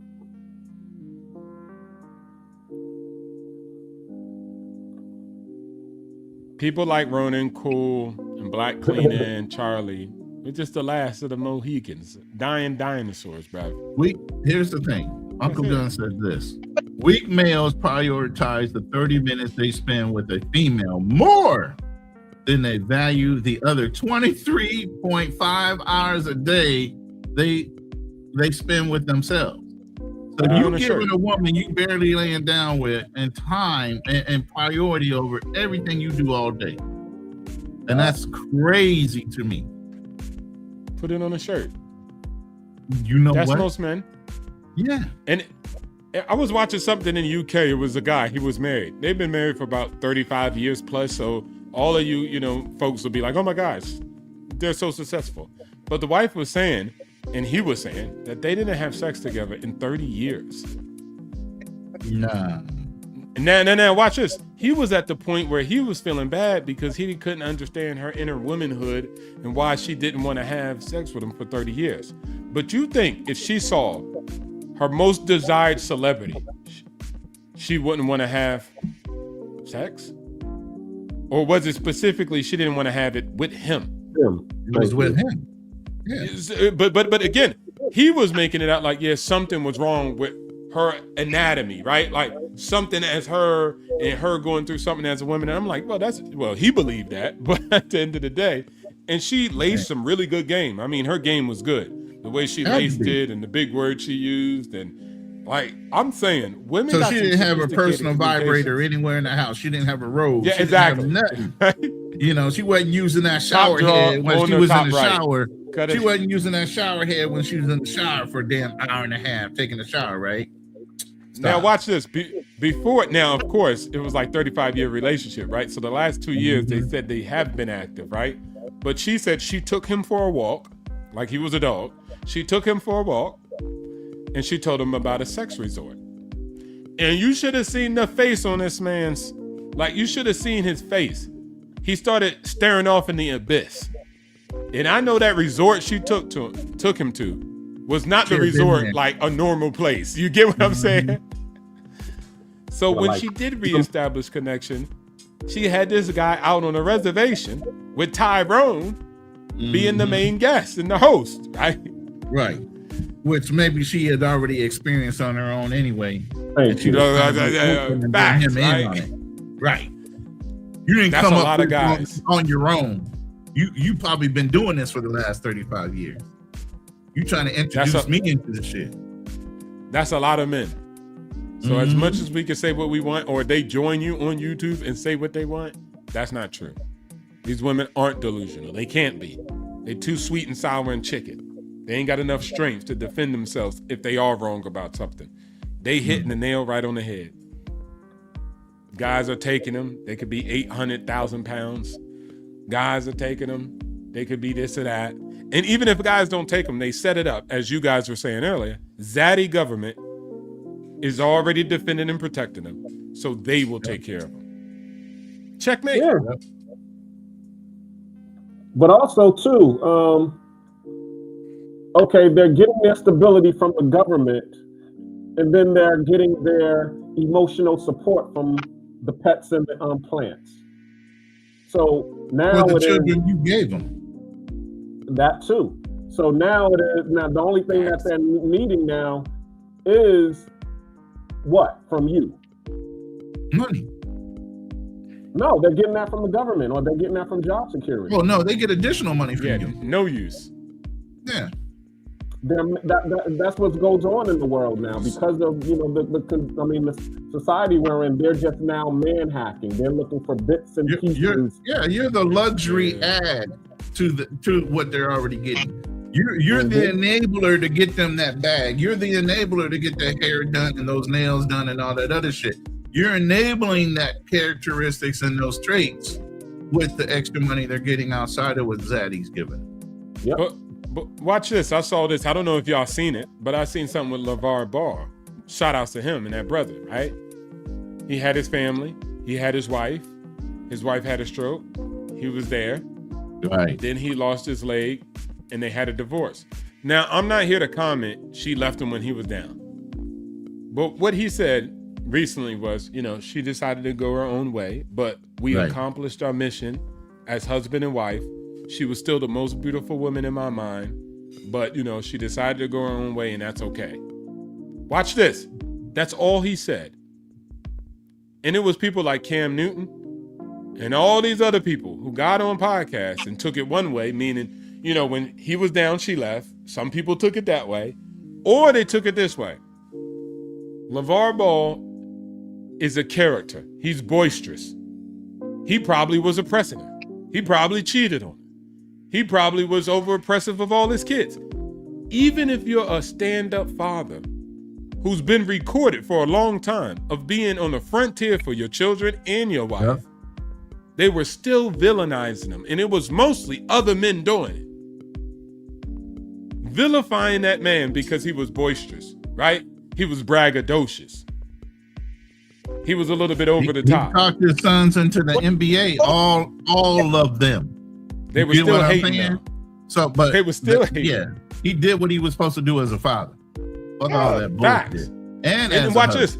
I have no evidence if he did anything else. So I'm not about to convict him on anything else. But they all of a sudden was like, hey, Tina was probably being, verbally abused. And I was like, these are other men speculating this nonsense and projecting it onto him. So I always say, man, the biggest enemy often is another fellow man. Yeah, that's why you got guys that are giving one female in the space a whole bunch of energy. Clout, attention, energy, power. Just y'all have that mother figure so ingrained in you. The first female to come into space, y'all all flock to it like a moth to a flame. And it's crazy to me, but the ball incident hits home with me because I did something similar with my my second wife and my stepson. You know, my second wife had a stress stroke. 3 years into a 9-year relationship. Nursed her back to health. I paid my mom to come into town and help take care of her while I worked. You know, raised him from the time he was 8 until he was 18 and in college. But at the end of the day, once she got better, she had a conversation with her parents and said she had never lived on her own, never done a lot of things because she came straight from her parents' home into mine, even with a child, and decided she wanted to live on her own. But I did everything as a father. I reinitiated a relationship with my stepson and his father, who was in total denial of him, never wanted anything to do with him. Filmed the football games, the basketball games, sent them to his father so they could establish a relationship. You can do everything right and somebody will still say you a sucker for doing it. You know, do I encourage people to be stepfathers? No, absolutely not, especially if you don't have kids. Go experience having your own children first. I already had kids. But go ahead. Go ahead, Charlie. You were breaking up. I think that's one of the things that you got to learn the hard way. Because when you telling him, bro, like, you got no kids and she got 4, you're like, but I love her and her kids love me. And he got every excuse in the book to simp out. You know what I mean? Like, no, her baby daddy just pulled a gun on me. He didn't shoot me though. You know what I mean? Like, that's kind of what it is now. And the fact of the matter is, but see, the mom was probably fine as fuck, got 4 kids, and he's looking at how fine he is, and that's that scarcity mindset. I'll never get a fine woman that's single that looks like her. I'll take her with kids because then she'll feel more obligated to me because I really couldn't hold on to her if she was single by herself. That's what that mindset is. Is that how they think? That's exactly how they thinking. Damn. Because if he could do it without her being attached to kids and having obligations, then he would have already done it. It don't make any analytical sense why you would fall in love with a woman with children having the same capability with her not having children and looking the same way. You're desperate and you're looking for an angle to control a woman that has beauty that you normally couldn't do if she didn't have those children. I agree. I definitely agree. But at the same time, I think a lot of that is dudes, like, even when it comes to money and stuff like that, like, not just dudes, but people operate, your mindset is different when you operating out of lack opposed to abundance. When you say, oh, she fine, but she got so many kids and she a headache, I'm cool, I'm just gonna move on, and you know something coming, you're gonna conduct yourself different. You might think, man, I ain't had cheeks in 4 months, man, I'm gonna go buy about desperation. Yeah, I'm gonna go and buy about 4 Happy Meals before I pull up on her and then give it to the kids. You know what I mean? Come on, man. Listen, here's the thing, full transparency, I done bought some Happy Meals in my day. I ain't gonna lie to you. I done paid for babysitters and the whole 9. You know what I mean? But I understand the difference between long-term and recreation. Right. Now, I've done that when I was already married. I have already had kids and all that. So I operated out of a different mode. I got kids. The audacity of me is saying the woman has to have no kids.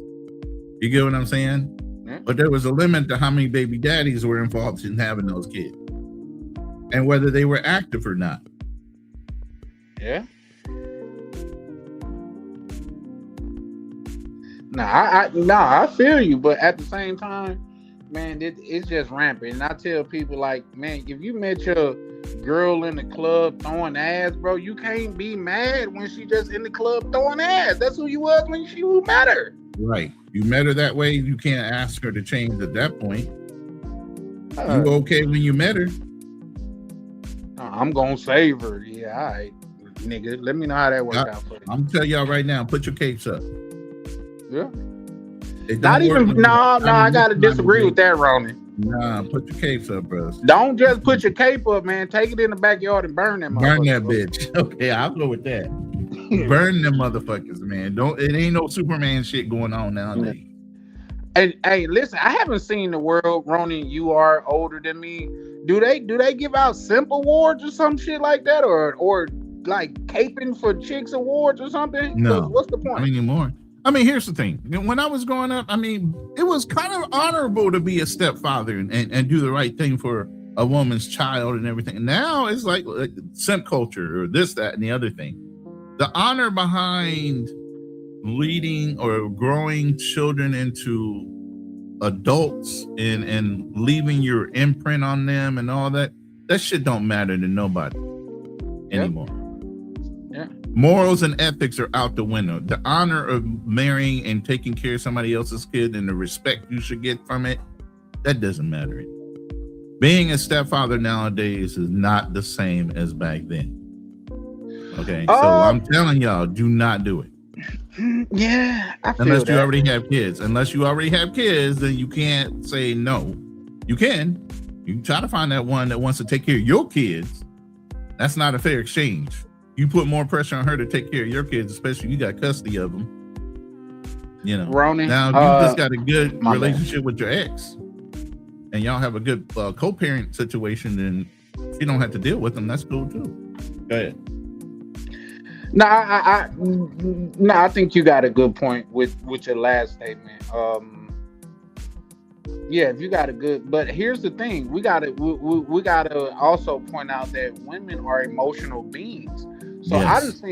I done seen women away from my children. Right. I was just gonna say, your baby mama pull up with the nigga that she fucking with and drop off her kid to you, but you better not have a woman around her kid. Right. A form of control. Okay. That's why I only got one mother. I only got one child. Because man, these women will make you crash out, bro. And I've said this. But again, go ahead. Again, when you met her, was she in that mode? No. Because I'm gonna tell you this. Go ahead. I never had a woman that I had children with ever try to run my life after they left my house. They already knew that shit was not gonna happen. What? And I would never try to run theirs. Now I had my ex-wife got remarried, and she's the one that had my 3 children. And my youngest son was giving him a rash of shit. He wasn't doing shit for that man for whatever. He loved me that much. And I was like, look, I said, if your mom respects him enough and honors him enough to marry him, as long as he ain't doing nothing wrong to you and he's telling you things that are right, listen to him. Yeah. I ain't gonna fight against some man that's running his household. I don't have that kind of grief for people. I ain't gonna fight another man that's running his household the way he wants to run it. And obviously your mom respects him enough to want to marry him. So other than that, I don't hear you. I don't want to hold up. I don't want to hear no grief because I knew the kind of woman I had in my relationships anyway. She wasn't gonna have my son doing something crazy. You get what I'm saying? She wouldn't let somebody do something crazy, especially knowing who I was as a man. You know what I mean? It wasn't gonna happen. It wasn't gonna go down like that. I heard that. And her husbands knew me and knew that I wasn't going to tolerate that bullshit. Yeah, I mean that happened with the mother of my daughter. Like, it was a time or two to where she got like too extreme, and I had to let her know, like, baby, remember who I am. I'm trying to change my life, but I'm not all the way changed. So let's put some respect on that. You know what I mean? Like, feel like you playing me and you ain't finna play me like that. So any nigga that got something to say about me and my daughter, send him my number. You know what I mean? Like, we ain't gonna have all that, a nigga wanna interfere, this, that, and the third. But also, like, say, with my nephew, something similar happened to that. And he's like, man, fuck that nigga, he ain't my dad. I said, listen, this man go to work faithfully and pay the bills of where you live, and that deserves some respect. I cannot stand behind you, nephew, if you don't want to pay this man the most minuscule respect. Respect. No, you shouldn't. He shouldn't have to wash dishes because he paying the bills. What bills you pay? If you not paying the bills, your job is to wash the dishes. Oh, he be wanting me to take out the trash. Nigga, take it out. You're a fucking boy. What the fuck you mean? Taking out the trash is a problem. You know what I mean? But at the same time, we need these youngsters to hear, bro, like, yeah, no, that's not cool, bro. You got to respect a man for being a man. Because guess what? This man is paying bills where you live. He buying you Christmas gifts. He looking out on you. And you mean to tell me just because he ain't your biological father, you feel like he don't deserve respect? Nah, your Uncle Child can't stand on that, my nigga. And if you're going to continue to fuck with me, you gonna respect that man. Now, if he put his hands on you, if he hurt you unjustly, then I'm going to show up and I'm going to show out. But outside of that, you need to respect him. Exactly. Point blank, period. Take that motherfucking trash out, yo. Exactly. With a fucking smile. Nigga. Hey, shout out to Lucky Girly joining the chat. She says, I'm a boy mom, 3 sons, ages 16, 17 and a half, and 25. I know I don't want them to be with any woman that engages in 304 behavior. I also tell them to stay away from single mothers. There you go. There you go. Even a woman. Hey, what the women say? Clock it. Hey, you know, we always men dominated on these panels, man. I wish these females would not be intimidated and torn up and have a real conversation. Would love to have female interaction on this conversation for That's sure. a double-edged sword. Let's look at the story of Charlie Chan. Yeah, man, but we're not here to attack females. We're not going to attack them. We want their honest opinion. But at the same time, like she said, as a mom herself, This herself, Charlie Chan. This me. I'm the dude that have women on this panel, and I always say that we got to protect the women. And then I don't know if y'all. And then she adds to it, a 304 can become a housewife. However, changing doesn't erase the past. As a mother of 3 sons, I would prefer they stay clear of these women. 100% correct. And you're not wrong for feeling that way. Yeah. But here's the thing, Ronnie. Ronnie, can I lay the thing down right fast? Yeah, I welcome a woman's perspective. Thank you so much for being honest about how you would advise your sons. Thank you. Yeah. Because now you're speaking out of love. You're not speaking out of malice or what you think society is. You're speaking out of you birthed a human being and you want to make sure that they're on the best path possible that you could guide them on. And there's nothing wrong with that. In fact, that's what you're supposed to do as a mother. But let's be honest. Let's call a spade a spade. The majority, ma'am, you are a rare gem in the community that of ours on a simple fact. We got women that shame men. Oh, you don't want to be with me because I got a tattered past. Yes, ho, you used to sell pussy. Right. Yeah, exactly. You damn right. I'm gonna be the nigga that end up with you. Like, come on now. Well, see, you weren't man enough for me. No, nobody's man enough for you. You sold box for 20 years, man. Well, I beg to differ on that. I'll give you a Ronnie. Black leader, don't do it. Don't bring that cape out, bro. Don't throw it over your shoulders. Don't do it. I'm trying to tell you, don't do it. Here it comes. All right. Hey, the first person I want to hear respond is Cool King. If King, stop your cousin, man. Stop him, King. Stop him. Go ahead, King. You got something to say about it? Hold up. What's going on? Because I was just outside. I was just out in the kitchen. He about to defend the 304, bro. You better stop him. What's up, though? Enlighten me. What am I supposed to be responding to? Let's go.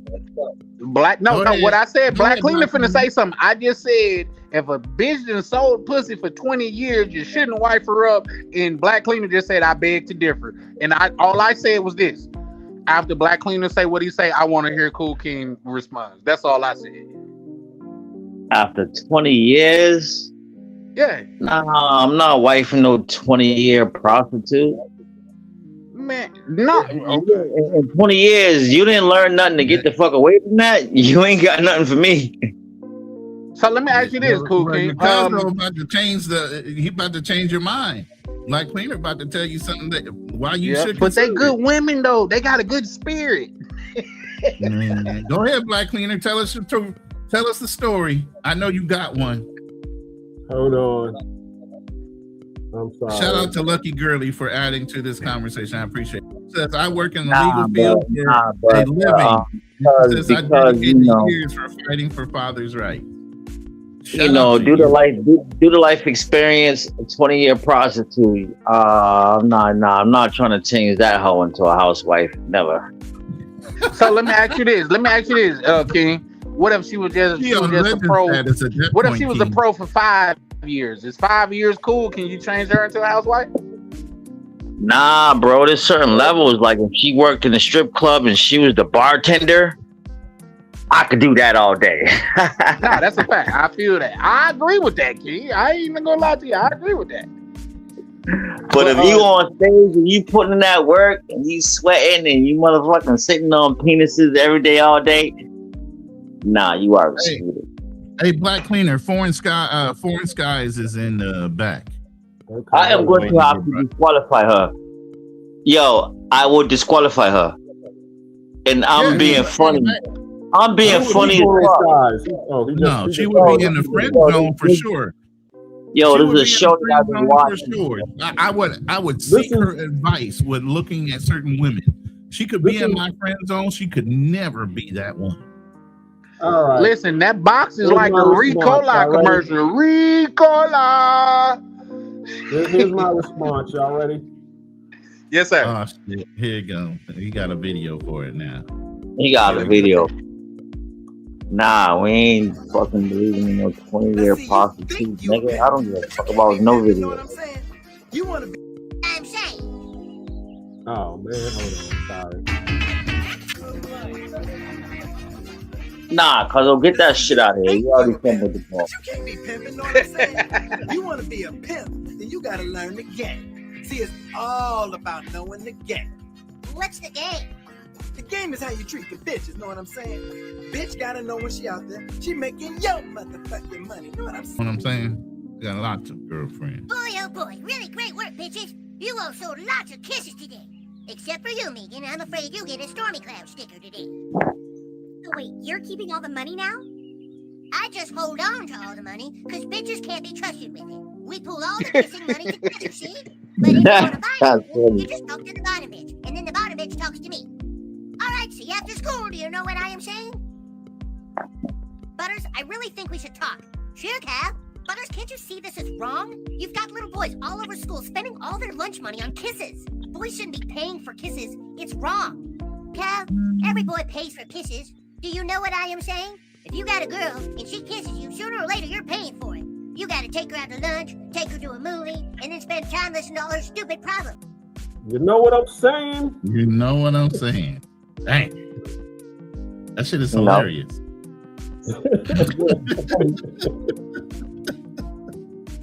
That shit was funny. Yeah. Yeah, definitely funny. He's selling kisses. Like, is that why we should save hoes? He said, damn, Butters went and then started the game up in elementary school on kisses. Come on now, Cuzzo, that's your goal to turn the 20-year prostitute into your bottom bitch, nigga. Hey, it's a business. I'm a business. So you pimping now. You pimping now. Yo, you pimping right. now. What we talking about? Is that your ultimate goal, nigga? I was just gonna say that, like, with all due respect, Black Cleaner, bro, I done been around some real P's in the game, bro, and I don't mean no disrespect, bro, but you don't got it in you. Listen, I hustled my whole life and I don't have it in me. I don't. Oh, hold on. He too much of a step to be running the game. Charlie Chan go ahead, Cool King, I'm listening to you. You can't speak on the cover of the book because I know my cousin has been around the game and has learned game from an actual pimp where he was pulling up and pulling off with this pimped hoes and making sure they got there and they got home safe. But Cool Kim, I gotta ask you a question. Was he trying to save him, or was he trying to work him? Was he trying to save him, or was he trying to work him? Cool Kim? Hold on. You didn't even let me finish, bro. The Black Cleaner has been around actual pimping. Right. And has pimping at its finest in real, actual, factual times. This I know. Right. But Cool King, let me say this. Because I got a question after Rona. Go ahead. But Cool King, your cousin, Black Cleaner, seems like a clean, laced guy, bro. Even though he might have been around the game and observed the game, was he trying to save them from the game? Or was he exploiting them in the game? He's trying to save females from the game? Yeah. I don't. That kind of guy to be trying to save them, not exploit them. The Black Cleaner is trying to save anybody from the game. He ain't saving anybody that don't want to save themselves first. Thank you. So you never offered to save anybody to make sure they do shit right. Black Cleaner, you never tried to save any of them. You just kept on exploiting them. I don't exploit anybody. I'm gonna tell you that. Nah, because my cousin ain't never been the type of nigga that gotta pay for pussy. Let's talk about that first. Let's talk about it. Let's talk about all these passport bros out here paying for pussy. Right. My cousin ain't never had to be the nigga to pay for pussy, bro. Let's talk about can it. y'all Let's hear talk me? about 1 2 1 2. Can y'all hear me? Yeah. What's up, Orange Guy? I'm just saying shout out to the panel. I ain't trying to interrupt. I'll wait my turn. Go ahead. No, because I would like to rebuttal to King, but he sounded like he was still going. So go ahead. I landed. So shout out to the panel. Shout out everybody. I kind of just got in the crib and shit. So I'm gonna say two things. I ain't no pimp. I ain't never knew how to be no pimp. Pimping, like, okay, trying to manipulate or get a woman from all walks of life to sell her body for money and give you all the money and stay in line, I always looked at that as a very hard thing to do. And like they say, pimping gotta be in you, it can't be on you. And I'm from Chicago, so I come from a line of not me as my lineage, but the city I come from, you know, Bishop Don Juan and et cetera, et cetera. But I never understood. I don't got that type of game. And I never understood how do certain men got the type of game to find women from all, because it's not always a woman who's going through something bad who they be flipping into hoes. It be women who be doing good, they be flipping in the hole. It's just like, how did he manipulate you or get you to sell your body and give him all the money and stay in line and do that for 5, 10, 15 years? I just never understood how the vocabulary, the words, the manipulation, the all of that can actually get a human being to do that. And it's not even against their will. It's like, you know what? I'm going to do it. And a lot of people say, well, something got to be broken in a woman. That's not always true. Because some of these women don't even got to be doing that. And they was doing it anyway. So when it comes to pimping, I just never understood it. You know, it is a culture. I just never understood it. Like, how the fuck did they do that? Well, it's not a culture. Foreign Skies, can you hear me? Yeah. What's up, Charlie? Oh, okay. Super villain chilling. I know sometimes when people come in, like somebody audio will go out. What I will say, man, it's a mindset thing and it goes deep. But I would definitely love to hear what Cool King was saying, because I think I have a perfect rebuttal to that. You know what I mean? And then when Black Cleaner was about to explain why he was going to put the cape on and say he hasn't said that yet. Well, Cool King was saying, let's talk about the passport bros, and I just wanted him to elaborate. Hold on, because we jumping around. Just let me say my last thing, Charlie Chan. Yes, and sir. To go back to the other topic, women cannot change their past, but men can change their future. I'll land on that. Ooh, I like that. I like that. Yeah, you pulled up and cooked with that one, young brother. Yeah, but nobody could change their past. But we're Why- talking about why what we not be a value as man? men and women. See, women value a man's future. Men look at a woman's past, and that's where her value come from. That So boy been based on off his that, motherfucker. a woman cannot change that, but we can always change our future. Hey, you Forrest gotta Guy, I'm beat gonna that need one. you to slow down. My goddamn smoke detector started beeping, man. Just Man, here. hey, dial it back a little bit. He hitting all the answers today. He getting them all right. Hey, he pulled up and chose violence. Shout out to the young brother Foreign Skies, man. Because I agree with everything you just said wholeheartedly. You know what I mean? But at the same time, there are some fundamental difference. There are some things that you gotta damn near be a psychopath to do that. And I'm talking about, I've been around dudes that was deep trenched in the game. If it wasn't so late, I could get somebody on the phone. And I also said I'm stop showing receipts, but there's some receipts I don't mind showing. I could get somebody on the phone that come from that game that taught me a lot of what I know. That's why I'm not never sweating a bitch. You know what I mean? Now the fact of the matter is, I'm sorry, go ahead. Nothing. I'm just saying, damn. Yeah, you know, here's the thing. When you sweat a bitch, you're gonna let a bitch do whatever the fuck she wanna do. And I'm not that nigga. I'm not out here trying to save him. Okay, y'all get me in my bag for a minute. What I'm saying is this, is that these women, you can only talk to them and convince them to do what you want them to do for the most part. Because I've seen gorilla pimping too. That's a whole nother conversation that Charlie Chan would. I'm sorry, go ahead. Nah, you just said gorilla pimping. I'm like, good. Nah, go ahead, Charlie. You cooking? You never heard of gorilla pimping? No. That sound more aggressive. Not to know that. Yeah, down there, doesn't it cool? Okay, so I'm the that's why I told y'all I've been around. Silverback on these chicks, man. You silverback gorilla in this shit, man. God damn, really?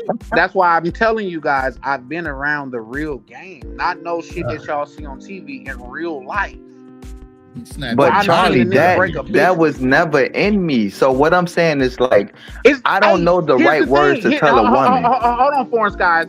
Go ahead, brother. Go ahead. When Cool King jumped in, because I was telling Black Cleaner, he's like, it don't seem like he built like that. I'm telling him because I'm not built like, I'm from the streets. I'm not. Do you know how damn near psychopathic you gotta be to where a chick come in, she been out for 8 hours and she ain't hit a goal, and you send her back out there? Bitch, I don't give a fuck what you got going. I don't care if your feet is bleeding. Go get my money. It's all psychological. It's all psychological. This is what I'm talking about. I'm not talking about some shit that I've seen on TV. I'm talking about some shit that I've seen in real life. I have experienced. But don't something gotta be wrong with the woman for her to scoop? Look, I'm not talking about the women who you meet and they already down bad, or they got trauma, or they got something missing in their heart. I'm talking about women who are doing okay in life and they still choose to be a hoe. Can I break that down to you for I don't know how, second? Bro. I just it's mind-boggling to me. I can maybe give you some insight if you just allow me real quick. And let me just say this. Shout out to D for the $5 cash app. I don't want to say her name, or Dorothy. I'm just say Dorothy. Oh, shout out to Dorothy. She showed me love too. Shout out to you, love. She be pulling up. She be pulling up and showing love. I think her last cash app to me was show love to the actually host of the panel, the actual host, the Black Cleaner. Are you checking your cash app, bro? You got it stolen. You need to be cash. Right now. Yeah. You need to be checking your cash app, brother. No, like and subscribe. You got it stolen at the bottom. Yeah. Everybody getting bread. But here's the thing, though. This is what I will say about that. Just to elaborate on what you was just speaking on, young brother, Foreign Skies.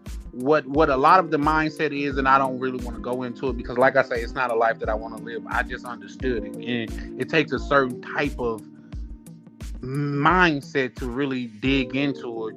But when you put on a table to where a chick that's used to using her body as a weapon or as commissary or as currency, when you meet a man that you really like and he say, I don't want your body is not important to me. For one, it throw her off her tilter. For two, think like, okay, so it's something different about him. It's for three, he telling her, I don't want your body, I want the money that your body could bring. And if you ever read, and I have also recommended the book Pimp by Iceberg Slim, not to learn how to pimp, but to learn the nature of women in a lot of times, in a lot of scenarios. Because it, like you say, when you think about it, these men is getting women that's doing well in life and getting them to sell their body. It's a psychological thing. So with that being said, I land, but I truly want to hear what Cool King was adding to it. Right now, listening to what you just said, you can't really change somebody's thought process. If you can get into a motherfucker's mind and bring something out of them that's already there, you're winning. Because it was everything is already there. Let me ask you this. It depends on the angle that you're looking at it, because I could come at it with a whole bunch of different angles. But if you think about it like this, do you believe in the Bible, King? Of course. Okay, well, here's the thing. Do you know why the tree of life was in the Garden of Eden? Talk to me. Okay, no problem, bro. I'm not saying, you asked me if I believed in something. You didn't ask me if I was a Bible reader. No. Okay, well, a Bible understander and a reader is two different things, because I'm not a Bible reader. I just done understood certain passages and things of that nature. Like, people don't understand that it was gold in the Garden of Eden. Why? People got to look into that, because why would there be gold in the Garden of Eden? There's nothing to sell to anybody or buy from anybody. But that's a whole nother topic. What I'm saying is this: reason why the tree of life was in the Garden of Eden, because without the choice to do bad, you could only do good. Right. Okay. I think that, let me try to say that another way. That's very open-minded to say it like that, but it's very true. If you didn't give them temptation, then there's no way for them to fail being good. Exactly. If you give them no other choice but to be good, how are you saying it's free will? Charlie Chan said he about to get Charlie clips on us. He said, I said it like this, but I got a whole other way of saying it. Listen, I'm sorry, go ahead. No, Charlie, go ahead, brother. No, I'm just saying it's different, because I felt like King felt like that was a shot at Cleaner, and it wasn't. Yeah. That's just saying that, man, it takes something psychological. In my opinion, just being honest, it got to be something broken a man's mind to drive a bitch like that, bro. I done seen the worst shit, bro. Like, it got to be something broken a man's mind to see a human being and treat him like that. Now, I grew up around these cats. That's why I'm telling you, like, Black Cleaner ain't got it in him. I ain't got it in me. And I goddamn it, okay, yeah, we ain't got to go into my past, but believe me, my past is dark, bro. And I ain't got that in me. To tell a chick when she been out there 8 hours, you come home short, get back out there, and I don't give a fuck if it take you another 8 hours. Do you know why one of the most, I can't say the most infamous thing that I heard a pimp say, but I will say one of the most Jurassic things I heard a pimp say. His bitch called him and told him it's raining. He told that bitch to walk between the raindrops. She better get his money. Damn. You did. Do you know what I'm saying?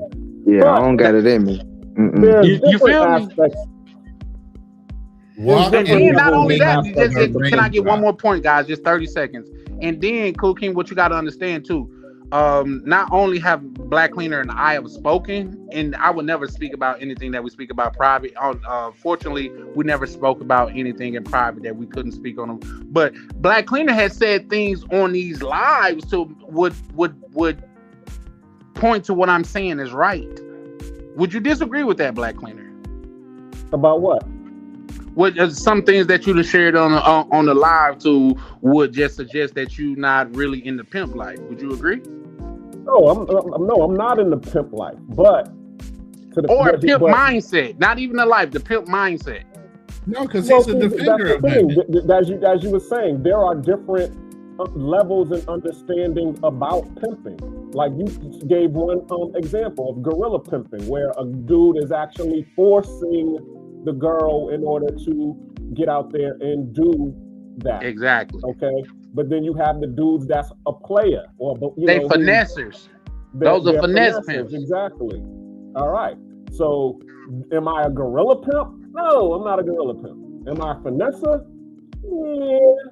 But also too, I mean, I what I do is really, and I've learned this from just being around females, learning to understand, female nature and stuff like that. And like I was saying, when I was growing up, a lot of the females had me in the friend zone. And then I started to learn how to benefit from the friend zone. Like and I gave a prime example when I was in Japan. Just like how you was talking about, okay, the women in the States, they respected the soldiers. Okay, the dudes who was the roughnecks, but the females overseas, they want the dude who's not going to be gorilla pimping and treating them like the father. You know what I'm saying? Mm-hmm. They're looking for the dudes who is a little bit more, a good listener, kind, all of these things. Now, I'll give an example. When I came back to Atlanta, and one of my friends who I met in Japan, she was living in Virginia, and she came to Atlanta to come see me. So all of a sudden, I meet her in Atlanta, and she got this BMW. So I got my truck, and I'm good, but we end up chilling in the house, and then she's like, I want to go to the store. You want to take me to the store? So I'm like, all right, cool, no problem. So I'm heading towards my truck, and she's like, nah. And she gives me the keys to the BMW. So I'm like, okay, no problem. So I start driving the BMW to take it to the store. So then while I'm taking it to the store, the gas light comes on. And I'm like, yo, the gas light came on. You want me to put some gas in the car? She was like, nah, let that nigga pay for it. But you the pimp that Cool King was just had your back. So let's dissect that. You're not getting what I'm saying. I heard what you're saying, and she fucked with you so much to where she said you ain't gotta put no motherfucking bread in the car because the nigga that I'm charging bread, he gonna fill it up. Did I hear that wrong? Exactly. So really, all it is a lot of times with some of these females is that they're looking for somebody. Sometimes they're looking for a partner themselves, and they're gonna be on your side, and y'all are gonna work together, you and them, against the world in order to get to that destination. And it's not necessarily that I'm manipulating and I'm finessing her out of the money. I'm just the person, because a lot of times they only understand one aspect. They understand the emotional intelligence and how to get the money from the from the male. Okay, but then they're like, oh, I got the money from the dude. What do I do next? Oh, now I'm Butters. Well, give me the money. Because you can't be trusted. And I'll show you what to do. I'm Butters. I'm Butters. That's crazy. That was a bar. But I'm gonna tell y'all right now, in 2026, the simp brigade is waking up, man by man. We still got some simps out here, but it ain't like it used to be, and a lot of men is waking up to that. One man get to have your way, but another man gotta pay the way. No, hell no. I'm gonna be real, man. We don't like that shit. We don't, and I understand that you gotta be him to certain women to get the most out of a woman, but we don't like when a woman will give one man everything up front, no complication, but then when you meet her, you gotta go through 50 hoops. A lot of us is waking up on that shit, and we choosing, look, whether you gonna treat me how you treated him, because I want the same thing he wanted, or I'm just not gonna date at all. No, I get that, and I agree with you, Foreign Skies. But my bad. Go ahead. She's already scarred, bro. You said she's scarred or he? You, the men that she already been with, in comparison, and you don't never want to do that. No, not comparing, but you notice things as a man. You see patterns and shit. You know what I'm saying? Like, I understand there's women out here that are generally attracted to you and they'll give you what you want up front or in a faster way. But then you'll meet some women who they talk all this. I'm not gonna be doing this. I'm not gonna be doing that. I know my new worth. You gotta work through this hoop and that I hoop. like that. My new worth. My new worth. You know what I'm saying? I don't even like, bro. I don't even like how you about like what you want up front, because I don't want nothing. You know, if I'm dealing with, But you speaking for yourself though, brother. I'm speaking for men in general. We all want different things. You know what I'm saying? That's a fact. That's a fact. But you sound like you want. I don't know what you want. Tell me what you want from a female, bro. I'm not speaking me personally. I'm talking about men in general. Well, you can't So speak to talk to you, King, because Charlie Chan did want to talk to you about, because you made a comment and you said these passport bros out here paying to play. We haven't got to there yet, but I just want to ask you: is that a problem? Men paying to play? Yes. No, that's not a problem for me. But from what I be seeing in that thing of y'all, I don't know exactly what you call it. That was a shot. Let me take my phone. There's a lot of that going on. Go ahead. There's a lot of that going on, bro. Bros is like paying. And they really because like you getting straight to what you want. You don't got to take her on a date. You don't got to hear her backstory. You don't got to worry about X, Y, and Z. You get what you want, and she go by a motherfucking day. Man, shout out to goddamn Foreign Skies, bro. Hey, you've been picking up so much game, young brother, to where, man, I'm You get back to the money. You get back to your goals. You get back to what men do. You get back to what make you happy, and you don't got to deal with the riffraff. Until you want marriage and kids, you can do that. I'm finna mute up. I'm finna mute up. Hey, Foreign Skies, you going crazy, bro. I'm finna mute up. I gotta mute now. No.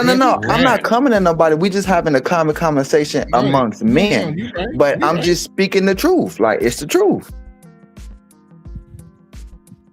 That's all I'm saying, King. So every man don't got their life figured out. Every man don't got it down packed with women and female psychology and how women move and you know, as you know, men from 18 all the way to 40, we still dating in 2026. I'm not talking about men who are married.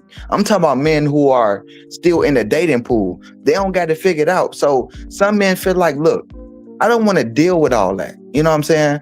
When I want to get my rocks off, I get my rocks off and I go back to my goals and my peace of life. But you other men that want to date and want to, you know, flip numbers and want to go through. Everybody's trying to go. This is becoming a fight What are you actually out here looking for, bro? What are you actually out here looking for with that statement you just made? You're not looking for nothing, bro. So what do he have to? You talking about personally me? Paying for interaction, dog. Come on, man. Come on. No, I'm paying for experience, and then I'm going back to my life. You're still paying though, that part. Yes, you're gonna pay regardless. Front end, back end, up, down. This brother taking words out of my mouth. I'm finna get up off of this. Hey, shout out to Foreign Sky, bro. You pulled up in finesse mode. Listen, I'm just listening. Yeah, but if you come with a whole different alternative and a whole different approach, and just to, like, you know, have an experience and interact with people and not having that type of mind frame when you first come in, dog. Do I have to say what I'm talking about? Yeah, because I'm trying to understand a little bit better. Please. Yeah, go I'm trying to be nice. Nah, bro, say it with your chest. You don't got to hold no, yeah. Right, we all men here. Nobody got no fragile feelings. You can be direct. A lot of niggas from that wave go in with that mentality. Nigga, yeah, nigga, I'm about to pay for this. Get the link. I don't give a fuck. They going with that mentality. They about to, I'm about to come out the wallet, and I don't care. But do you know why, King? But do you know why? It's called time. Hold on. A man's time. Real quick. God damn it, Foreign Skies. Listen, I just want to whatever you've been doing, keep doing it. This is what I hate. Okay, let me put it out there. All right. Hold on. Let me know if y'all can see that. Yeah, we can see the video. These are these passport cookies in the Dominican Republic. Those the clowns though. That's the surface. That's what happens when doing a passport cookie goes wrong.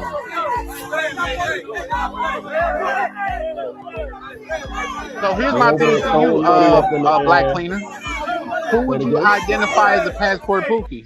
My first point, do not, and I repeat, do not. No, I'm talking about in our to circle. A country where pay for play is the Would main you say way. I'm a passport Let me go ahead and throw pookie? a couple places out there. Hold on. The DR, I've never been, but we all know about it. The DR, Medellin, Colombia, the specific El Poblado, because I know the Colombia experts are gonna bring it up. El Poblado, that area, Pargueras, that in places like Thailand. Okay, am I saying that you cannot go to these countries and find you regular chicks to deal with? No, but what I'm saying is, if you go somewhere like Medellin, Colombia, and Pargueras and El Poblado, and you don't know Spanish, you gonna come out of pocket at least 1 or 2 times. If you go to Thailand, you are gonna bump into a lot of people that you are thinking are gonna be normal women, and they're not. They gonna beat you upside the head. Now, why do I say you should not go to these countries first? Because it will really fuck up your perspective and give you a false perspective on what dating outside the United States is like. My mother's. Listen, man, everybody going on vacation is not thinking about dating. Shit, the dating pool in America is fucking our head up. What you mean? Yeah, I'm just gonna let the young brother. Everybody going on vacation into a foreign country nothing is wrong not just like dating. Like that shit's crazy. That Hey King, What's so crazy, good brother? if I as a traveler went to Panama right now, motherfuckers is gonna look at me like, ooh, wait a minute. Lucky Skies just chimed in. I mean, Lucky Girly just chimed in. She says, you want to know a woman's true character and intention? Make the first meetup as cheap or even free as possible and see how she show up. walk in the park, ice cream, coffee date. Like, where you at? You need to pull up on a panel and put some. I actually like her. Yeah, I definitely actually like her. Tomorrow we're going live on Charlie Chan TV. You should pull up. I would definitely value your perspective. But what I was saying, because Charlie asked the question, do I consider you a pookie? Of course not. You know what I'm saying? But I do have to put it out there. The reason that the guys out here are considered to be ex-tourists and expats with the S on the beginning, not the end, is because of the pookies out there doing that and making it a bad name for us. Okay. I don't know. That nigga Charlie. I also have to, because bro said that nigga Charlie Chan. I want to hear what King got to say. Like, hey, can I call ISO? I'm gonna call ISO. I'm calling ISO right now. Yeah, we need the hey, everybody used to play basketball. Y'all know what ISO means. Nigga, go to the side, nigga. Right. I promise you, bro. Go ahead, King. On my mama, I'm just fucking with you, bro. That was random. I was just fucking with you, nigga. You're a cool dude. I rarely, if I'm being honest, I didn't make out everything. I just know you said Charlie Chan, so I just wanted to hear you clearly. But King, can I run through a scenario with you? If that's cool? I was just advertising and promoting you in that moment. That's all that was, bro. What did you say? Can you say it again? Oh man, that shit is hilarious. No, I'm not gonna say it again, bro. Oh shit! Foreign Skies, tell me what the brother said because I couldn't hear him. All right, can we take it back to the top real quick?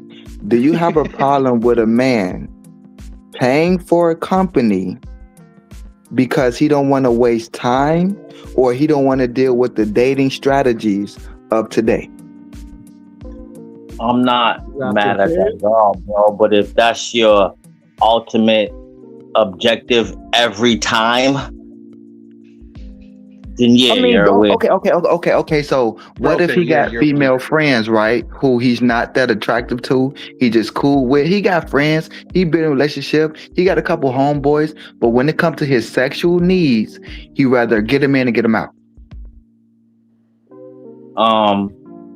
You're a John, but if you could pay the way you know what I'm saying? What they say, you know what I'm saying? If you could pay for it, it ain't tricking if you got it. No, a rich trick came up with that. It's still tricking. It's still tricking. Yeah. My point with this, okay? Can I say my point? So Keem, I got a scenario. You never allowed me to just put that scenario. Stop muting people until they let me speak. Let's talk about it. Go ahead, Black Cleaner, my bad. We've been waiting on Black Cleaner for a minute now. We can talk, Charlie Chan. Let's go, bro. No, Black Cleaner say he gonna mute people if he can't speak. So I'm giving the host the floor because that's what I would expect. Okay, right. He ain't used to action. My problem with this whole paying for playing and johnning and all of that stuff is this. Back in the days, dudes who were out here doing all of this stuff, they wasn't advertising it. Okay? So even now, when people come on panels and they start talking about the whole P for P and all of this stuff, and instead of just, being silent about it, now they just want to justify it. And I'm like, dude, you gotta justify anything. I mean, if that's what you do, that's what you do. That's a different conversation, in my opinion, though. What you do in your bedroom is none of my business. Okay? That's really what it is for me. So, but when you want to get out there and explain to the world and explain to everybody on social media why you doing the things you doing, you looking like a weirdo to me. Well, call me Dr. Weird. Okay, it is what it is. Here's the thing, Black Cleaner. This me, Charlie Chan. Okay, this me, Charlie Chan, to where multiple brothers from the community had hit me up privately, like, bro, stop showing receipts. That shit don't matter. If a nigga not gonna believe you, he not gonna even believe you with the receipts. Right. You see what I'm saying? Okay. I'm sorry. Go ahead, King. I'm just saying. I'm not receipts for what, nigga. Exactly. That's what niggas tell me, because anything I say, I could pull up receipts. But niggas like, bro, stop that. Cool Keem and Charlie Chan, y'all can finish your conversation now. Black Cleaner got out what he needed to say. No, I just want Black Cleaner to know, with this being his platform, anytime you want to speak, bro, and I hear you, I'll be quiet, because that's the way I'm going to respect your platform, because that's the panel etiquette. Exactly. Right, Charlie Chan, fuck that nigga right now. It's me and you, nigga. No, we can't never say fuck Black Cleaner. But here's the thing, though. That's my cousin, bro. He know I ain't intentional with that. No, that's your cousin, but he not mine. You could say it and get away with it, because y'all grew up together. Y'all used to fight in the park or some shit. I ain't grow up with him, so I just can't say that. Yeah, we did. And we just don't disrespect hoes. Right, that's a fact. The same way I talk shit to that nigga, I'm on defending her. And my defense with him is like, who can I reference to? One over Nas. Who? Fuck with you, but don't fuck with him. Well, here's the thing about conversations. Everybody is, well, I can't say because this is not my panel or whatever, but over on my channel, I say you're free to disagree with anybody you want to, as long as we do it in a civil matter. Now, what you just said, if I'm hearing you right, you can't disagree with Black Cleaner because this is his panel? No, you could disagree with that nigga all day. And he got to knuckle up. He got to put his back on the wall and do whatever he got to do to react to that. No, see, I think you're making it more hostile than it is. Black Cleaner didn't disagree with me a couple times. It's no big deal. We just got different ideologies. It's just no big deal. You know what I mean? He have lived his life, I've lived mine. So I'm not going. I mean, yeah, Charlie, we agree with Black Cleaner. You should keep things like this to yourself. You shouldn't have to, tell nobody nothing. But it's interesting when a man disagrees with pay to play or, doing that type of stuff. And we just wonder, like, okay, why do you disagree? Why do you feel like it's not a good thing to do? Why do you have a different standpoint? That's all.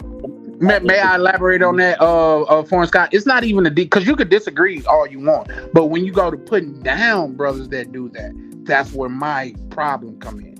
But King said that though. He said, "Man, you passport bros, y'all be paying to play and shit. That shit whack." That's what he said, and That's we why I not kept coming on trying at to him. get King to speak, And we not coming at him on no craziness. We just wonder, why do he feel like that? And we have our points why we feel different. Exactly, 100%. I agree with you wholeheartedly. Hey, just to keep a female voice in it, Lucky Girly from the chat. We can't wait until you're comfortable to come on the panel. I'm telling you this. But anyway, she says pay for play is really no different than taking a 304 to a restaurant and dropping over $100 for dinner. Thank you. On a first date, because you know talk that shit is guaranteed. Talk that I'm like, shit. God damn, Girly, you gotta come I on love the panel her. one day. Yeah, that's honest as hell. That's honest as hell. Because here's the thing. Y'all heard me ask, can I get Cool King a scenario earlier? That was going to be the scenario that I gave him. Okay, so you could take a chick out and take her to eat, spend $200, and at the end of the night, you get a church hug. And you drive and you walk off, but I'm spending $80 and I'm getting boxed and I ain't got church hug. I'm sorry, go ahead. Not the lean in church hug. You know the church hug. Everybody in their mind seen what a church hug was. Hey, Charlie Chan. Yes, Charlie sir. Chan. Yes, sir. When you sitting at that date, do you really care about her mama? Do you really care about, all her stories and all that? Now, it depends on if you're in the space of, I'm looking for a good woman, I'm ready for one woman, I'm ready for family, I'm ready to settle down. Then yeah, you can listen to all that. But if you're looking at her sexually, you don't care. You don't want to sit there and spend your money and listen to a whole hour of nothing when your whole goal is to hit them and quit them. How did you speak for a whole hour and didn't say nothing? I'm with you, Black. Foreign Skies. Like we listening to nothing. So my thing is this. You guys have heard my and Cool King. I would love for you to elaborate on this. You still there, good brother? Yeah, I'm still here. What Passport Bro started as has become something else. The same way Bloods and Crips started as a means of protecting the neighborhood and protecting ourselves, Passport Bros has turned into something else. So what is it now, King? Not only what is it now, what was it in the beginning? Let the brother talk. He give you the history. Give him a second. Okay. Go ahead. Passport Bros started as one thing, and it's grown into something else. What's the one thing they started as, though? It was supposed to be a. Go ahead, King. No, you go ahead because you're a part of that. So you know better than I do. I'm just sitting back and I'm observing on what I've been seeing. But you made the assertion, though. You made the assertion. So at least well, he's only going to repeat what I'm going to say because he's getting it from me. It's my talking points. So let me say what it is because I said it at the beginning. Okay, the person who coined the term Passport Bro. Shout out to Aaron Ferris. He's ATLian. Okay, he's the one that started the group, the Passport Bros. It was for geo arbitrage, as what Ronan always says, and also just to escape all of the things that's going on in America, the racism, the bad relationships, the manipulation, all that, and being able to go over and be able to get geo arbitrage and also to live a better and more peaceful life and also have a better relationship. And when you start to look at what's going on in Aaron Ferris's life, okay, you see that he is married, okay, you see that he has a child, you see that he has started his business with the Passport AI app, and he's also doing his YouTube thing and also interviewing other Passport, the real Passport Bros who are doing the same thing that he's doing, which is building businesses, okay, taking advantage of the dollar being overseas and also having a relationship with females. But see, every time that you deal with the passport bros, as he said, it's grown into something else. It grown into brothers on here justifying paying for play.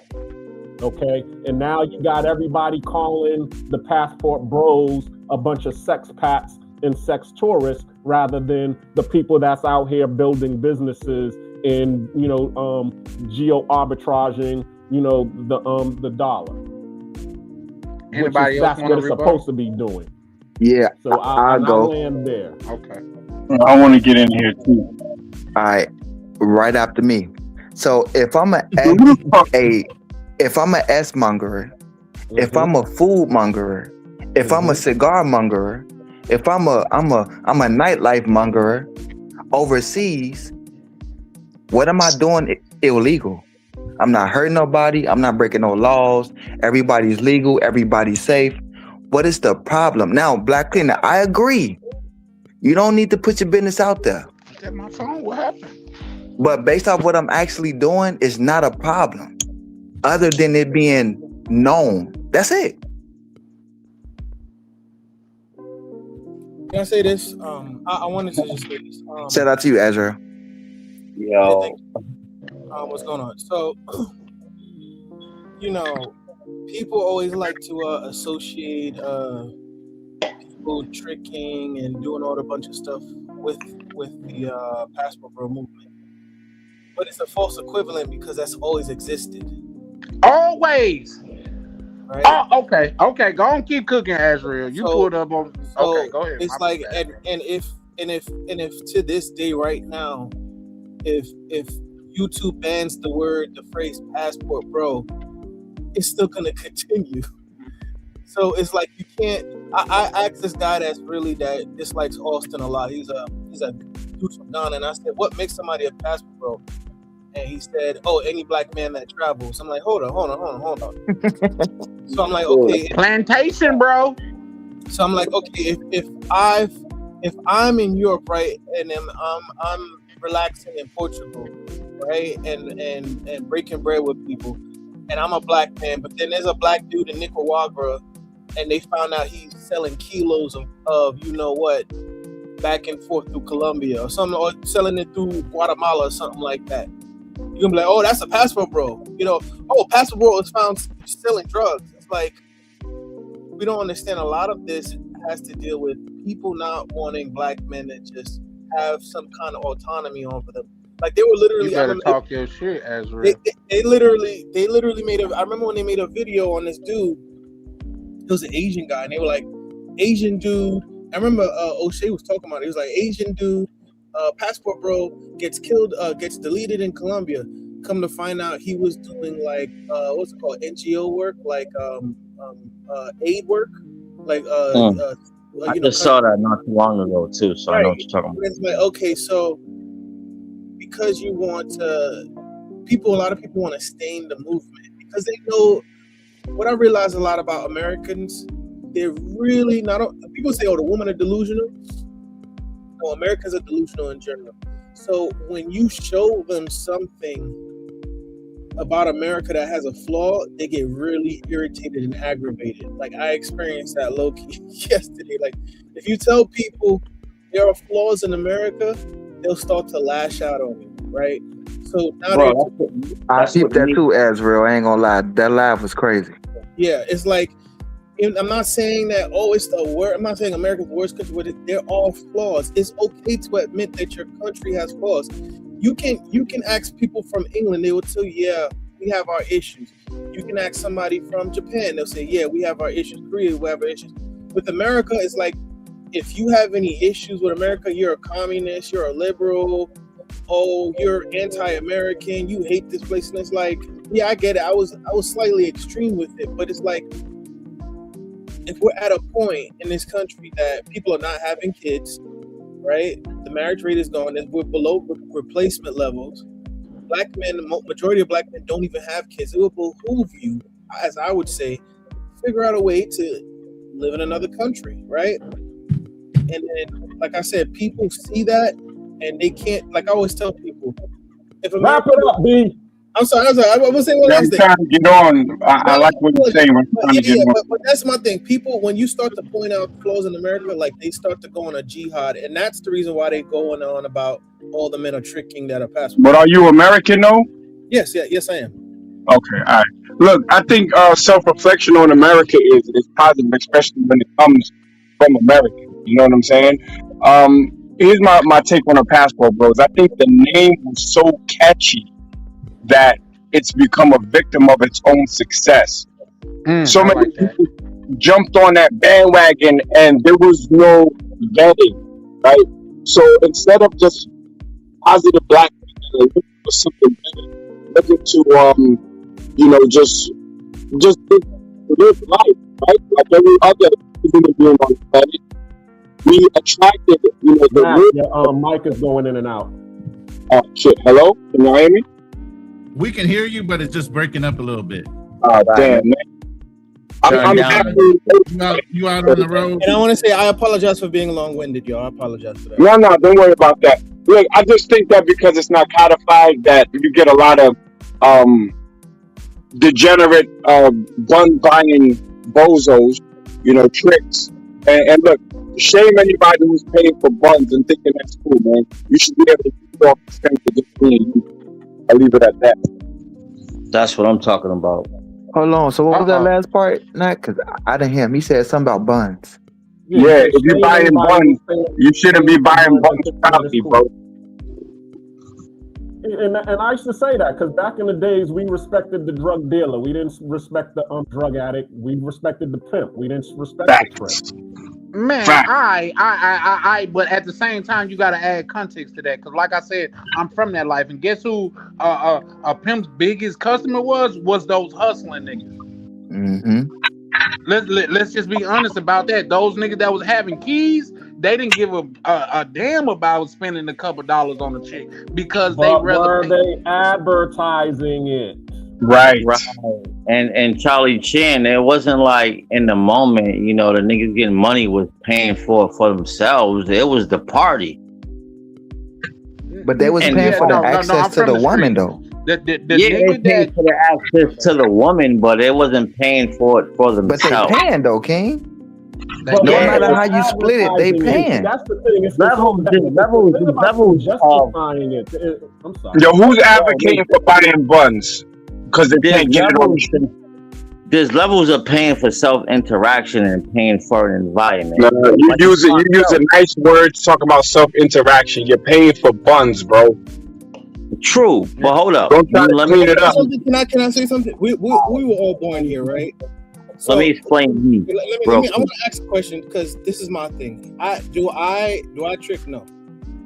But my thing is this: we live in America. The same dudes that say they are against tricking have no issue with Magic City. We have no issue with people going to the strip club. You better talk that shit. Like I don't understand. I hear Minister Jab. He's talking about, these niggas tricking out here, but then he'll start to have fond memories about how he used to be in a strip club. Like I don't. So it's okay if we throw dollar bills at a woman shaking her ass in our face, but God forbid I smash that same shit the next day. So you telling me if I'm at a strip club, it's okay if I throw dollars all around the place, but if I take that. But if I take that same chick home and give her $300, now that's a little bit much. No, I don't know the prices, man. I don't know. What I'm just trying to say is that if I take that same girl that I was throwing money at, that was shaking her ass in my face, and I give her something to smash, you telling me now? That's when my masculinity comes into question. Why didn't it come into question? I didn't hear nobody question your masculinity. Is that a conversation that we're having? No. I'm speaking rhetorically. Oh, okay. What I'm saying is, if it's okay in America, especially with black men, like we embrace stripper culture, right? We have no issue. Is that right? No, what I'm saying, it's not right, but that's it's not about right or wrong. It's about reality. That's what's happening. See, the thing is that we were grown to learn from right and wrong, right? No, is that what? No, I hear. No, but what I'm saying is it's contradictory because it's what I'm trying to say is it's stripper culture is accepted. Can I say something after that, Israel? Yes, I'm almost done. Stripper culture is accepted in the black community. but tricking isn't. It's like, oh, well, look down because you didn't get it off the strip. But how is stripping any different? Like you're not even paying to get the sex either way. You're just paying to get. That's a stretch. People that watch strippers pay them to smash too. No, those are the same people. You're not understanding my But point. that's not the overwhelming majority, though. No, what I'm saying is, why is it okay for us to as a culture to embrace stripper culture, but when it comes to tricking, oh, that's a no-no. Like, oh, Is stripper culture embraced widely? I don't think so. It's not. But let me read. Hold on, Azrael. Hold on, Charlie was next. Let me get a female point of view because Lucky is interacting in the chat and she's a female. Well, she need to come up. She talking about she finna go to sleep. Come up right now. She's in the bed. So come on, man. Oh, okay. Let's just hear her opinion. She goes, one of the biggest issues among women nowadays is that they let other women, toxic, lonely women, talk them out of a good man or a relationship. The whole time that friend wants her man. A lot of what's happening to the quality of women has to do with other women, not men. This is why I said men can't do shit. Women have to talk women into this shit. Too many women don't see this, though. There are good women and men left. They're just few and far between. And that's a woman's point of view. I agree with her. I definitely agree with her. But what I will say, in contrast to what she's saying, the most people that put down black men that travel are other black men. Mm-hmm. And that's what's crazy. Trait. Because what y'all gotta understand is, hold on. Just let me land this plane, just 30 seconds. But what's crazy is white man been doing this shit for decades before we got a hold to it. And nobody come up and say shit about them. What the fuck is this? Advertising. Justifying it. Okay, here's the thing. Have you ever heard of Matza Musa? Have you seen the map that Matza Musa was in? We come from a proud culture, bro. This is who we are. Did you see the map with Matza Musa on it? It was a black man on the map, goddamn taking up half of it, holding a gold nugget. And this is long before any of us was born. I want to say this too. There are plenty of, like, you see how when Austin got into trouble with his issue, even though he didn't really do anything, there's a guy, and I'm very cool with him. I have no issue with him. His name is Swedish Gringo. When they had Carnival in Brazil, he was asking women, "Hey, how many guys did you kiss today?" No one made an issue about it, right? So, like, what Charlie is saying is true. Like, people really just don't have, how should I put it? They don't like the fact that black men are actually having some kind of autonomy. I'm glad you said that, Azrael. They're thinking for themselves. I mean, look at how people are crashing out over black men possibly not voting for Kamala. They were talking about, I hope the police kill y'all. That's what they said. Right. So they believe black men you just need to follow what black women are saying. Don't have any thought of your own. And because if you do travel, then you have something to compare it to. Then you might start making demands, right? So if there's only one restaurant in the town and I can't go nowhere else, what if I just go across to another town and I find out there's not only is there are 3. You a food mongerer? How dare you? Sold out. There's 3 restaurants that are not only better, but the food is not only is the food better, but the food. They don't care about it being better. You got to be in your neighborhood, bro. That food is sold trash, out. and they overcharge you for it. But the food is cheap. Yeah. It's what it is they're trying to have a monopoly over men's sexuality. Here's the thing. Can I call an ISO real fast? And this just for hold on, cool. Charlie. I'm gonna go right after you. Go ahead, brother. No, I just want to call an ISO because Cool Keem and Nagneezy seem to be on on the same page. And I would say this is I use my mechanic scenario in a bunch of times online. I am who I am and I make no quarrels about it. The fact of the matter is, back in the day when I used to work on my cars and I used to be really mechanically inclined, it was 2 factors that I would take into account. If I had more money than I had time, it only made sense to pay somebody to fucking do the work. But if I got more time than I got money, yeah, I gotta go out there and do it myself. When I'm out the country, I got more money than I got time. I'm not trying to hear goddamn what your baby daddy did before I got here. I'm not trying to hear that your mama is in the fucking hospital. I'm not trying. I'm not care, and I'm paying to bypass that. Yeah, fact. So you niggas that's on here talking about, man, I'm so player, I'm gonna go to a country where I don't even speak the language. I'm gonna get some boxers free. Who the fuck are you guys lying to, man? Facts. And one more thing, y'all. Men in America, and I'm not even talking about celebrities. I'm talking about men who got the money, who be scraping money together to please these women. American mindset. We pay for nails, we pay for hair, we pay for BBLs, we pay for titties, we pay for flights, we pay for women to start businesses and all this. Just to have access. Just for access. No matter if you got it or not. Porn, guys, that's not even guaranteeing you no box. Facts. Okay. Facts. So if I'm gonna spend my money on a woman because I'm not looking for a relationship right now, I'm not trying to create a family, I'm not trying to get to know everybody because I value my time, I'm gonna pay for it in the convenience that I see fit. Porn Sky, let me ask you a question. Do you consider yourself to be a passport, bro? Hold up. I'm a black man with a passport. No, I'm a black man with a passport. All right. Then we're not talking about you then. We stamped up though. We stamped up on that passport, gang. He just said that's the whole thing. Okay. We're giving the full definition of a passport, bro. Now, if you over here and you're saying I'm whoremongering, all right, be down, be a whoremonger. But if you're saying I'm a passport, bro, and I'm whoremongering, nah. Oh, so the two don't go in the same boat. Okay. So here's the thing. And I'm not out here whoremongering. I do not want to be next to a person who's over. Prime example. As soon as they advertised that Floyd and got caught doing what he was doing, nobody wanted to claim the whole passport bro situation. Because anybody could claim it. That's why anybody could claim it. Anybody could say I'm a passport bro, and I'm out here doing. Let's spin the block. Let's spin the block real quick. Why, if you can't wife up a 304 in the U.S., do brothers go overseas and try to wife up 304s over there? Who are we talking about though, Ronan? Bruh, there's so many brothers that go overseas and get. These are lame niggas that can't get boxed in the state because girls are cooking for them and serving them and being sweet.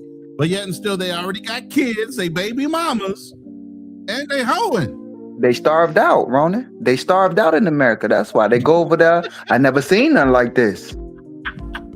They starved out, brother. I'm telling you. Bro said they cooking for him. Hold on, let me. They cooking for them. Ain't used to getting cooked for. They serving them first, and all of a sudden they feel like they're getting the best treatment. Yet and still, that's a standard thing in a lot of cultures. Shout out to Frontier on the panel. Y'all see that? I don't need no motherfucker to cook for me. Y'all see this? This is pork chop, chicken with gravy on it, mashed potatoes and gravy, some home cooked collard greens, some sweet potatoes, and a cornbread. I don't need a bitch to cook for me. Bringing plates. I don't need a bitch to cook for me. They bringing plates to them. Because when you him, guess what? They're gonna make sure you eat. How about it? I told you about them church ladies. Come on over. I got dinner ready for you on Sunday. Hey, listen, I could get I said I'm gonna stop doing that. But I'm curious to see I'm curious to see what Frontier got to say about this, if he can comment. Frontier back up here? You ready? Okay. What? He finna cuss everybody out. Y'all niggas broke. No. Cut it out. About what? What part about it? No, like just your overall take and opinion on the current topic. Well, y'all talking about paying for play, I believe. Am I right or am I wrong? Yeah. It's like, why is it bad for people to do that? And then we making the case that it's okay. Other brothers on the panel saying like, nah, it's whack. You shouldn't be promoting it. You shouldn't be doing it. You should get yours another way. But I wouldn't promote it just because it's mostly illegal in the majority of the places. So I think that Thank would you. be like, you wouldn't call me a leader. I would look crazy, right? If I was like a leader of a bunch of men, and especially if my demographic is in America and I'm telling them to pay for pros when it's illegal on the internet. Like, you know what I'm saying? And you're arguing for it, like in front of the feds, in front of the CIA, in front of everybody saying I'm paying. Like that seems pretty stupid and a big setup. But if you were advocating like maybe to change the laws for it and stuff, you could do that. Like, you know what I'm saying? Like that's okay. But to say like, Isn't hey, that you might as well say isn't I it- sell drugs on internet. Like what? Like I mean, you could do it, but I Right. wouldn't advise you to I'm say going no to crazy church. stuff I'm like going that. to church. All right, okay. I've never sold drugs in my life. But most countries it's illegal. And so, I mean, but again, there's like 86 countries that do have it legal, but then there's things to it. They criminalize the buyer, but not the seller. Yeah. So you got to know that nuance. Yeah. That's just another like in country, America. it just They allows it, so. my No. bad, my bad. America is just illegal, period. But like when you go to No, Sweden, what I'm saying when you go to in Denmark, other they do aspects. You know What's what I'm that? saying in Other other aspects, aspects, and to like relate that, and I get it. Y'all gotta forgive me. I'm from the trenches, bro. So my apologies. A lot of my experiences come from that, but You're it was jaded, always Charlie. about that. May be so. I've been told that I've been groomed before. The first woman that I ever stayed with, I was 17 and she was 27. Like shit worked out like a motherfucking whatever. But here's the thing. That's just like in America to where a crackhead get rehab, but a person that goddamn it served them, they get jail time. If there's no crackheads, there's no goddamn it buyers.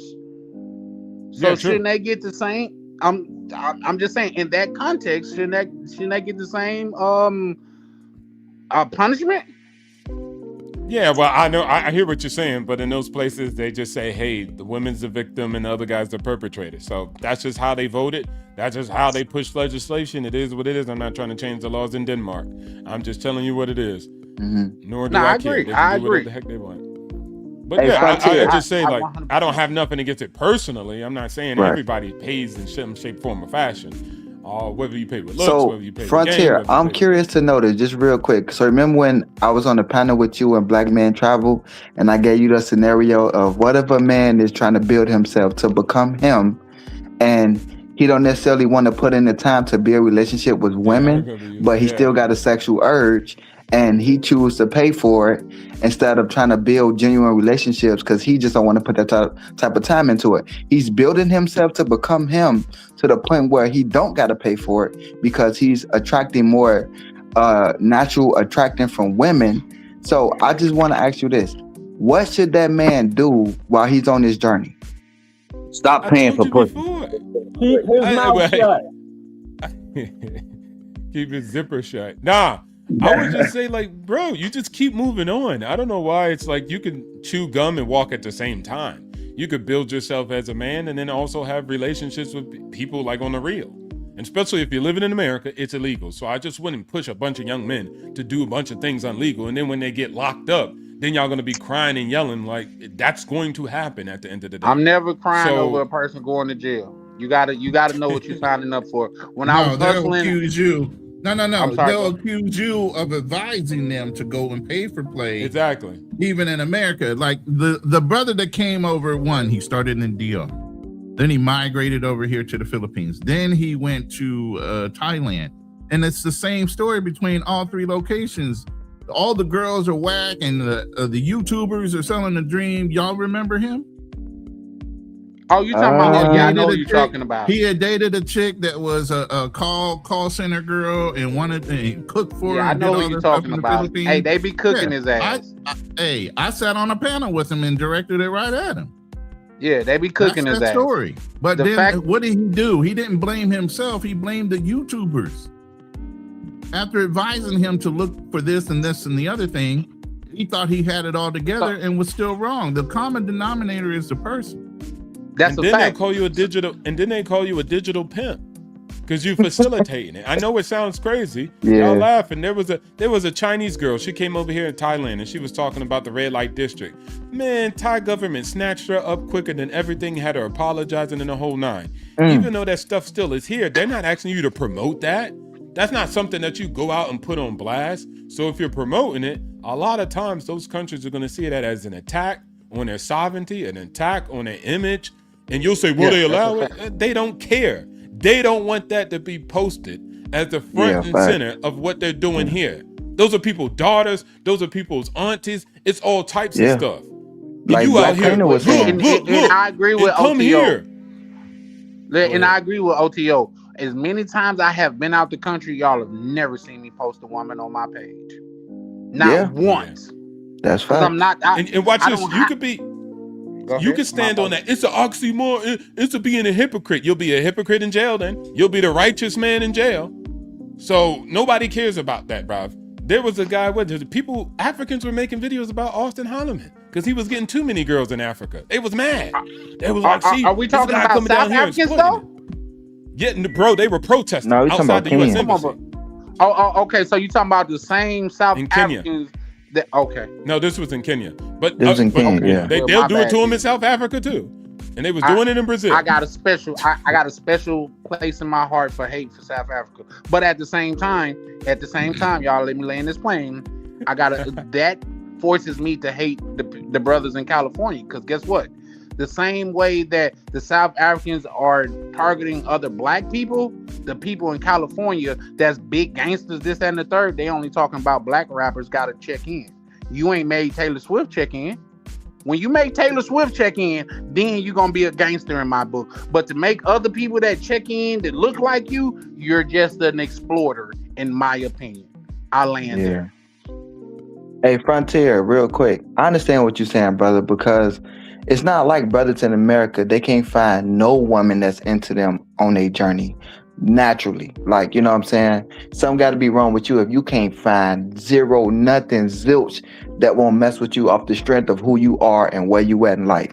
I get that. But I also think what's going on is like a lot of men is dating within the times that we are. And what we are in America right now is a very transactional, what can you do with me? My name is Cash App era. No, I hear that. No, I get it. Bro, I'm telling you, I haven't been in the American market in a long time. Yeah. The bang for my buck is just stupid. So why would I do it? Right? I understand. Now, is there a deal every once in a while? Yeah, I had the American girl offer for me to marry her and get her family estate. That's extremely rare. But in the most case, I don't mind it. I don't even pay attention. But I don't, you get what I'm saying? I'm just focused on my goals. I need to have resources. It's important for me to build out a life, great skill sets, great business securement. I'm an amazing investor that hold weight when I go to the next country. So I don't really care. I love America based off of that. But if it comes down, I don't see the whole world through a prism of relationships with a woman. Yeah. It goes beyond that. And so I just like you wouldn't go to Thailand and try to start a business. Or Africa. A lot of places you're going there to experience certain aspects of life because you appreciate it. And the same thing goes for America. So you're not even in the American dating market? Hell no. I'm good. I pass. Okay. Why would I? Plus my bank account resides there. I'll never do that. Hell no. Okay, so I got a question. Where my bank account resides. I got a question for all the brothers that say they anti this, that, and the third. If I'm going to a place for, let's just say, a week or two or whatever, are y'all advising me to like get to know this chick family, like name her kids and take her mother out to eat and all of that shit before I get the box? Is that what y'all advising me to do? Black Cleaner is advising you do whatever the hell you want to do. Just keep it off the goddamn camera. I don't give a damn what you doing. All right, okay. Don't be. Well, shout out to Black Cleaner, but Black Cleaner talking to Charlie Chin.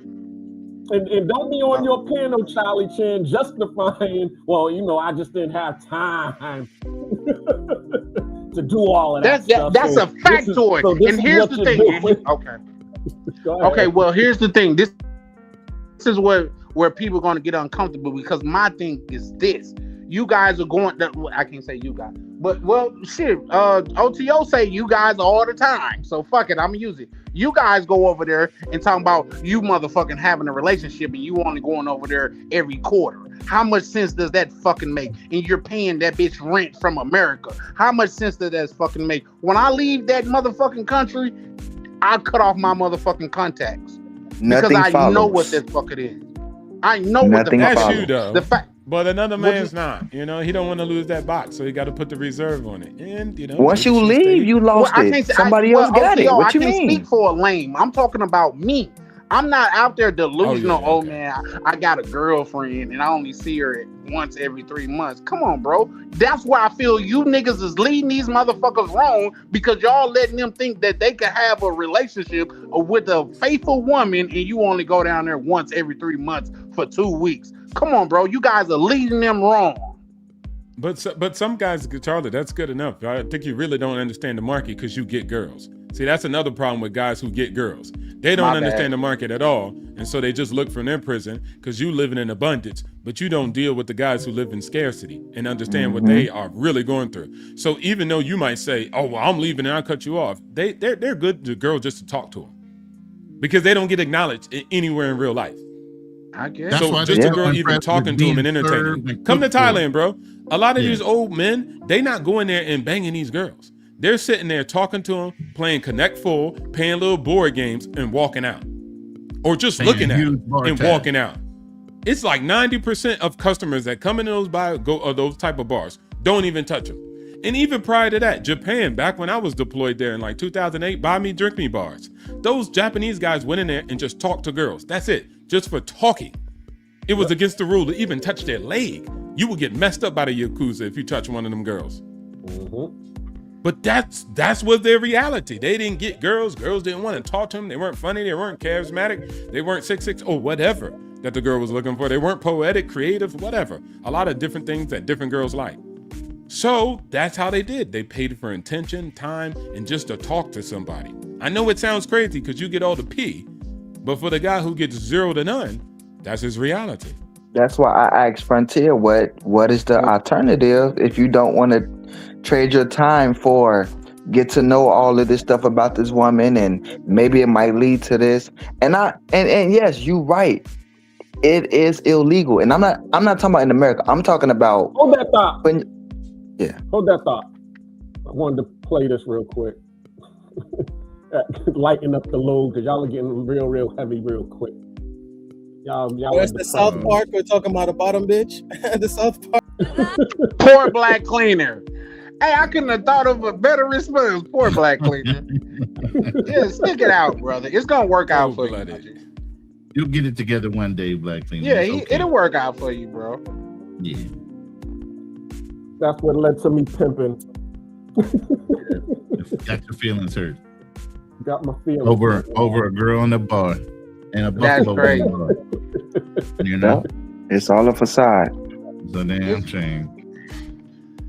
Well, I love the dream. I'll take the dream. Sell me the dream. It ain't gotta be real. I don't give a damn. Y'all be caring about that. I don't care. Sell me the dream. Look, because when the food come across the table, it's real. You know what I'm saying? What's his name? Cypress or whatever from the Matrix. I'm selling out. I'm eating the steak. It tastes good. It's real. Y'all say it ain't real. Okay, cool. It don't matter to me. Yeah, Cypher. So I don't talking about Morpheus Cypher. or Cypher? No, Cypher. When he was eating that steak and he said, I know this is fake, but it still tastes delicious. That's my life, man. It ain't gotta be real. She ain't gotta like me for who I am. I don't care. It's better you like than me because I'm small. They were eating. Because I'm strong and 6'6". I like you because you got good tits. It's an equal exchange. I think you're proving a point that's counteractive to what you was just saying, though. Wait, go ahead. I just like what you were saying. Like, we don't care if she don't really like. I'm here for a good time, not a long time. I don't give a fuck if I don't look like your baby daddy. Like, what? Why does that matter to me? You get what you want, I get what I want, and we go our separate ways. It's a fair exchange. Yeah, I was just saying that it's illegal in places all in, and I don't talk it, and I'm not going to promote that. But also what I'm saying too is I'm with a regular girl, and a regular girl just like me because I look this way. I had girls say, hey, look, you're black. I never had a black guy. I'm not sitting up here like, well, you don't like me. I'm like, okay, let's go. I'll take it. Now, so Frontier, I don't do it so much anymore. You questions about women.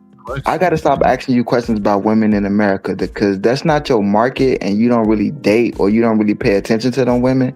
So when I be kind of like why would picking you do your it? brain, huh? I told you don't. Look, I was in America for a year when I worked with the FBI. When I was in America with the FBI for a year, I didn't do anything. I met girls and they were talking, but I didn't go out on no dates or nothing. I was focused on my house hack. I was focused on getting my Berkeley bucks up.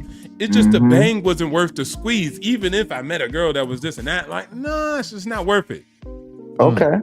Bro, let me give you all a story. That's not nothing because they not no good girls. And plus, wait, let me just say this. Even in the construct y'all talking about, my best thing is just to walk away. I don't argue. I don't go back and forth. I know that there's going to be another guy around the corner that's willing to leverage his whole goddamn mortgage in order to get with that girl. Why the hell would I enter in that contest? Why the hell would I get in that debate? I'm not tripping. I'm not even mad about it. You know why? So just I be in the get drought. resources. I could get money. You call it a drought. I'm rich. I could go anywhere in the world. Why would I call that a drought? No. That's I'm stupid. saying as you're building yourself, it's just gonna be a drought. Yeah, but no, it doesn't have to be because there's plenty of women in America that'll give it away for whatever reason, 10,000 different reasons. But let me tell you the story real quick and why I say that. Go ahead. Yeah. I was in direct sales. I was the manager, and there was a lady there, and she was getting ready to get married. You know, and she's like, I always had a crush on you. And I gotta know. I'm like, what are you talking about? She goes, before I get married in the next couple of weeks, we need to hook up. What? Oh, okay, no problem. So I Shout out to Ronan. So I invited her over to the house, man, and she was a redhead too. I'm like, God damn, okay. So I brought her over to the house and went ahead and hooked it up. You know, and she still went and got married, like nothing happened.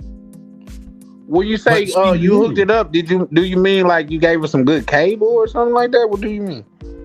First of all, I drove around the carpet enough to give her a fucking back burn. Then we took it to the bedroom. How about that? Oh, okay. You said you hooked it up. Like I was famous for giving girls carpet burners, man. I'd drive them all across that fucking carpet. Did the carpet? That's that light skinness in you. They couldn't even get in the bed, huh? You like this? This is the carpet. This is where we. Did the carpet match the drapes? Yes, she was redhead. Oh, and that's one of the reasons why I love redheads. Their body temperature raises as you're getting into it. I swear to God, I ain't never felt nothing like that in my life. That shit was like burning up. And then, wait, the guy said something. Who was the brother who said something about a drought? That was Foreign Skies. Foreign Skies. You said a drought, right? Yeah. Okay, let's just say, all right, cool.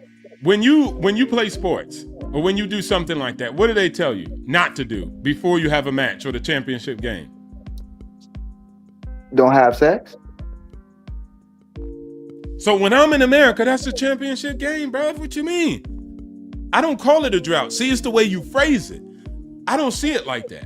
I see it, hey, I get my chi, I collect my energy, I'm out here making moves and making plays. The rest of the world is my oyster. So I get what y'all be saying, but what I'm saying is there's so much opportunity that you're ignoring. Hey, look, peep this. You could go over here, then come over to Thailand, come over to Brazil. You won't be in the drought, but you'll be a broke ass motherfucker living in the favelas. So you can get all the cootie cat you want, right? You're going to be out here running with no shoes, playing soccer with the rest of the nappy head children. So go ahead, get it if you want to. Frontier, I agree with you. It's about the bigger picture. The P ain't going nowhere. These women ain't going nowhere. So if you got goals, aspirations, dreams, focus on that first, because eventually your time gonna come. You can get all of it that you want. But most men in America just don't. They don't have that frontier mindset. Delayed gratification. They don't have that. I ain't had nothing for 2 years. I don't want to watch porn. I don't want to and I want some real snatch. And the dating pool in 2026, 2 years is crazy. Most of these girls want something for something. So I'ma just do the transactional thing. It was always bad. The guys in the 1950s, before even feminism, had to make it back from World War II. And then they were lucky to get Suzanne Becky when they came back. And guess what? You don't think Chad was banging on her while he was gone in a foxhole in a trench somewhere? And if you made it back, you could get her. If you were lucky, if you had enough ribbons, right? If you begged her enough, she would give you the box. That's She'd what be like, she banged okay, every dude Johnny. in the town while you were gone. Yeah, exactly. You think she was conservative, waiting for you to get back? Nah, that smooth talker who done slid himself out of the damn draft is talking to her. And he clapping cheeks. Surprise, surprise. Y'all better look So at the y'all real guys story. act like the past was better. Casanova. Y'all act like the past was better. Read Coming from dead president. Let me say this real quick, and this is coming from a guy that grew up in the 60s, 70s, and 80s. God damn. My bad. Yeah, but yeah, go ahead there. This is the biggest thing, man. Y'all have so much variety, and you can't get it. And where we were limited in our access to city, county, maybe getting the most popular girl between the city and the county, and we still didn't have a drought. I don't get how you guys have the variety of a whole globe and you can't find at least one that's willing. And one. And one. Still be in a drought. I don't get it. I don't understand. Outsource. And even if you're geo arbitraging and you just want something steady while you're in town, I never had a problem with a girl saying, hey, I'm not looking to get tied down. You can go do your thing. I'll go do my thing. And then every once in a while, if you feel like you're in the mood, just give me a call. If you're honest, they're going to do it. And I had a roster of chicks like that too. I never had a problem. And I didn't have the access that you guys have. So I'm really confused on the aggressive nature of men nowadays versus back then. Because you have the world to pull from. I only had a city and a county. And I still got it. And then, like, let's say half of the people that's complaining, Charlie, right? They talk about it's the future, it's different now in the marketplace. Pull up your Instagram. I'm sure my 40-year-old self, my profile looks way better than yours. That matters now. It's changed. That's a how fact. you exchange That's a and fact. relate. Yeah, no, that's a fact. But watch, pull up half of these guys, and then their whole profile is going to look creepish. And bro, don't even get me reading the comment section of what they be saying in their goddamn profiles. It's crazy. So the way you actually, show yourself and what is it called? Market yourself to the world is a terrible way. The way you present yourself. There we go. Thanks, brother. The way you present yourself, you have to take time in that. You see how much time shorties be spending to take pictures for Instagram? They take like 100 photos and choose like 2. Yeah, that's a fact. So you have to have a good profile. But Yo, Frontier, LinkedIn I'm don't bringing even it be back. up to par. Wow. But Yo, I'm bringing LinkedIn it back don't to even the be up to question. par. I'm bringing it back to the question. While a man is building himself and working on these different aspects of his life, from a sexual aspect, what do he supposed to do? Have some deep discipline and continue to build. And then there's a plane. Okay, hey, look. Like I said, And then there's a plane. That's cool. There's a plane. There's a plane. There's a plane. Spirit is cheap for y'all. Hey. Spirit is no longer, sir. But here's the thing. Y'all must have shame in whatever y'all gonna do.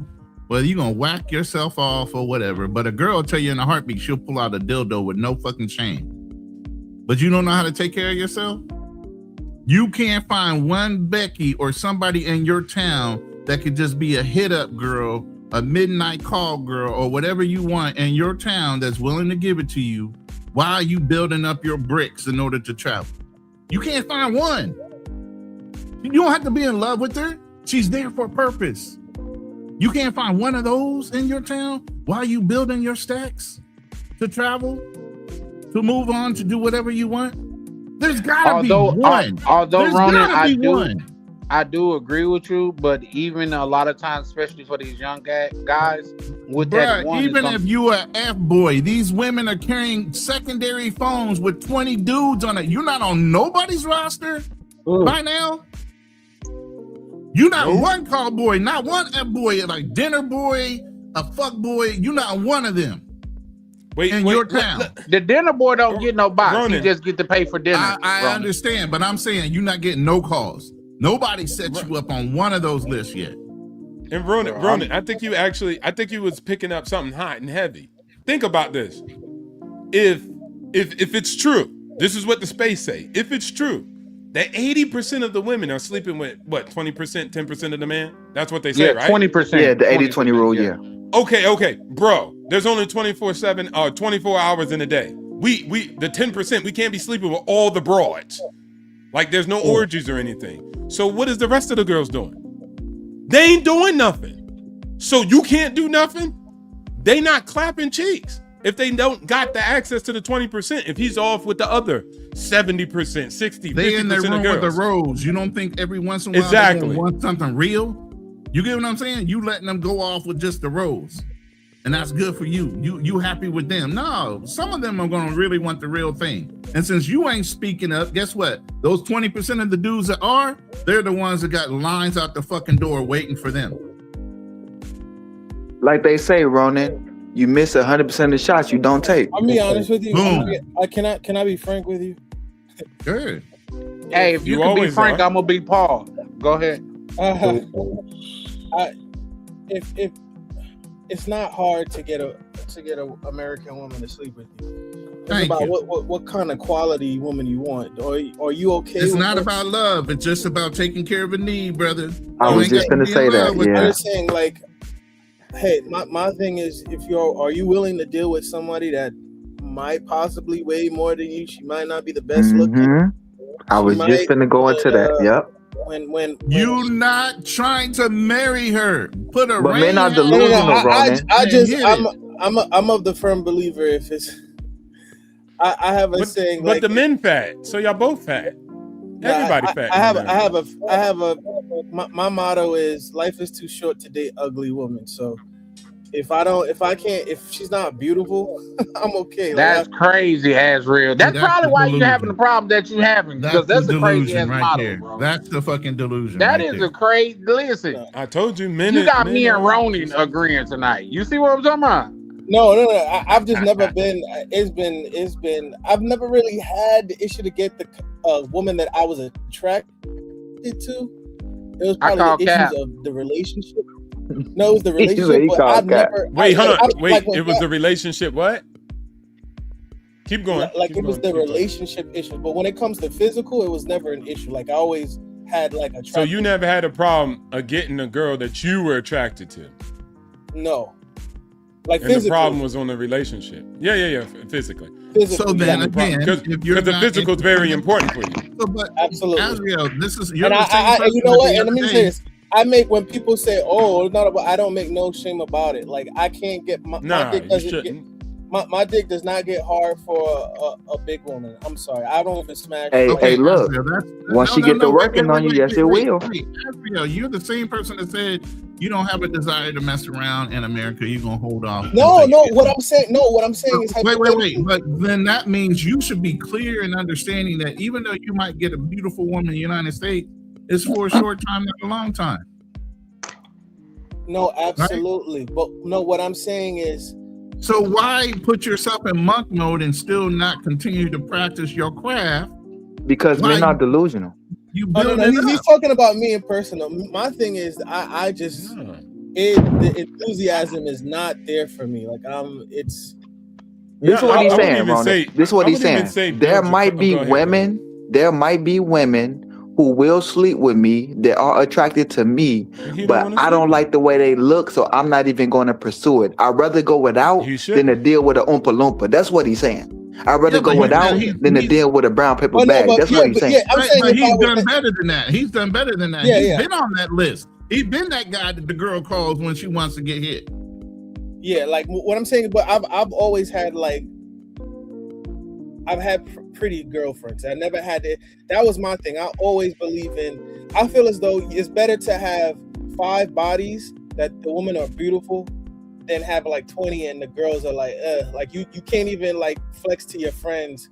Oh, yeah, but wait, hold on. I never flex to dudes about the girls that I'm with. Like that's just some no, but it's like a level. It's a level. You have to. But Azriel, I said that in it's passing. Like if you have. I'd rather have 3 vintage cars than be able to have. I had 10 Hondas. And then guess what? That's why you're probably going to Brazil salty. Look, I'd rather just have high quality relationships, period. I'll take a 6 that's amazing to me, that will sniff my dirty drawers before I take a 10 that's content with me. Just gonna have her Period. nose up. Yep. But I just get both. But if I don't even work that deal, why not? I don't have nothing against that. See, that's why y'all have problems with y'all relationships. You don't get that. And then you're like, well, you were prioritizing looks so much. And okay, you get what you deserve. No. I don't think you didn't get what you deserve. Not you specifically. I'm talking about in general. Yeah, right? man. Yeah. It's about how somebody treats you, the quality and the content of their character. Beauty fades, man. Beauty fades. And then even I've seen most guys with their wives, they ain't baddies. Come on, stop the cat. No, but I'm saying Shorties be gaining weight. We have this notion that a plain Jane has a heart of gold. That's not true. Sometimes they be the worst. I didn't say that neither. I just said I'd rather take somebody who's super good to me. That's all that matters. But Azriel, even with that, it's a man that set her up to believe the delusion that she can demand an act of food, and people condoned it. And so that let her think that she could still do that shit. I don't think she's a fool though.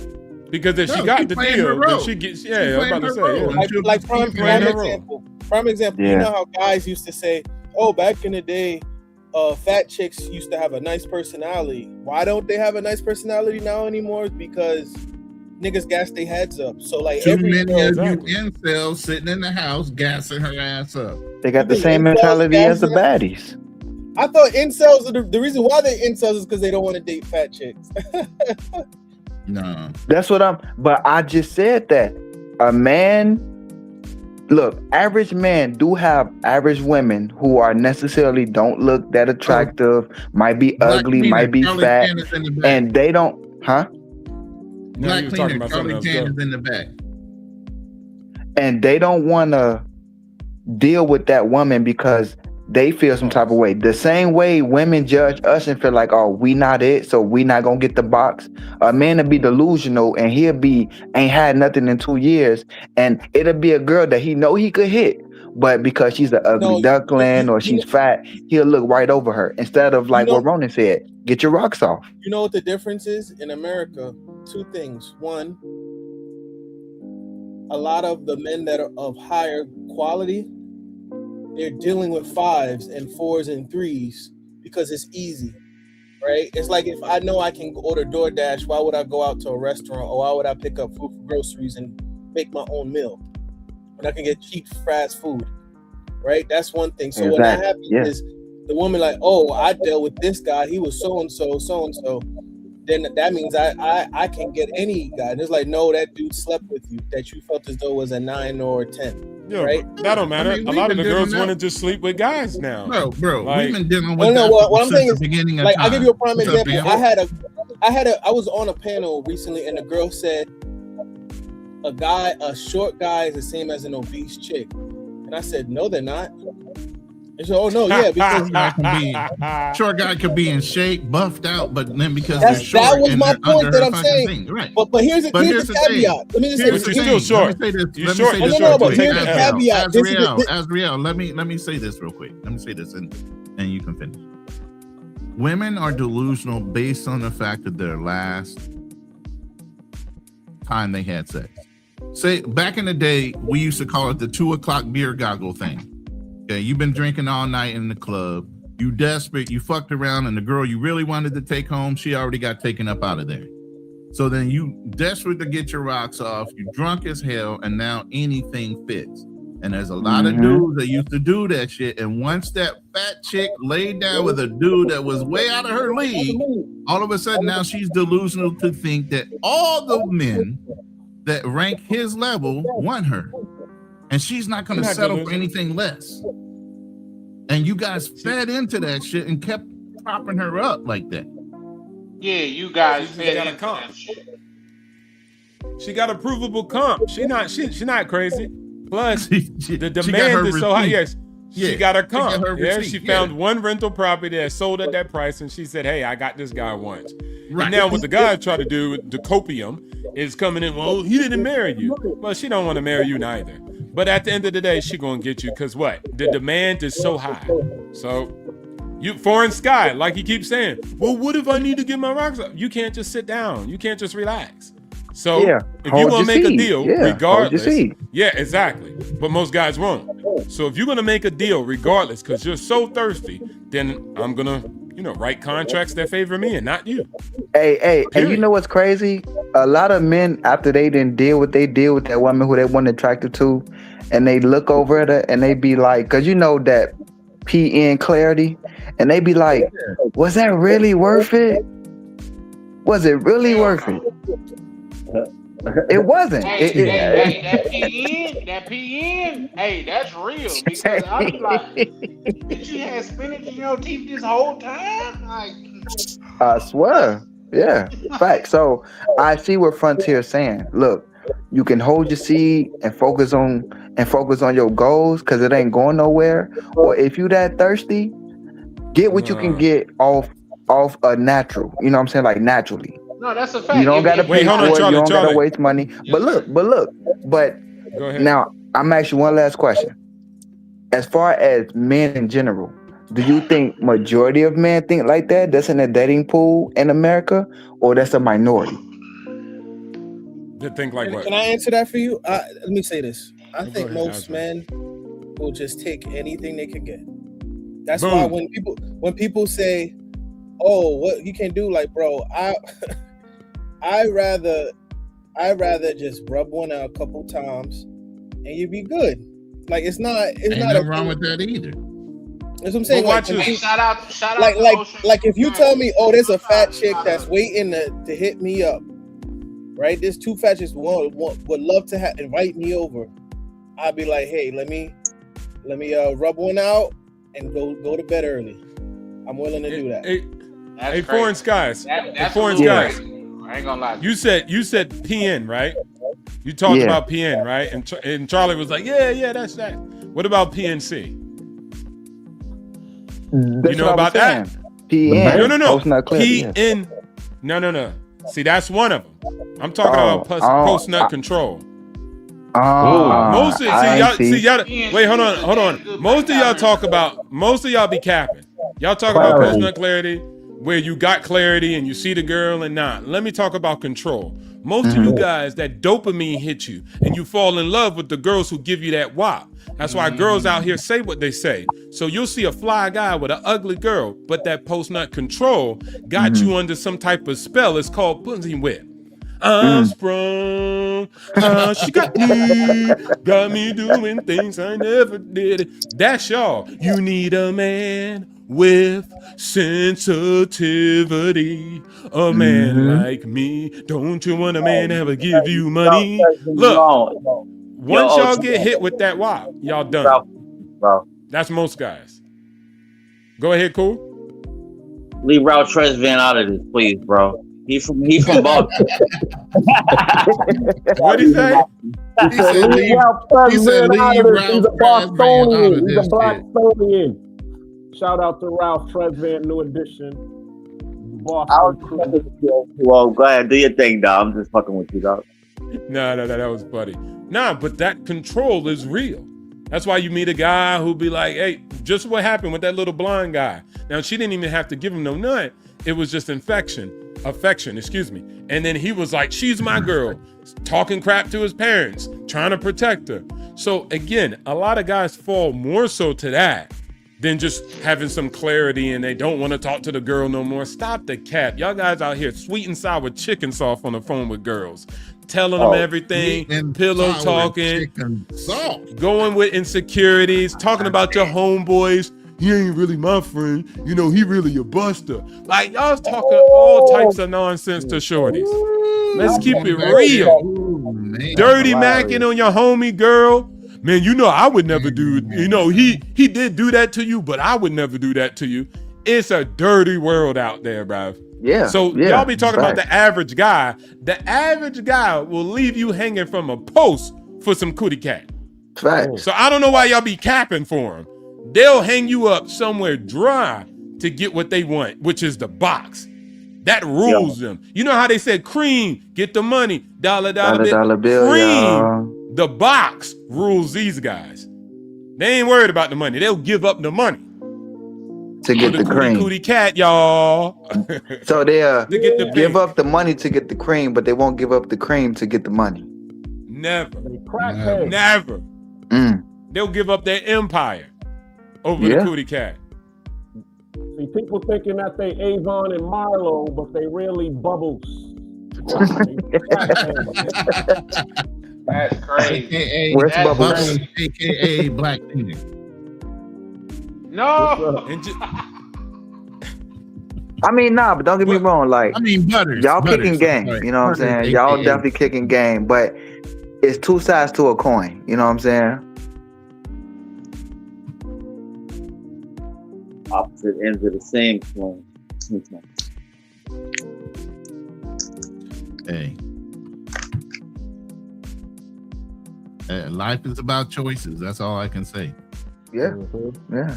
And a choice can ruin your life or make you very successful.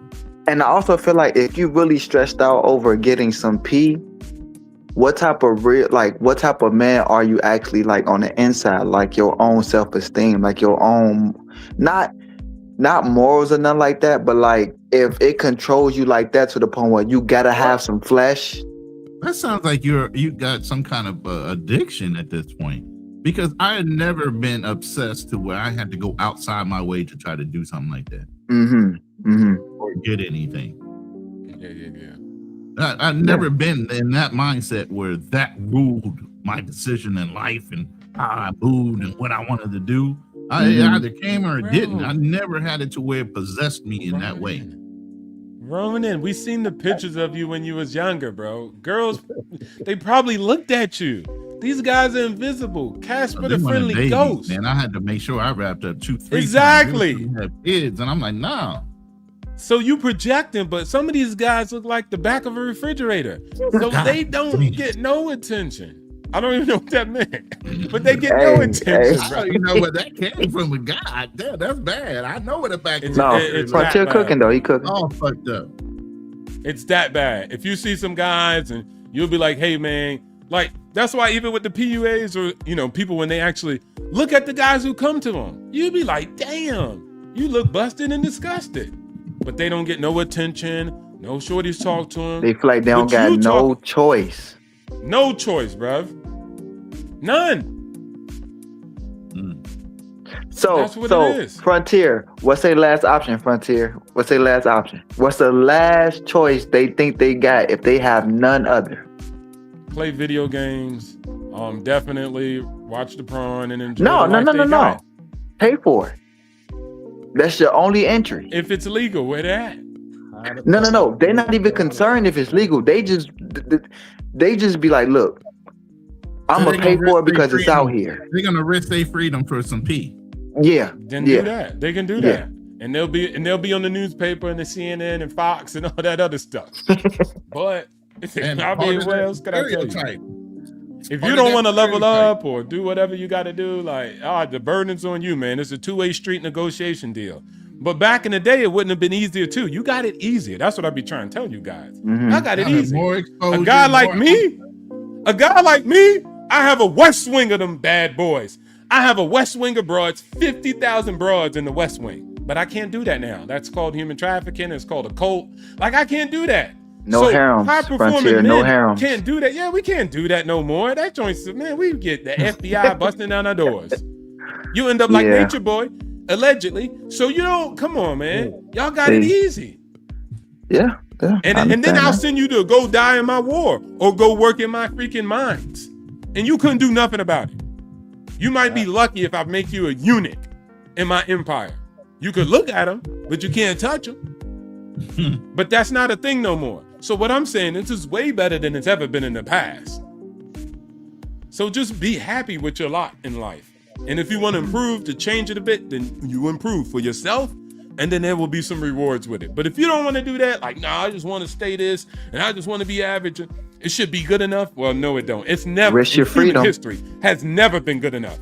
Being average has always left you in a vulnerable position throughout all of human history. Hey, all I can say is you can live life with regret or without it. That's your choice. Even back in the 1900s, wasn't those guys fighting for rights like PTO, getting a minimum wage? Like, that joints didn't exist. And back then, the rich guy, he just hired some goddamn guns for hire and beat y'all up. Yeah. So people had to work really hard to get what you got today. He forced it, yeah. Like I said, y'all have a lot more options than we did. But Got we the weren't rest of the suffering world. like y'all. I disagree. Look, I wasn't suffering like that at all.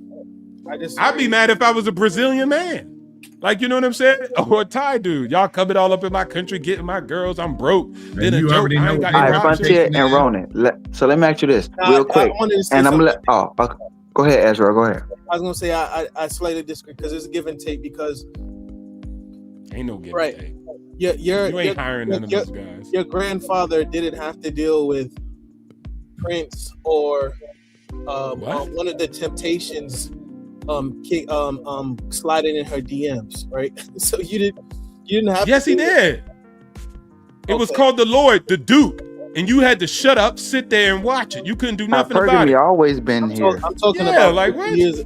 Well, I'm talking about. See now, look. So now you're trying to condense the whole entire human history just in the last 15 years. No. But let's go there. Moving the goalposts. I literally just said Prince and I said the Temptations. So you're talking about movie stars or whatever. All right, y'all gotta follow what I'm saying. Y'all gotta follow what I'm saying. I said your grandfather. I said grandfather. Let me say this. I understand what you're saying. You're saying grandfather back was then, into a lot of shit. the accessibility of a rapper or somebody dropping into your girl's DMs was not like today. We didn't have to worry about the Temptations. We only had to worry about the option of the Temptations trying to pick her out of a crowd if they came in our town that week. You get what I'm saying? I get what you're saying. You're right. We didn't. But Chris Brown ain't banging everybody's girls. I'm not saying. But here's the thing. That was when we had a smaller market to deal with, and we still had the optional when somebody came into town, every girl trying to show up to maybe get picked after the show type of thing. That shit went on even then, right? And also, but here's the thing. We were limited to access of how many women we had in our space. Exactly. You have an unlimited amount of women globally. So you shouldn't have that problem at all. None. There's None. Shit you pick from. Unlimited amount. We had a limited amount, and we had to limited worry amount. about No like WhatsApp, that. no face chat, FaceTime, none of that. Messenger. We even had long distance. You couldn't call. You had to write letters. You're under the presumption that it's just only you that have access to these women. So. But I understand. It's more options. It's more options. Duh. You're not. When you got more options. You're not listening, bro. You're not listening to what I'm saying. I'm not. Notice. I can I can say a point, but not disqualify what you're saying. What I'm basically saying is, and what we're talking about in America, right? You didn't have that issue. For example, another thing too. Parents were vetting people that you dated, both man and woman. So there's no issue with that. For example, you're not going to have a situation where, okay, you have 3 daughters and they're dating whoever, and your son is having issues. No wonder why you had bad relationships. Let me finish. Can you stop interrupting me? Can you control yourself? Can you control yourself and stop interrupting me? It's just banter. Go ahead. Finish, Gabriel. Come on now. I don't know. Maybe he has a self-control issue. Let me just finish what I'm saying, and I'll give you the floor. I don't know what's his issue. He always does this. Banter, man. He literally does. He was bitching and complaining yesterday, talking about, would you let me finish? Would you let me finish? You bring it up yesterday now. Today is today. Let's go on. Move forward. He needs to control himself, please. You older than me, right? Have some self-control. Like I was saying. If you have 2 daughters and 2 sons, right, or 1 daughter and 1 son, back in the day, you had a way of vetting who both of your children were dealing with, right? But now it's like you can't tell your kids, you can't tell your daughter, oh, you can't deal with this so and so. You have no control of who is going to enter your house, right? On top of that, your daughter is having a whole different dating lifestyle than your son. There was a reason why men would go to other men and say, hey, you seem like a cool dude. Hey, you seem like a cool dude. Why don't you meet my daughter? Why don't you meet my son? Now it's because the dating market is unregulated. The woman could date whoever. She could date a dude that's on a yacht. And that social contract that was provided, that social contract that was provided for that young man to date that girl that was his age is not there, because that girl is not wanting to date someone her age. She's wanting to date the 40-year-old with the yacht. When back in the day, you had your father regulate who you can date, and now it was provided for the son. It's basically what I'm saying. Okay, all right, cool. Well, so I'm in America, 58. wait, hold on, Ronan. Ronan. Okay, go ahead. What? No, I was going to ask you real quick. I'm just saying, 70 years ago, there were single mamas all the day. So all this pre-arrangement and vetting and all that shit wasn't there. Yeah, that's well, what did we have? But watch us, Ronan. Shotgun weddings? Did we not have shotgun weddings? Ronan, didn't you? Well, I don't want no shotgun to my back. Hey, Ronan, didn't you just say earlier today when we were talking, you said that you understand when you come back to America, there's an age difference between your girl and you, right? Yeah. And that's mostly not supported. Like people feel some type of way about that, right? In America, They're right gonna now. feel some kind of way about that. Yeah, Exactly. They don't. So what you was just saying about girls could date this guy that's 40 years old, it's not even something that in America people support. It's more so overseas. So if I go to Thailand, age gap dating is not really a problem. But if you go to America, it is a big problem. That is definitely not true. It's a big problem. Okay, believe what you want to. Believe what you want to. And then of course, I'll let you know. I hit you up on the back chat. Anyways, in America, it's completely insane for people to have that. People do not support it in America. Overseas, they more so support dating at different age gaps. And then let's say it's true, everything that you said. So what? There was other negative things. That's right. Okay, you're right. So what? They're free. They're humans. I get it. But anyways, let's move forward. Parents and them matching us up. There was no world where they matched us up in the 1950s or the 1960s or the 1970s. They didn't match people up. People still did what they want, married who they wanted to marry. Kids snuck out of windows. There wasn't that much restraint on that shit. We're gonna act like there wasn't a Leave It to Beaver era. Like people don't. You guys assume it was a show. Can you let me finish? Please let me finish.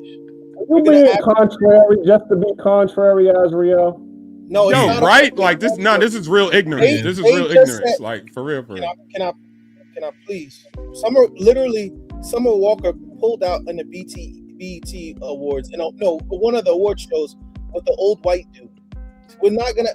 There's a difference between America being against marrying an old dude and being a sugar baby to one. So we're not gonna act like, oh, they're America's against being with an old man. No, they're against marrying an old man because they assume that's control. In America, women have no issue getting money from an old man, right? So there's a little false equivalence there. But you were talking about marriage, hence why you said shotgun weddings. Listen, what I just said. I think you're talking about more just overseeing in general. He said back then shotgun weddings, which is marriage. That was one of my points. And so they're against marriage. Exactly. So I'm addressing one of them, not all of them simultaneously in one thing I said. Why don't you address the one I just said? Shotgun wedding, I could address any one I started, and I started with that one. Address the one which you said shotgun weddings, I'm finishing what I'm doing. Shotgun weddings. Azriel, did you just get mad at him over talking you? No, because he keeps convoluting. Let him answer the way he wants to answer. At least he's addressing all the issues. But at least, and it's up to the audience. It's all up to the audience. When you address it, at least not be disingenuous. Okay, cool. That's what people say when they don't agree with your point. They say you're disingenuous. You're doing all this. Just talk to the point and stop calling names about what someone's saying. So again, back to shotgun weddings. Again, they're pro it for sugar babies, but not pro it to marriage. Okay, so they're against it for marriage. And then you were talking about shotgun weddings and families coming together, right? And contributing. So this is the second point that you were talking about. One was shotgun marriage, and the next one was families regulating the marriage market by matching people together. So if they don't support it with marriage, my point is still even stronger now with those two factors that you brought up, shotgun weddings, and then also families being a part of the process towards marriage, making it regulated. I rest my case. That wasn't even the point.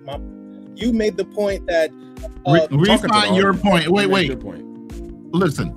Financial just He gave you said one his answer. premise- I want you to refine it. his Wait. premise- Listen. No. Please, Listen Ronan, for a please help. second. No, I want you to refine your point real quick, because then I want to answer it at a 58-year-old perspective, not a 39-year-old perspective, as what you just said. But I need you to refine your point, because what I'm getting was the families were vetting, and parents used to control who their daughters or sons dealt with. So I got that part.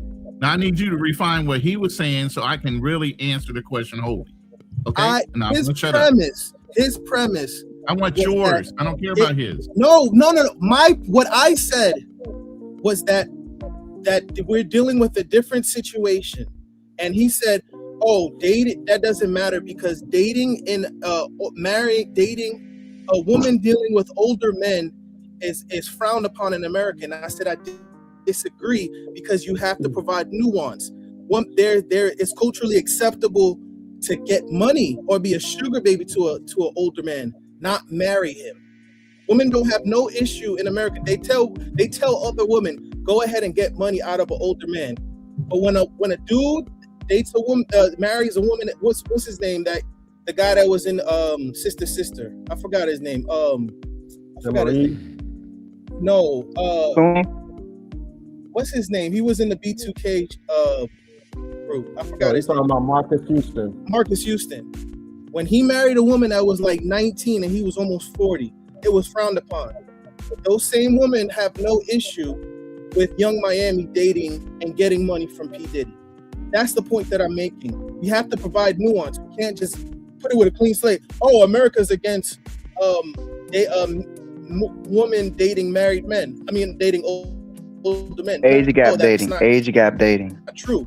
They're okay with. Yeah, they don't like. They're okay with them getting money from them. Sugar baby culture is rampant. They have a woman called Woo Lady is telling women how to get money from older dudes off of TikTok and telling women to come to money. Yes, yeah, exactly. So that was my point. It's not. That's what I'm saying. You can't dismiss the point of what I was trying to say. Okay, so let me answer this. Because you can still get locked up. Let me answer this. Go ahead. All right, so just for clarity, you're saying dating for money is okay, marrying age gap is not okay, and sugar dating is okay. The biggest thing I need to say is, who is saying it is and isn't okay? Who's teaching these women what is and okay and not okay in the society? Single baby mamas that were raised by baby mamas over 30, 40 years have been teaching these women to fleece men and not really want to get connected to men. So why are we allowing them to dictate what's okay in society or not as men?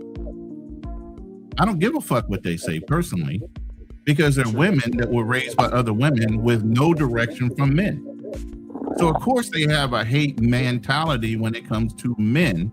Feminism has taken over when it comes to dating anyway. A lot of men, like we said the other day, would prefer to be in the forest with a fucking bear than a man. They feel more comfortable with the bear. So these are the same women giving out the advice of saying what is and not okay with dating culture. These screeching banshees and fucking hyenas are who you're listening to that is dictating our society? For what? Why are you listening to that bullshit? Because guess what? They used men to get where they were.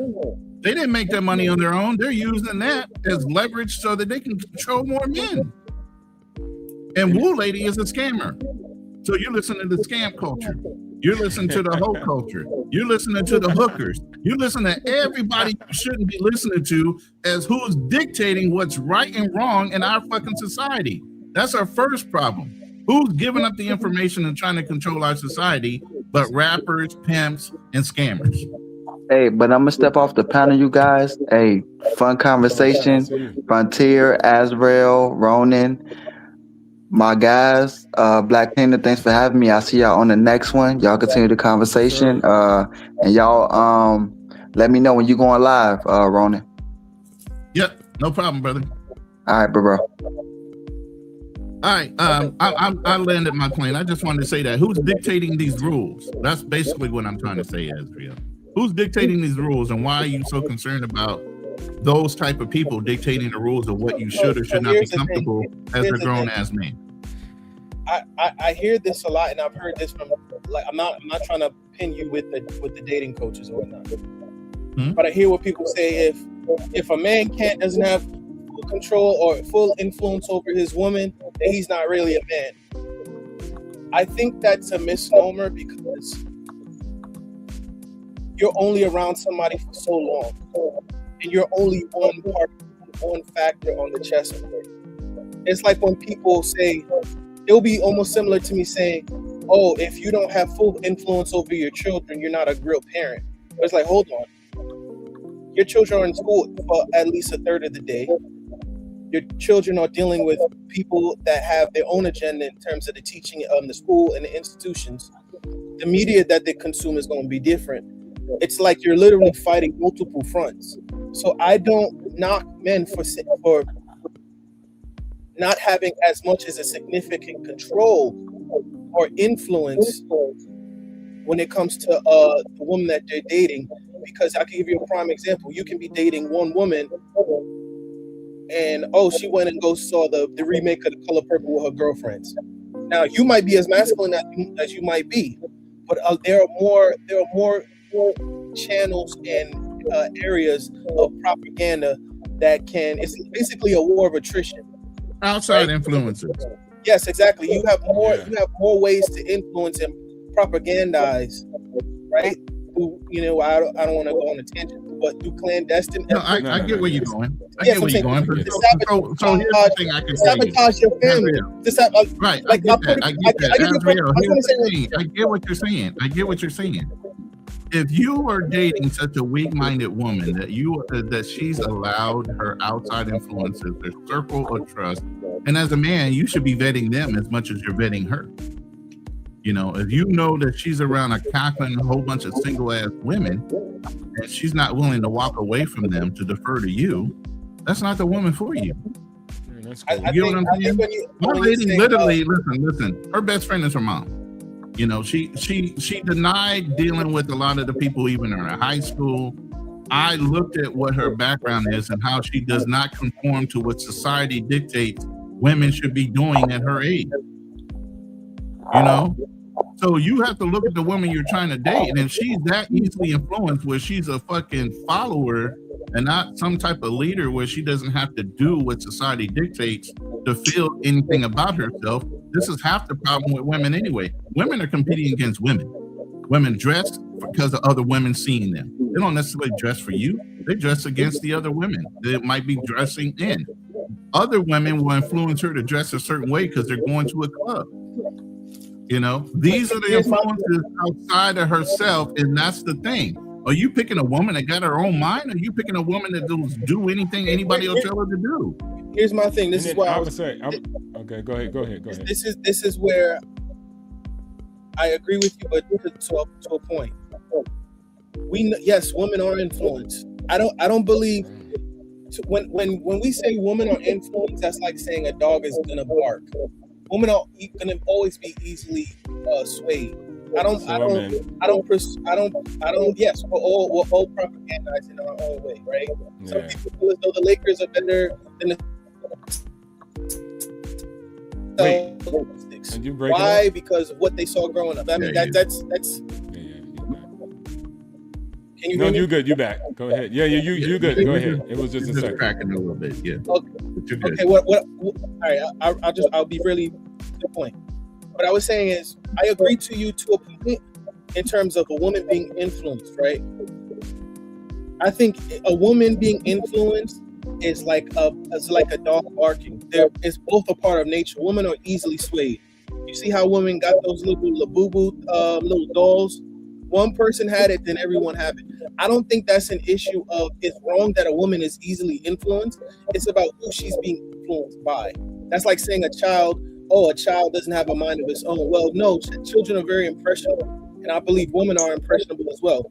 I think the issue is who is leaving the imprint on your woman while you're not. You know what? Right? I like what this lady or man is saying, whoever, I don't know what this means, but she's saying if you can't match, or he's saying if you can't match the same energy as an alpha female, okay, then you better excuse yourself from the table and let a man take over. You lack the substance to meet her energy. So here's the thing. If she is in fact an alpha female or somebody that's not easily influenced, she will excuse herself from the friendship that she's made. If she believes in the man she's with, she ain't gonna worry about what that chick is saying. She's still gonna do what's right for you and her. Now, if she's somebody that can be influenced by outside influences, and she's not the one for you. She's there for a short time, not a long time. That's what you're supposed to do as a man. Hold on, Azra, let me discernment to break that up. And let me say something too, because to your point you just made, Azrael. Can you say it one more time so I can make sure I get it clear? You said alpha men say what? Because they say something like you can't. Go ahead. They say men, if your girl don't listen to you, something like what?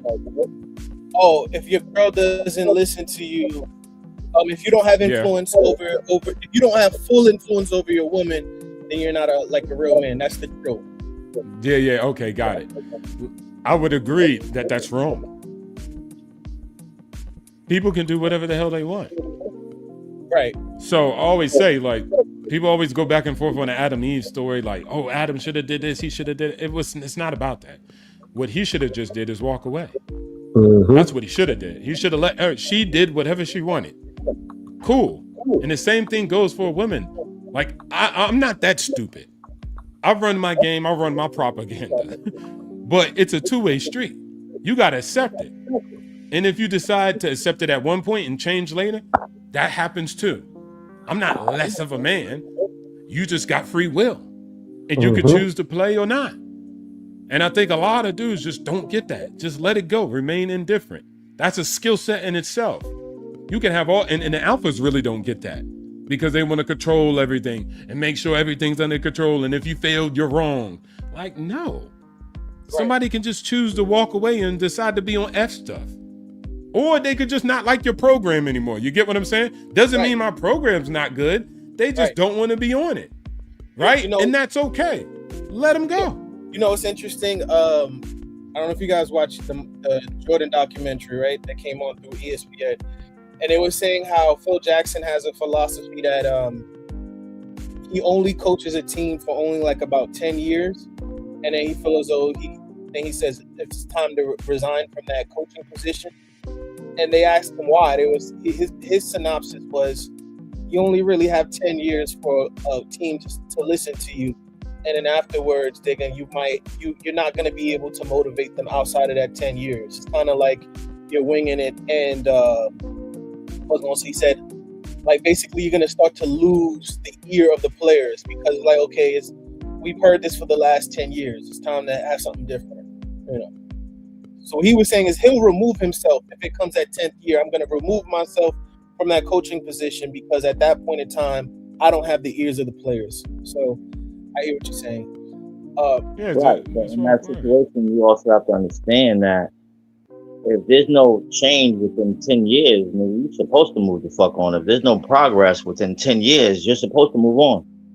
No, I guess what he's saying is like, okay, if he coached the Bulls from 1990, his assumption was even before they let him go, he was gonna leave anyways by 2000 because he said by that time you don't have the ear of the players. By then, yeah, if there's no growth within 10 years, respectfully, it's time to go. So I can respect that. Yeah. And sometimes they don't want to grow. You know, like, why is it always a one-way street where girls are leaving y'all? Like, sometimes the prod don't want to grow. You see what I'm saying? Y'all don't even talk about that. See, that's why it give me a clue that the mind comes not you, cool. I'm just talking to the bigger point. Talking to the bigger point.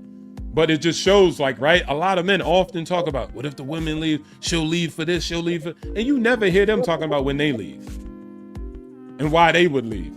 Never deciding to leave a woman because she's not leveling up in life, right? So that kind of hits me. That's not even on your register. That's not even a reality to you. It's about, man, what do I do to keep the bride? Shoot, I'll be thinking, how do I disqualify the bride? Mm-hmm. That's why I say, like, sometimes I remember I wrote something on my bio. right? And then ChatGPT and them was trying to tell me like, that's arrogant. You're going to steer people away. Hey, bro, that's who I am. I want to steer the people away. The type of woman that can understand my type of behavior and mentality, she'll see it and be like, oh, cool, boom. The one who says, well, I don't like that. That's not the match for me. You get what I'm saying? I'm not trying to tell you what you need to hear so you can get with me. I'm trying to tell you what I am so you can get away from me if you're not meant for me. So I don't even have to really worry about the wish-wash, she ended up being this and that. I write stuff specifically to get the liberal out my face. She read it, she be like, oh, heck no, this ain't my type of guy. Good. Right. You did me a favor. And I don't have nothing wrong with her. I'm not saying she a bad woman, she's stupid because she don't want to be with me. The man that wants to hear and see what she says, and there's a match for her somewhere, but it ain't me. So I also think about how to disqualify women, not only just how women are going to leave and disqualify me. So you got to be a man who thinks like that too. And once you set up the program like that, you'll find that your filtration system is really good. It's really good. So all that other stuff y'all be talking about, it's almost a non-starter. A girl trying to take advantage of me for some goddamn, what is it called? Cheesecake Factory. She's already been filtered out because of the way my bio talks. Or the way I carry myself and what I say in real life. She's always like, he a little bit too arrogant. And she go that way. That helped me out. I didn't lose a girl. That wasn't mine to begin with. Valid point. Charlie Chan would say this. He says, you know, I got doors not to keep people in. I got doors to keep people out. Charlie Chan, man. He always got... Right. Yeah, right. When I say for 50 minutes, Charlie Chan say in 1 minute. Shout out to him. Right. Shout out to Charlie Chan TV. Yeah, and that, to me, that I said this the other day. Masculinity does not breed scarcity mindset. And when we have these different scenarios that come up, it seems like some people are running scared. Like they're afraid of that no that we talked about earlier. No's are going to come and go. Women are going to come and go. Life is going to happen. Life is going to keep on lifing. Travel POB is in the back, Black Cleaner. You can bring him up. So at the end of the day, you're going to make a lot of mistakes in life. Believe me, at 58, I've made them all. And you're gonna pick some hoes because you like that fucking snappy ass chaos that she brings, and then you're gonna learn that, hey, you know what, I need to temper this shit down because right along with all that shit I do like, here's a whole bunch of negatives that come behind it. You're gonna pick and choose your battles when it comes to even dealing with women. Oh, hell yeah. You guys got to learn how to vet quicker and be wiser about what you're getting yourselves into. And if you want to go for that hoe, then go for the hoe. But know it's temporary. Don't fall in love with them. Know what she's there for. It allows you to stay focused on your purpose, but it allows you to still have some female attention and some care every once in a while, and have an agreement. You can still do your thing and then we'll just hook up from time to time.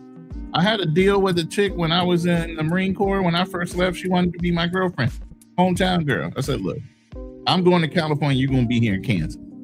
That don't make no sense to me at all. I'll tell you what, when I come back into town, if you available, great. We can hook up. We can go out. We can have fun or whatever. But if you got a man, hey, guess what? We're still going to be friends at the end of the day. Let's just keep it like that. That way, I don't have to worry about you in California. You don't have to worry about me while I'm in California, while you're here in Kansas. It worked out fine. When I came into town, matter of fact, a couple weeks before I would come into town, she called my mom. Hey, is Alex coming back into town? Blah, blah, blah. Hey, he'll be here in a such and such. I'll let him know you called. When I come into town, she come hook up. And one time I even went to her grandmother's house where she was staying at the time. Showed up unannounced. Her grandma loved me. She pulls me in the house. Hey, Alex, you're home. Blah, blah, blah, blah, blah. Brought me in the house. She's sitting on the couch with her, what he thought was her man. Right?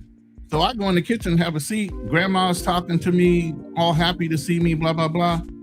Dude's looking like, who the fuck is this? And the next thing I can hear, ear hustling, is her saying, hey, you got to go. He's like, what you mean? I told you about him. And she was honest too. She told the dude about me. She told him the situation. And she said, look, if you can swing me by the time before he gets home, we're still gonna be cool as friends, but I'll date you exclusively. You know, when I got into town, she asked him to leave. He said something. I said, is everything okay? And she goes, yeah, I got it. Don't worry about it. Escorted him to the door, gave him a little peck on the cheek, out the door. But that was a chick that was cool with the situation. There are women out there that are like that. You don't have to go find the ones that are difficult. But for you to say I'm going to be in monk mode just so I can stay focused on my task, come on now. Men are known and should be able to do and multitask all day long analytically if you separate your feelings and emotions on your fucking goal.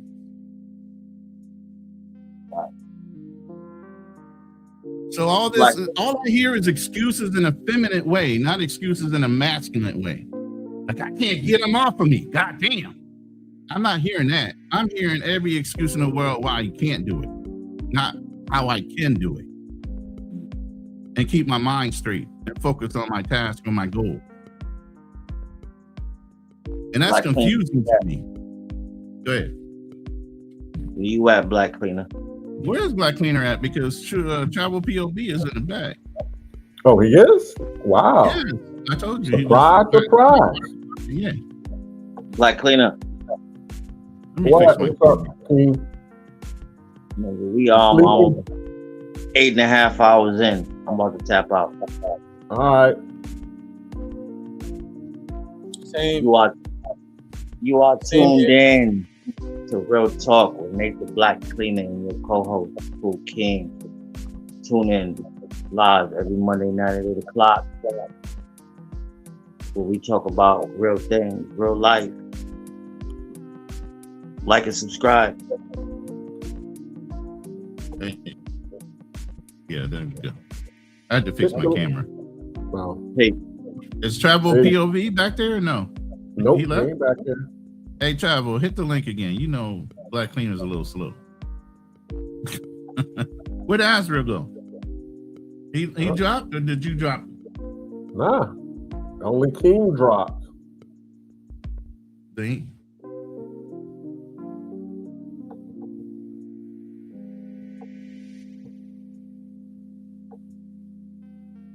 Oh, he's saying, I guess he's saying Charlie Chan was in the back. Nah, Charlie Chan's been gone. I guess he's looking at old comments, because Charlie Chan was in the back a long time ago. A while ago. Yeah, a while ago. Okay. So we the last two? Me and Financial? Yep. 8 hours in. We done helped the truckers out. Shout out to Mr. Peppers. I saw him in the chat. All the people out there doing their driving, and the night nurses. Shout out to your night nurses and the people working in the warehouse. I hope we helped you out for these 8 hours on your shift from 7 to where we at now? Almost 3 o'clock in the morning. Yeah, it's 4:20 in the afternoon here. Yeah. Wow. Well, I appreciate it. Oh yeah, it's 3:20 here. Do y'all have any final words? I ain't gonna be able to AI generate this one. I'm gonna have to clip this one up on my own. I mean, here's the thing. I'll say this. Can you turn a 304 or a hoe into a housewife? I could say you can turn a 304 into a great friend. Somebody will be honest with you and blunt with you about how you're carrying yourself, what you're doing wrong in a relationship, and all those things. And she might even be an F buddy at the end of the day. But no, you can't put a ring on it. Okay. Final because at the end of the day, if you guys run into a problem, or she gets stressed and she feel like she need to go make money, how you think she gonna go make that money? She gonna revert back to what she know in survival mode. That's when Butters kicks in. Right. Give me the money. Give the money to me because hoes can't be trusted.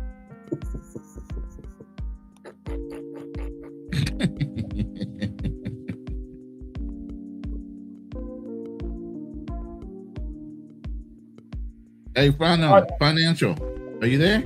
You're muted, by the way. If you are talking, you are muted.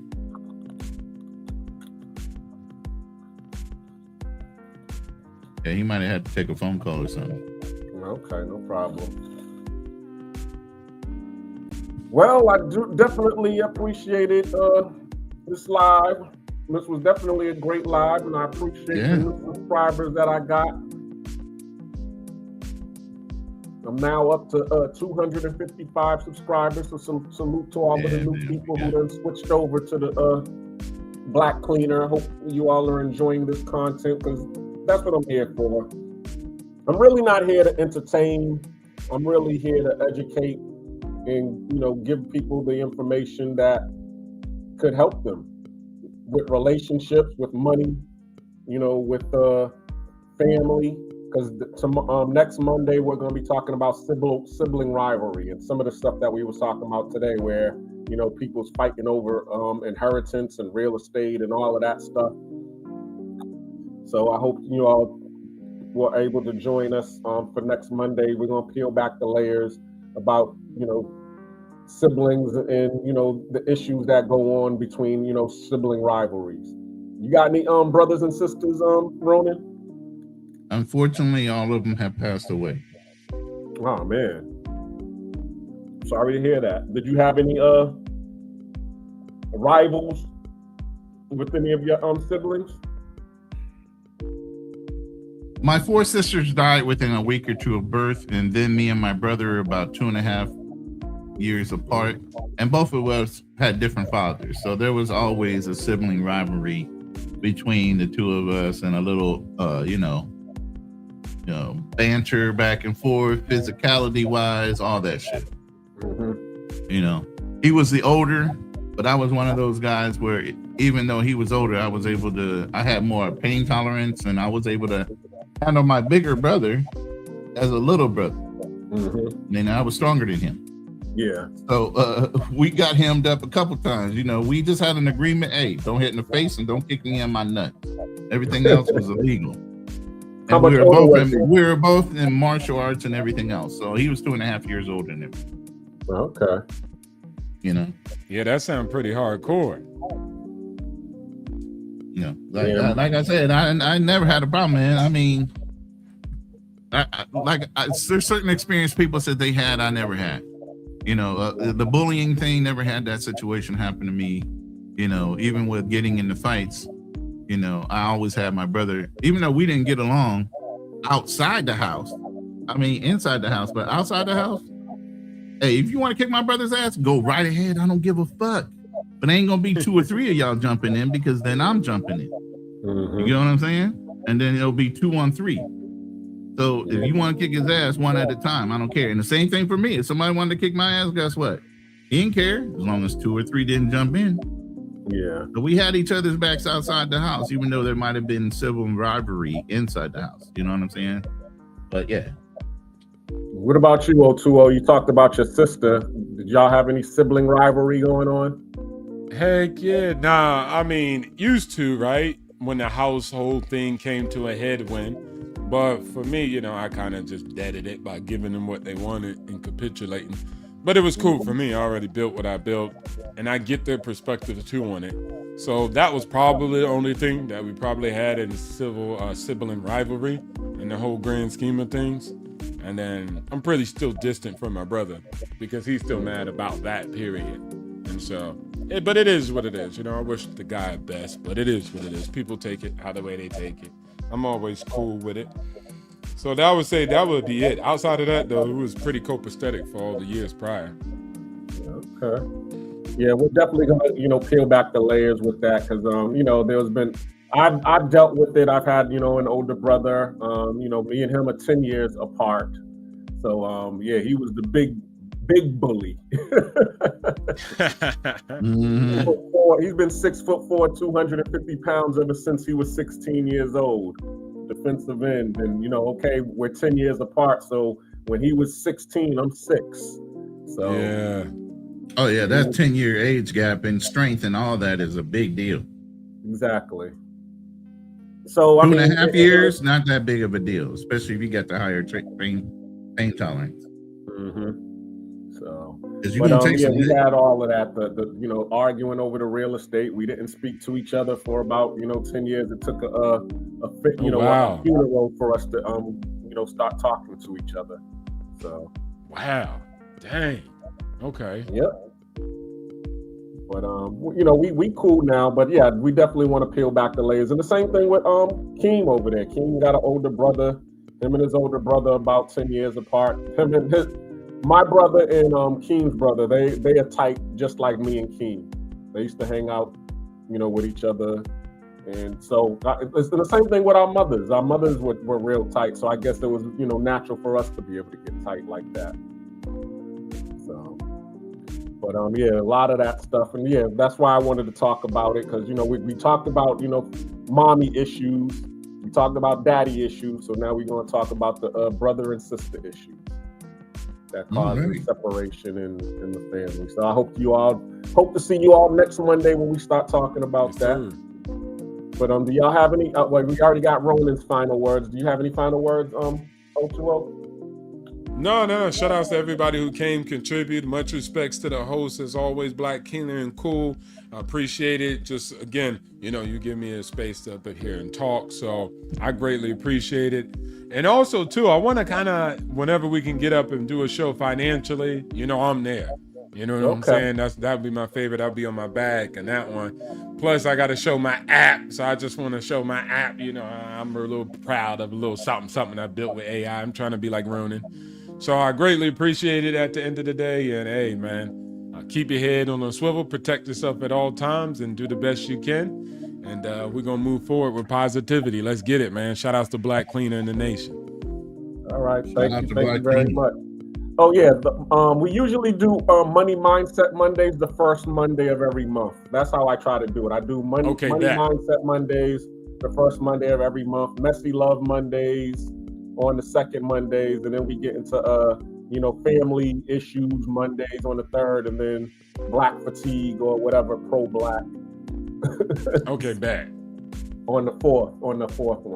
That's pretty much what we do, how we do it. I'm trying to keep that rotation going. So yeah, anytime on the first Monday, I'd definitely love to have you. Also too, Ronan, if you can drop find O2O's YouTube, because you said that you have a whole of what? You have 1,000 videos on Yeah, a lot, man. Going back. Checking that out. Definitely. Also, when y'all watch it, man, remember, y'all gonna see my whole progress. So, the mindset I used to have back at the beginning, all the way up until now. So there's a lot of change, but at the end of the day, it's just transparent. So you'll see my whole journey, basically, on how my position changed about a lot of things in life, especially financial. You said you got 1,000 videos? Yeah, it's a lot. Wow. I was always doing videos. I still got some in the catalog that's unlisted, but I can try to put a lot back on. I don't know how much it is now. Hold on, I was on that. I'm about to drop it. Hold on.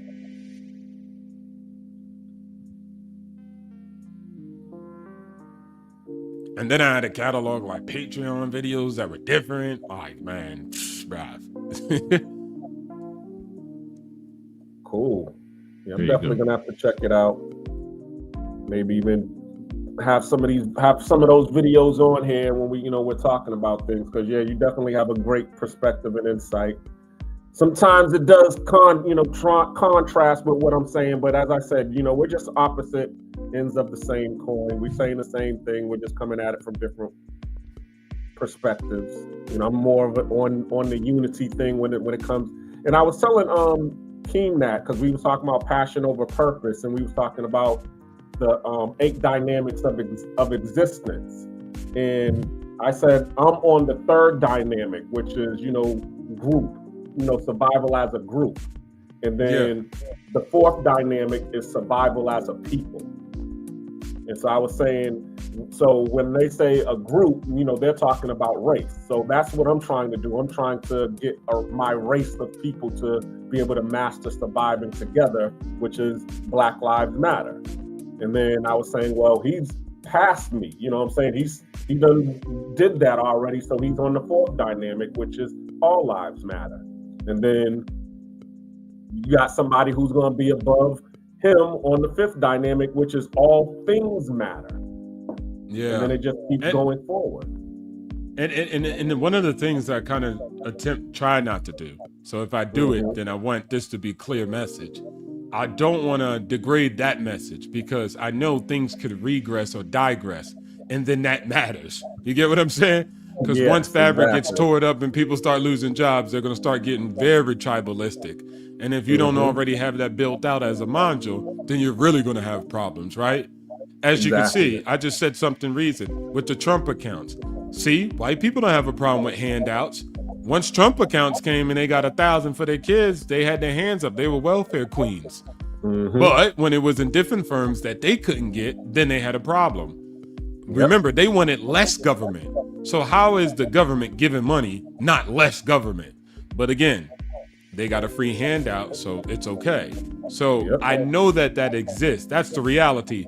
It's just if we have enough technology and stuff, then people could kind of step away from it. But if we lose resources, people will regress right back to tribalism. So it's good for you to advocate it. And I believe that I want to learn the lesson that Martin Luther King and Malcolm X learned at too late of a point. Don't fight each other because don't have the same message. It's best to work together because y'all probably got more in common than y'all do not. And so that's what I try to remember at all times. Facts. All right. Well, with that, I'm going to end it. I thank you all for joining the Black Cleaner Presents Real Talk with Nate. And I will see you all next Monday. Yes, sir. Peace. Peace.